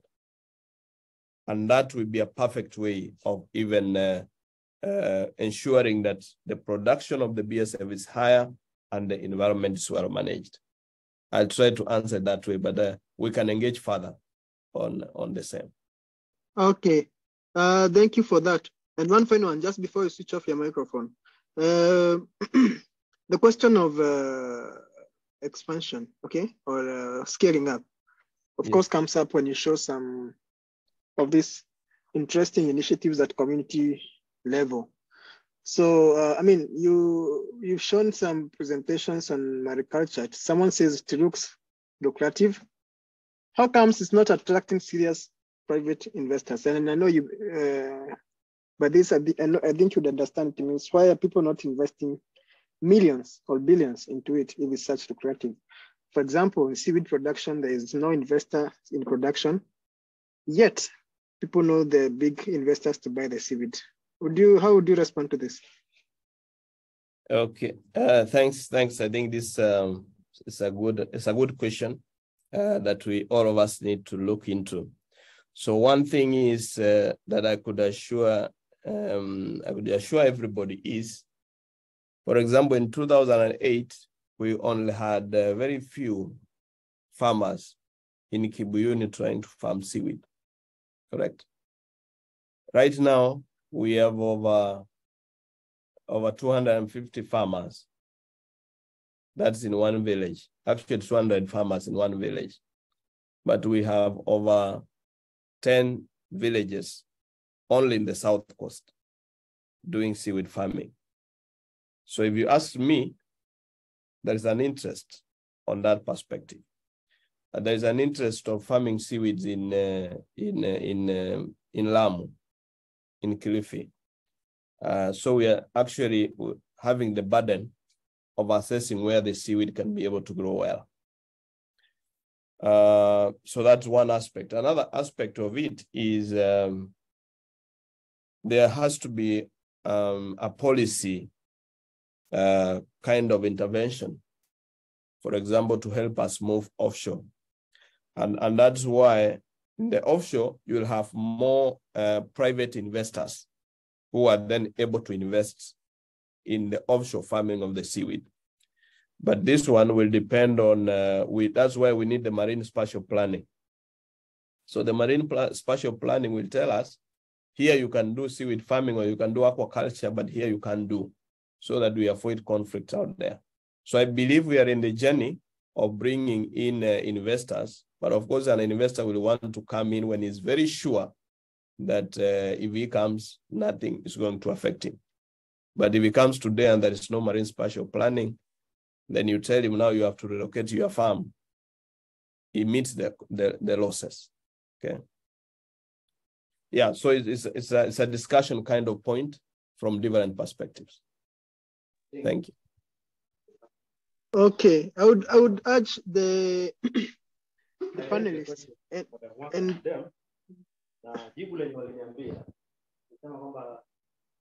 hello, is there someone else speaking? I'm saying I would encourage the panelists to go through the chat. There's been lots of questions posted there. If possible, I mean, not if possible, but kindly try as best as you can to respond to them, and because for the sake of time. So, yeah, I mean, all other panelists, not just David. So, Chair, Dr. Nina, over back to you. I mean, we now have you can give us the highlights and conclusions for the day. And I think we have learned a lot, and you should take the noble task of summarizing that for us. Thank you. Thank you so much, Ngacha, for that. I will be very short because I look at the clock and it's 12:47, and we envisioned finishing this at 12 at noon actually, and we still have a book to launch. But just looking at the presentations that we have had this morning, we've had a call for us to participate, in everything that is in connection with protecting and conserving the resources of the ocean, to understand the ocean in itself. I mean, we have the science that is needed to understand this ocean. We have the policy makers who, once the science is gives a feedback or results, what are the results saying, how are they going to be used? We've got a host of stakeholders, government, non-state actors, CBOs, and the citizens. Anybody who is walking on the earth is or should be concerned about the ocean. So this is what I have picked from today's meeting. So for the Ocean Decade, we have been told, we have been called to submit proposals because there are actions that are advertised here and there, and we need to participate, think of a project or an activity that it's geared towards protecting the ocean. We've also had a video on underwater culture heritage. This is one of the areas that are not necessarily or highly looked into. We have very few expertise, very few people with expertise in that area. We encourage the young and the old to join this. While you're out there snorkeling or you're out there diving, you can contribute this information to the National Museums of Kenya. What is it that you're seeing out there? And the video clearly said that if you see something interesting or strange, do not disturb it. You quickly inform the authorities, and that is the National Museums of Kenya, on what that is. We have treasures out there. There's a ship that is in Ngomeni. So such things, there's a lot that is also just around for Jesus. So this is really the treasure of the country and the world to the world at large. There are many other things that we have learned today. Dr. Mirera has given a very important brief about mariculture. We talk about mariculture. We'd like people to participate in mariculture. Wild stock is being diminished or is undergoing issues of overfishing or losing of species. So we'd like mariculture to be taken up. Have ponds, see what species we can cultivate, and this can bring can change the perspectives of the livelihoods of our citizenry. We have new projects. Miss Elizabeth has spoken about KMFRI, and this is a project that is undergoing, it's currently on, and it's all geared towards understanding very many things. What is the contribution of the citizens? What is the fisheries angle to it? What, at the end of it all, do we have food on the table? We want to keep these resources to be sustainable, not for them to be finished or destroyed while the generations are yet to come. Francis has spoken about Great Blue Wall. And there's a lot that we need to participate in that. This is global, so calls will come out and we need to see what we can do about it. It is all, we are all in it together. I would like to say that there's been a discussion on the chats. People have talked about pollution, they've talked about some fisheries aspects, black soldier fly, just as we've been answering. But I want to say the whole aspect or the whole point of the World Oceans Day, the whole point of the UN decade is to be inclusive. Everybody is going to participate. There's a question of who are the marginalized. Eva has brought in the gender lens. We need to ensure when you say participation, what are we saying? It's not men versus women. It is not young versus old. You could be old, but you're participating or not participating. So what are those factors that are making you not to participate? There are frameworks that have looked and seen how the vulnerable groups and the marginalized can be involved or engaged in developmental projects. This was done under the Kenya Coastal Development Project. There's a framework. So we believe using such guidelines that were set then, we will embrace and engage everybody in this process. So these are the highlights of today's meeting. We will, with the emails that you're providing, you will receive some of the presentations, you'll receive the links to the documents that are very important and any reports that comes out of this, meeting. So I'd like us to move to the launch of the Marine Spatial Planning booklet. And with that, I would like to invite Dr. James Mwaluma to read us a speech. Then I will run through the book and show you what it is all about, and then followed by IUC UNESCO. Welcome, Dr. Thank you, Dr. Nina. I hope you can all hear me. So I'll read. Distinguished guests, esteemed participants, on this auspicious occasion of the World's Ocean Day, I am honored to address you all as we gather here to celebrate the launch of the groundbreaking book on marine spatial planning and blue economy. Today, as we come together to recognize the importance of our oceans and the need for their sustainable management, this publication serves as a beacon of hope and knowledge. Our oceans, with their vast expanses and incredible biodiversity, are the lifeblood of our planet. They provide us with food, oxygen, transportation, and countless other resources. They also play a vital role in regulating our climate and supporting ecosystems upon which both humans and marine life depend upon. However, our oceans face numerous threats from overfishing and pollution to habitat destruction and climate change, as mentioned by most of our speakers. This book was work contributed by a number of experts who gave their presentations in different chapters as parts of lessons shared in a webinar held in 2021, supported by IOC UNESCO. There is a national process for the development of the MSP for Kenya. This report captures the dialogue held between different sectoral players on environmental pressures along the Kenyan coast and highlights critical aspects that are important for consideration as Kenya develops its marine spatial planning. The report also provides much needed information on how to foster coordinated actions and investments in the marine and coastal space and key consideration for such processes. Aspects of conflict reduction in the search for equitable distribution of benefits are key considerations of this process, as well as elaboration of opportunities for new and innovative uses of marine space in the development of aquaculture initiatives for Kenya.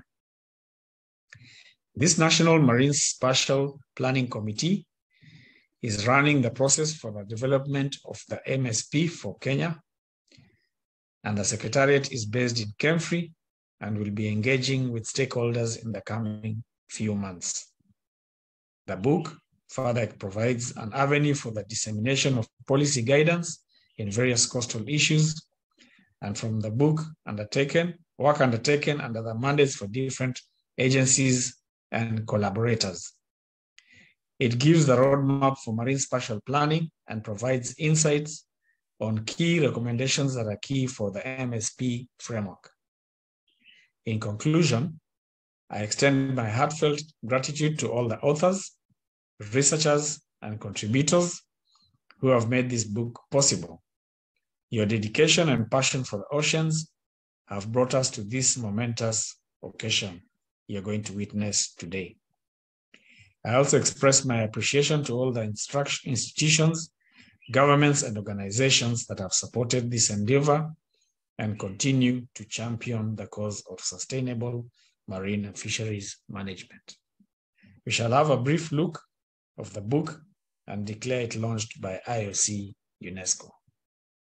Thank you. Thank you so much, Dr. Mwaluma. Let me put it up.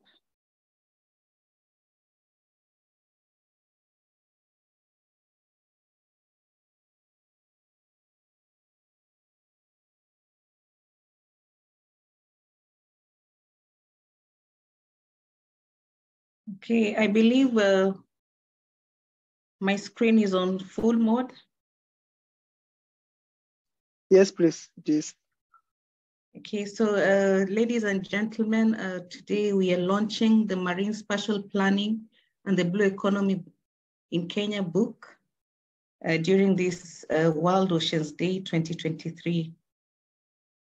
So just to take us through quickly, this is a book that was supported or co-funded by the government of Sweden and the European Maritime and Fisheries Fund of the European Union, and also supported by IOC UNESCO. We have 4 editors, myself, Dr. Melzedek Kosore, Ms. Abby Alela, and Dr. Jacqueline Ugu. So within the book, it has 4 components, the environmental drivers in marine spatial planning, a second part that is on marine spatial planning in Kenya, key concepts and needs. The third part is on assessing capacity to undertake marine spatial planning in Kenya, and 4 lessons learned from the marine spatial planning workshops.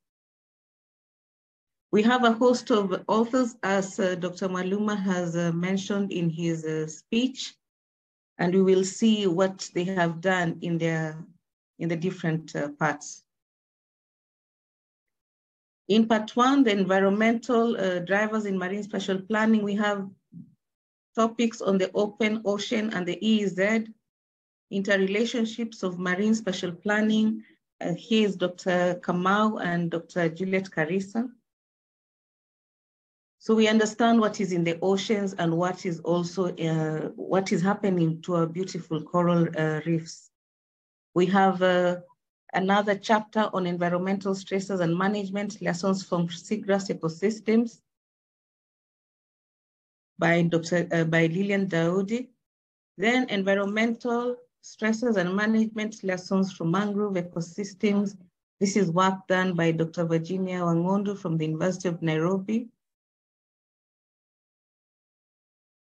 We also have a chapter written by Dr. Arthur Tudor, the Executive Secretary of WAMSA, the Western Indian Ocean Marine Science Association, which looks at transboundary environmental pressures and management options.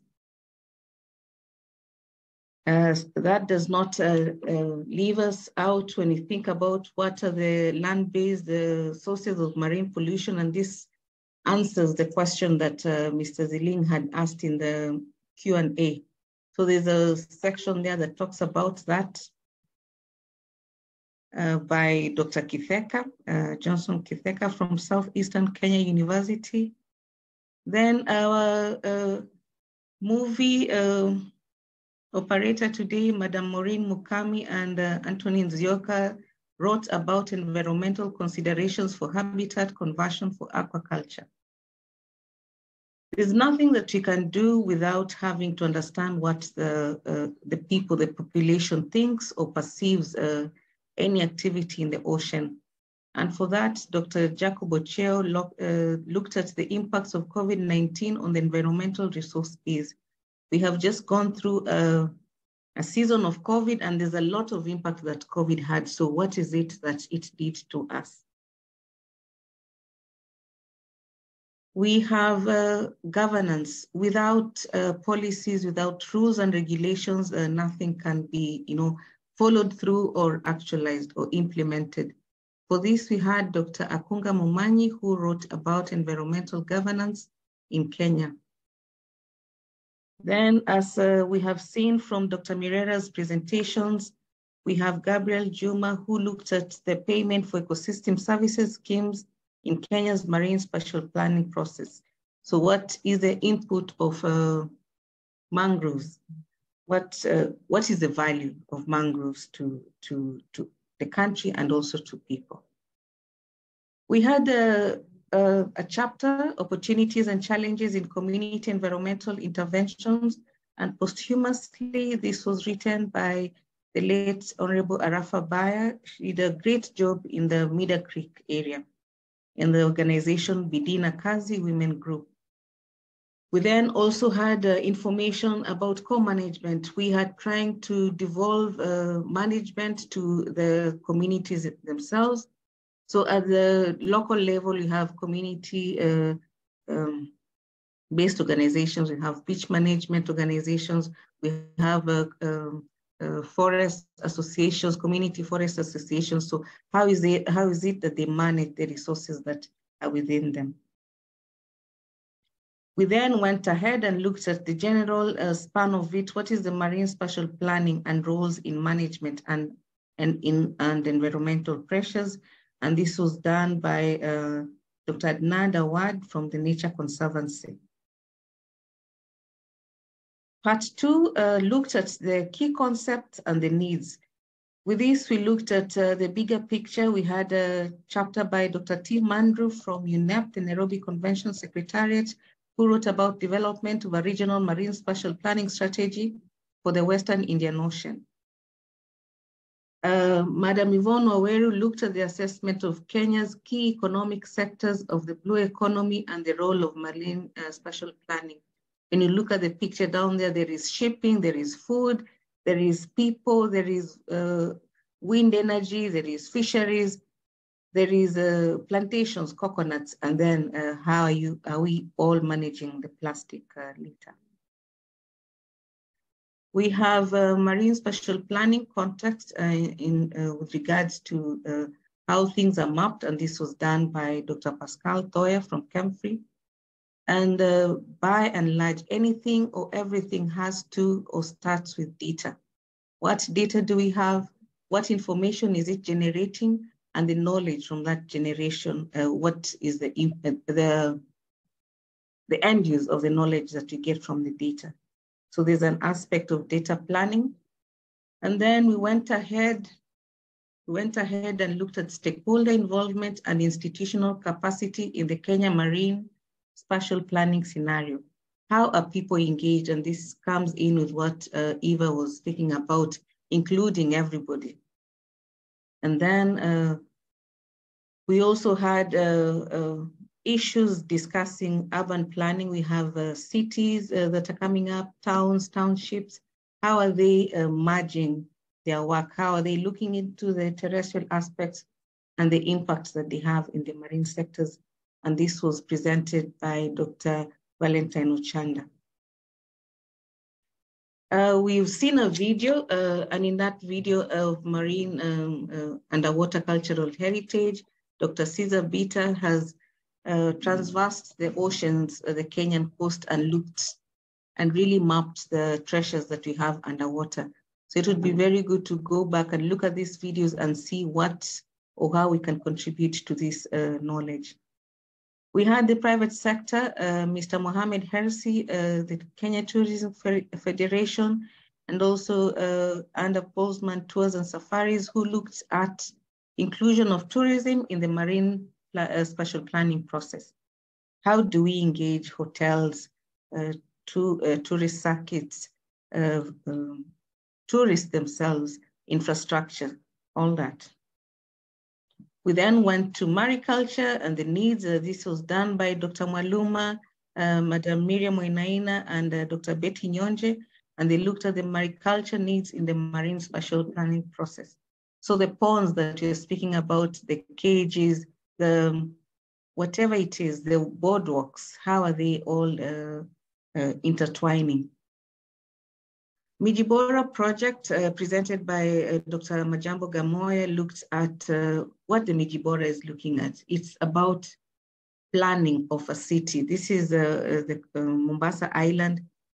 How are we, building? What are we doing with the waste? How is it managed? How are we managing the people and the expectations at large?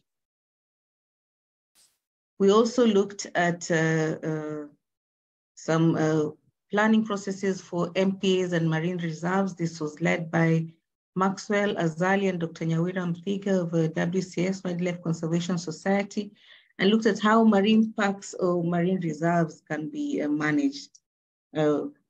What does it mean for it to be a reserve? What does it mean for it to be a park? And what is the value of that? What is the involvement or the contribution to biodiversity building? We then looked at marine spatial planning towards sustainable blue economy. This was done by WWF Experiences and Lessons in the Kenyan Coastal. We had Dr. Zachary Martin, Ms. Lily Daly, Dr. Edward Kimakwa, Mr. Hashim Said, and Mr. Ciro Abdallah, that looked at what WWF has also worked a lot on the Kenyan coast and what did that mean. They have also developed a number of spatial plans for some counties like Lamu County. We also looked at capacity requirements. We are saying that we need to understand our ocean, but what capacity gaps do we need? What skills do we have? What expertise do we need? So all that was put in together by Dr. Adnan Awad. Part 3, we looked at assessing the capacity to undertake the marine spatial planning work. Here, Mr. Odido, who's spoken in the morning, and Ms. Abia Lela looked at the capacity needs assessments of institutions and stakeholders involved in this process for the Kenyan EEZ and nearshore waters. So what do we have? Labs, equipment, infrastructure, people, time, and places. We then looked at lessons learned. This was part 4. What are the lessons that you have learned?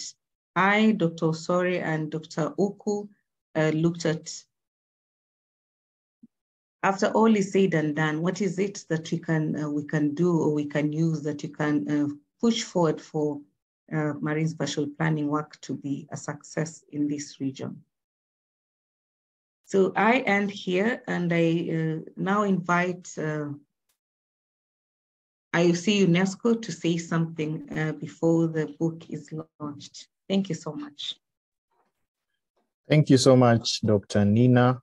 And in the interest of time, I know much has been said about the marine spatial planning and blue economy book that we are about to launch by Dr. Nina and Dr. Mwaluma. So I'll just say a few remarks even as we officially launch this publication for the use and utilization by the large marine stakeholders in the country. So marine spatial planning is a very key instrument to integrate sustainable development agenda in the marine environment, and also providing a breeding ground for new development paths towards a sustainable blue economy. And we all know that Africa has a potential, that the oceans in Africa have a potential to develop sustainable blue economy that can be used to improve the economic aspect of the continent.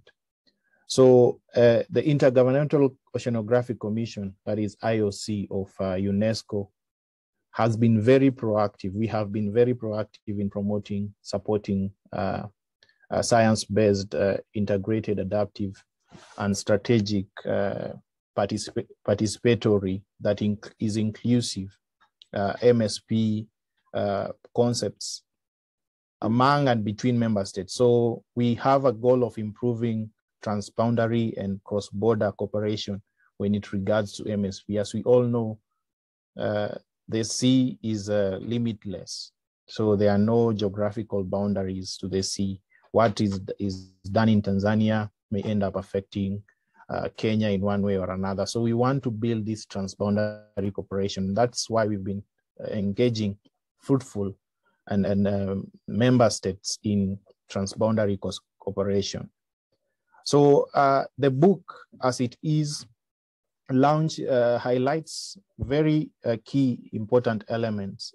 And I will mention 4 of them. That providing a common platform for dialogue between different stakeholders, while we enable the understanding of anthropogenic and environmental pressures along the Kenyan coast, the cumulative impacts of these pressures also.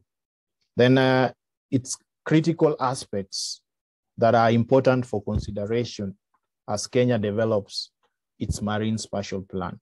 This is a government-led process and it should be led by government. IOC is just a facilitator of the process. That's what I want to say. And then stakeholder participation is very critical in obtaining societal acceptance. So we have to involve stakeholders across the board for achievement of socio-economic objectives and integrated cultural aspects of coastal communities, as well as we had a very good presentation on UCH and water cultural heritage.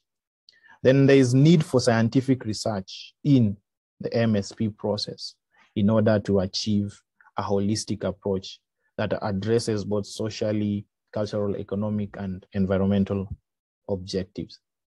So as was highlighted by Dr. Nina, the book is actually a production. The production of the book was a very collaborative piece of work that was written by 30 different authors from diverse sectors. And the work was very hectic. It began in 2021, and we now have a book to launch. So I want to pass a sincere gratitude and appreciation to the group of individuals and the authors, all the people who are involved in the process. And special thanks to the editorial team that was led by Dr. Jacqueline Uku, Ms. Abia Lela, Dr. Melchizedek Osore, Dr. Nina Wambiji, and our very talented and able graphic designer, Mr. Gordon Arara.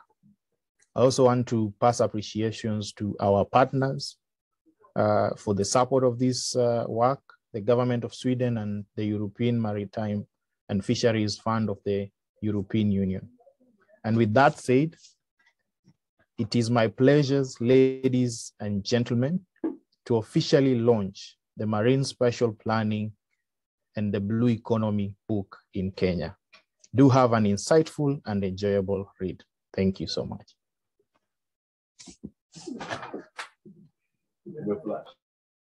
Thank you so much. Thank you so much, Edwin, for that. And we really, really appreciate that. The book is now officially launched. I have put the link on the chat. You may go to the link and get the book. You can download an online copy. On 8th at the public beach, you will have some hard copies that will be distributed. I hereby then invite our PS represented by Mr. Roderick Kundu, the Fisheries Secretary, to give the closing remarks. Mr. Kundu.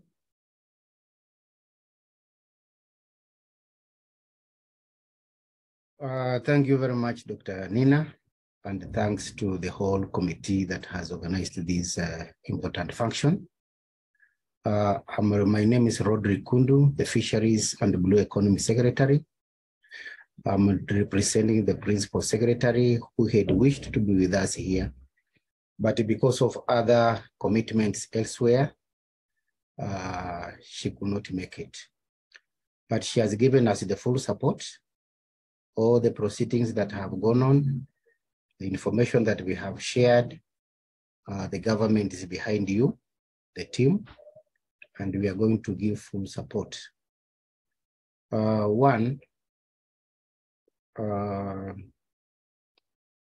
This has been a very important meeting, and some keywords have come out about collaboration, sustainability, and inclusivity.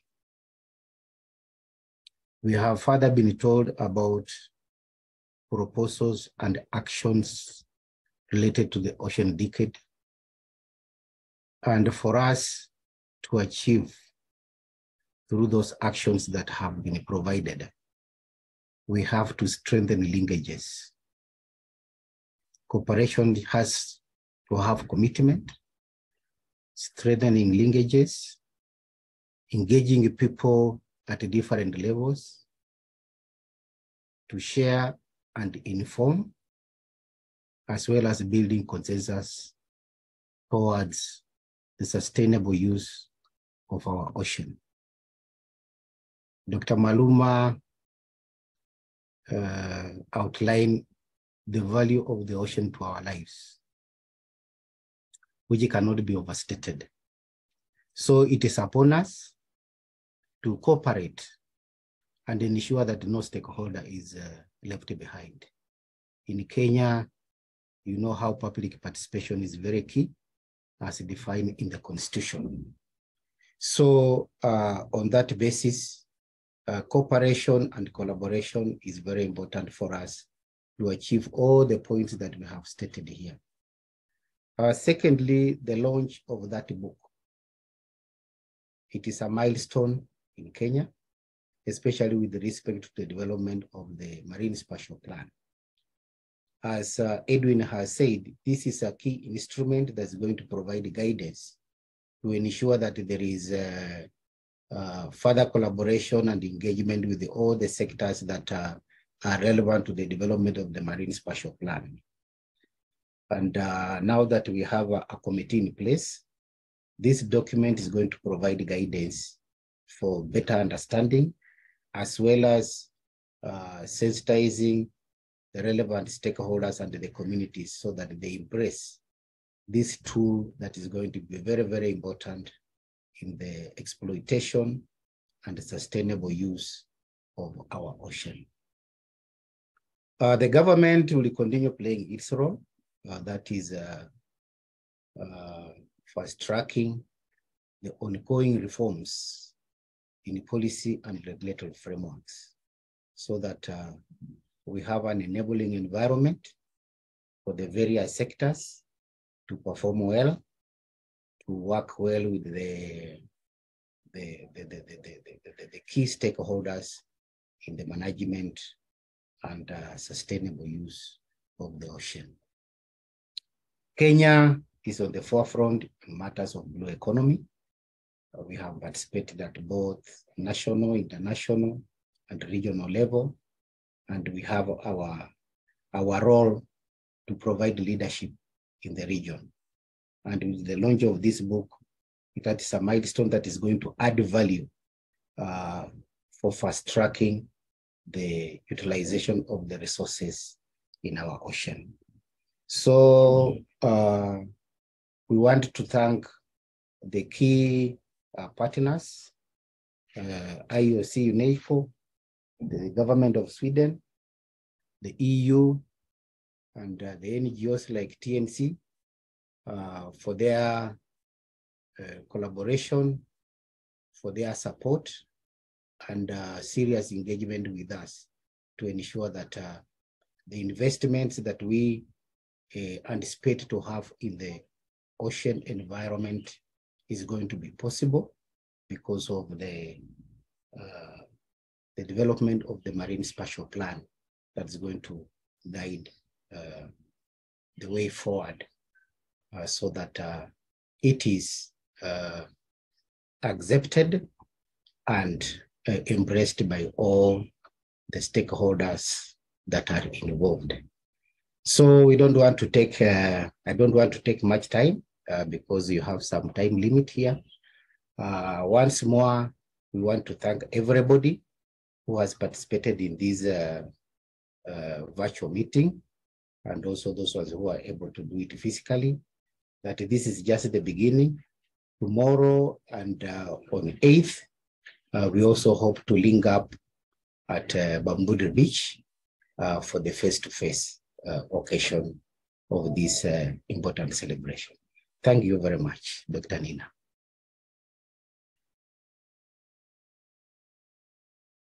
Thank you so much, Bwana Kundu, Fisheries Secretary, on behalf of the PS, State Department of Blue Economy and Fisheries. Your words of wisdom are highly acknowledged. Colleagues, I want to thank you and thank everybody, beginning with the PS, for attending this meeting. We are about to finish. Just in 2 minutes before I make some announcements, I'd like to make some few announcements so that we don't leave just like this. So on behalf of Kenya Marine and Fisheries Research Institute, KNATCOM, IOC, UNESCO, and all the participators, all the institutions, the committee that was planning this virtual event, I truly and honestly thank you for the work that you have done. We still have a face-to-face meeting, a physical meeting on 8th of June. That's the day after tomorrow at Jomo Kenyatta Beach, Mombasa, Kenya. Tomorrow we have, starting this evening, we have what you're calling the Ocean Week, and this is organized by Alliance Francaise. They have a function that is running from 6th to 10th of June, different events. So today they're opening their event in the evening from 6 to 8. Tomorrow, Dr. Mirera will be participating in a roundtable talking about mariculture in Kenya. Please do not miss that. KMFRI is hosting a number of children. Children will come to KMFRI, a group of children will come, and they will participate in artwork and tell us what they think about the ocean. What does the World Ocean Day mean to them? And many other activities that have been happening. We've been having beach cleanups. We'll have one more beach cleanup on 8th at the public beach. So we'll share, and we have shared these posters of the different events. We welcome you to participate in those as well. Any question that you have or you may have had about this discussion today, please do not worry. Ask your question. You can still send an email to us, to the email that was sending in the Zooms, or to all the organizations that have been in this, in participating in the hosts of this meeting. So do not worry, whatever question you have, we are here to answer these questions. We are here to work together so that we may protect and conserve our oceans. We are going to finish this meeting with a video by the 30 by 30 agenda. And this is what Mr. Okalo had spoken about when he spoke about the Great Blue Wall. So Maureen is going to run a video. Please let's watch this video. And I truly, truly thank you for taking the time to come and celebrate with us the UN World Oceans Day 2023. Asanteni sana. The ocean is incredible. It is where we celebrate, exercise, work, and get food. It also generates much of the oxygen we need to stay alive. Can you hear? In fact, every second breath you take comes from oxygen produced in the ocean. But climate change, overfishing, and the oil and gas industry are threatening marine biodiversity and ecosystems. Science shows that a minimum of 30% of the ocean must be protected to reverse biodiversity loss and fight climate change. This is why countries all around the world are working to protect 30% of the ocean by the year 2030, known as the 30-30 goal. But just reaching this number is not enough. We need to conserve areas that are especially important for biodiversity and ocean justice communities. And we do that with fully and highly protected marine protected areas, or MPAs. Highly protected MPAs are safe from damage caused by humans and only allow activities that minimally impact ocean habitats and ecosystems, like subsistence and small-scale fishing. Fully protected MPAs do not allow any extractive or destructive activities, like bottom trawl fishing or industrial uses. Less than 3% of the ocean is currently fully or highly protected. But the 3030 goal has inspired countries to expand existing or create new fully and highly protected MPAs. Fully and highly protected MPAs provide safe spaces for fish and other wildlife to grow to their adult size and reproduce, which then increases the size and quantity of catch outside of the MPA. They provide refuge for endangered animals and give damaged habitats an opportunity to recover. Highly and fully protected MPAs also increase ocean resilience against climate change by protecting carbon sinks, which are places that sequester carbon dioxide from the atmosphere. Take action to protect the ocean. Learn how at azul.org. Thank you. Thank you so much. Yes, thank you so much, Maureen. I think you can, people can live at their own pleasure as you play the underwater culture heritage video. I think we did not see till the end. To all the panelists, thank you so much for giving us your presentations. We highly appreciate this. To CSTI for hosting this webinar. We are really grateful. And to everybody, IUC, UNESCO, IUCN, TNC, KMFRI,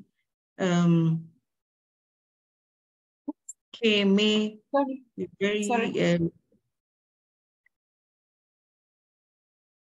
Yes, Maureen. I'm sorry, it was playing and I didn't realize. No, it's okay. So thank you so much, everybody. Let's meet on Wednesday at the public beach in Mombasa. Please wait. Has a rich cultural heritage. Whether you catch a glimpse of it from the surface or fully immerse yourself in the underwater world, when you think of our underwater heritage, what comes to mind? Is it the amazing marine experience off our coast? Or is there more? And what can we learn from what we find there? There is a big part of our history to be discovered. This is Africa's underwater cultural heritage.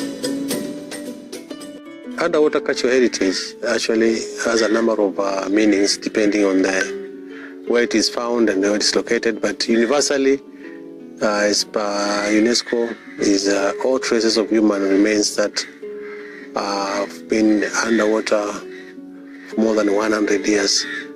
Underwater cultural heritage, for me, describes any cultural heritage that's submerged or just within a body of water or waterways that is involved with culture. Underwater cultural heritage is a trace of every human interaction with the seas, which is cultural, has historical significance and archaeological significance as well. For thousands of years, there has been trade and exchange of goods along Africa's coastline. Not only did we travel to foreign lands, but we attracted many to our shores too. So think of all this history that lies buried in the sea. Think of the knowledge of our ancestors and how they lived, or of the ships and their cargo that never completed their voyages. In general, people think that underwater heritage is only shipwreck, especially colonial shipwreck or transatlantic shipwreck. Today in Africa, underwater heritage is linking communities, especially fishermen communities. We know shipwreck can give a better conservation of marine biodiversity, and the fishermen know that. That's why they contribute to protect this shipwreck. Underwater cultural heritage to the African people means a lot. when you talk in terms of slavery. There are so many connections because we had a lot of interactions with the Portuguese, with the English, and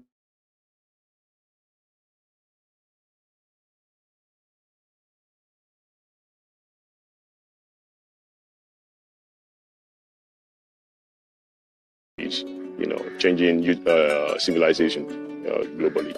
Besides the underwater cultural heritage has a material thing, we have the material aspects that are really, really important to understand. And I would give you an example. If you look to the Eastern African coast, especially what is known as the Swahili coast, we share a lot in common, starting from Somalia, Kenya, Tanzania, and part of Mozambique. These communities share a way of living that is quite similar in exploring the maritime resources, the way they dress, the way they dance, the way they sing, even the language is similar. So all of that was only possible because of the strong network that was established along the coastline, and these people were interacting together over centuries. Miaka iliyopita ya nyuma ilikuwa usafiri ni watu wasafiri na mashua hizi za mbao, wengine wakitumia majamvi. Wakati huo alikuwa hakuna tanguo, ndo zikifanywa zikifungwa zikifuata upepo tu. Alikuwa ni kufuata upepo tu mpaka upepo unapofika hivyo ndo mwisho. Upepo kirudi unarudi nyumbani. Underwater archaeology has helped us discover the amazing wonders of Africa's history and how cultures interacted, helping us understand the world we live in today. There are many UNESCO World Heritage Sites along Africa's coast, and often under the ocean around them, one can find underwater cultural heritage sites, which are also in need of protection. When I'm asked why did UNESCO set up the 2001 Convention on the Protection of the Underwater Cultural Heritage, then the answer is actually very easy, because we need it. We need a convention, what is a treaty binding states, to bring everyone together in the fight to protect the submerged heritage of this world. In 2001, when this convention was, elaborated, there was a huge issue with the pillaging, large-scale pillaging of the shipwrecks. Of course, with the adoption of the convention, that didn't disappear like that, but working together, bringing states to ratify, we have seen an improvement. The convention is important because the heritage we have underwater, resources that could disappear, could be destroyed if it's not protected.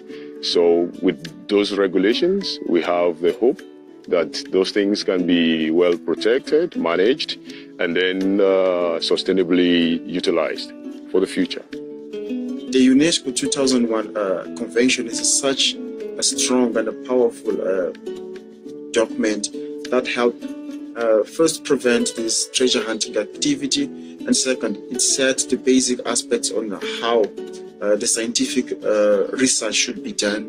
It helped on setting the guidelines on how material should be preserved and how the material can be also displayed to the public. Kenya has invested heavily on capacity building, training, and infrastructure development. We have trained lab technicians, people who can conserve artifacts from underwater. We have trained underwater archaeologists, like myself, have been trained by the government. So that expertise has allowed me to now be able to train other people. And with UNESCO support, we've been able to do 2 trainings here in Kenya for people from different parts of sub-Saharan Africa. And now we have a pool of professionals in underwater archaeology. This submerged part of our heritage is part of our national treasure, to be appreciated by all, not just a few, which is why we must protect it. In case you find an underwater cultural heritage site, meaning an ancient shipwreck, a sunken structure, then first of all, don't touch, don't destroy, don't damage, don't take anything if there's not an imminent danger, and inform the authorities. The port authorities, the museum, the archaeologists, If you do not know whom to address, UNESCO has actually a list of the responsible authorities on its website. When we discover a site underwater, the first thing we do is to confirm what type of a site it is, the typology of that particular site. It could be a landscape, it could be a construction, maybe a monument of, built of stone or whatever kind of monument, or it could be a shipwreck. Thereafter, then we do a survey to establish the extent, how big the site is. Then we move in and do a detailed study of what perhaps the site contains. Or if it's a shipwreck, we look at what maybe was the cargo that was in there. Kuna sehemu tofauti ambazo zimetokea. Kuna zingine zinatoka Afrika, ziko za kutoka Afrika. Kuna udongo wa kutoka bara la Asia kule, kuanzia China, India hapo, za kutoka Arabuni. Hizi ndo nyingi upande kutoka kule. Our underwater cultural heritage is a window into our past, helping us to understand our identity and our cultural diversity. But there is much more we can gain from understanding and conserving these sites and artifacts. There's a lot of benefits that you can get from underwater cultural heritage. Like you can have tourism, you can have employment, new employment opportunities for people. You can have aquaculture, you can have blue economy investments, you can have a lot of possibilities. Now the local people protect, preserve, and sustainably utilize a maritime cultural heritage to make a living. And this is a very good example whereby we have opened ecotourism sites. We have been able to mitigate climate change that has been impacting on our sites through the local communities. Today, what I'm doing in my country, in Senegal, is to assist our Minister of Culture and our university to build a program about the management in general about underwater cultural heritage by training a new student in this field, because underwater archaeology is really a new field in our country, in sub-Saharan country, and also to do the first inventory of our underwater site.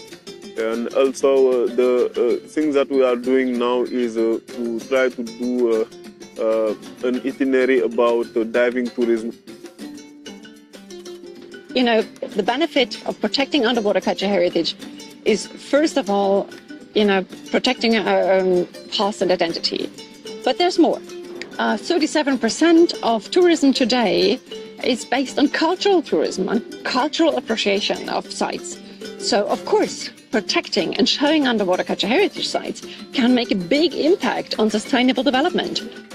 Protection of underwater cultural heritage is important because in most places we don't protect it and it's lost. It's part of your history that you will never get back.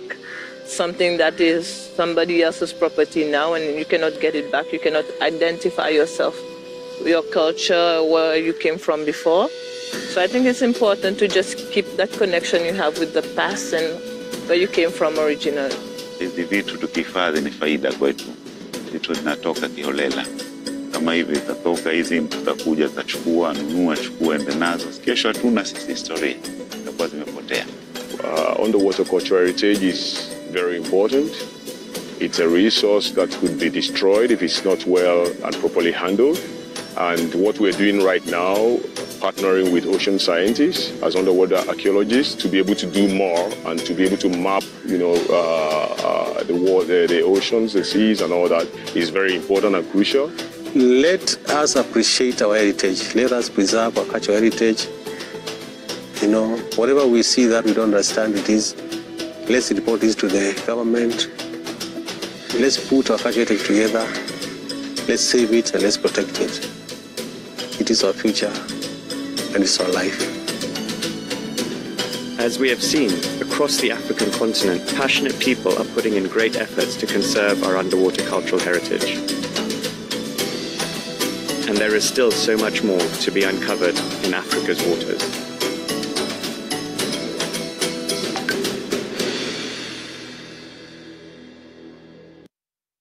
Done. I think we are done, Dr. Nina.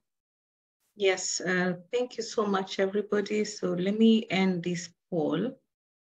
I think this is the last poll, and yeah. And we just share the results. Those are the results. Yeah, asanteni sana. Let's keep on working for the ocean and give our feedback.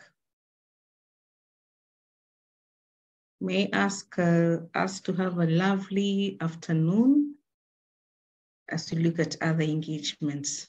Thank you, everybody, for attending this meeting today.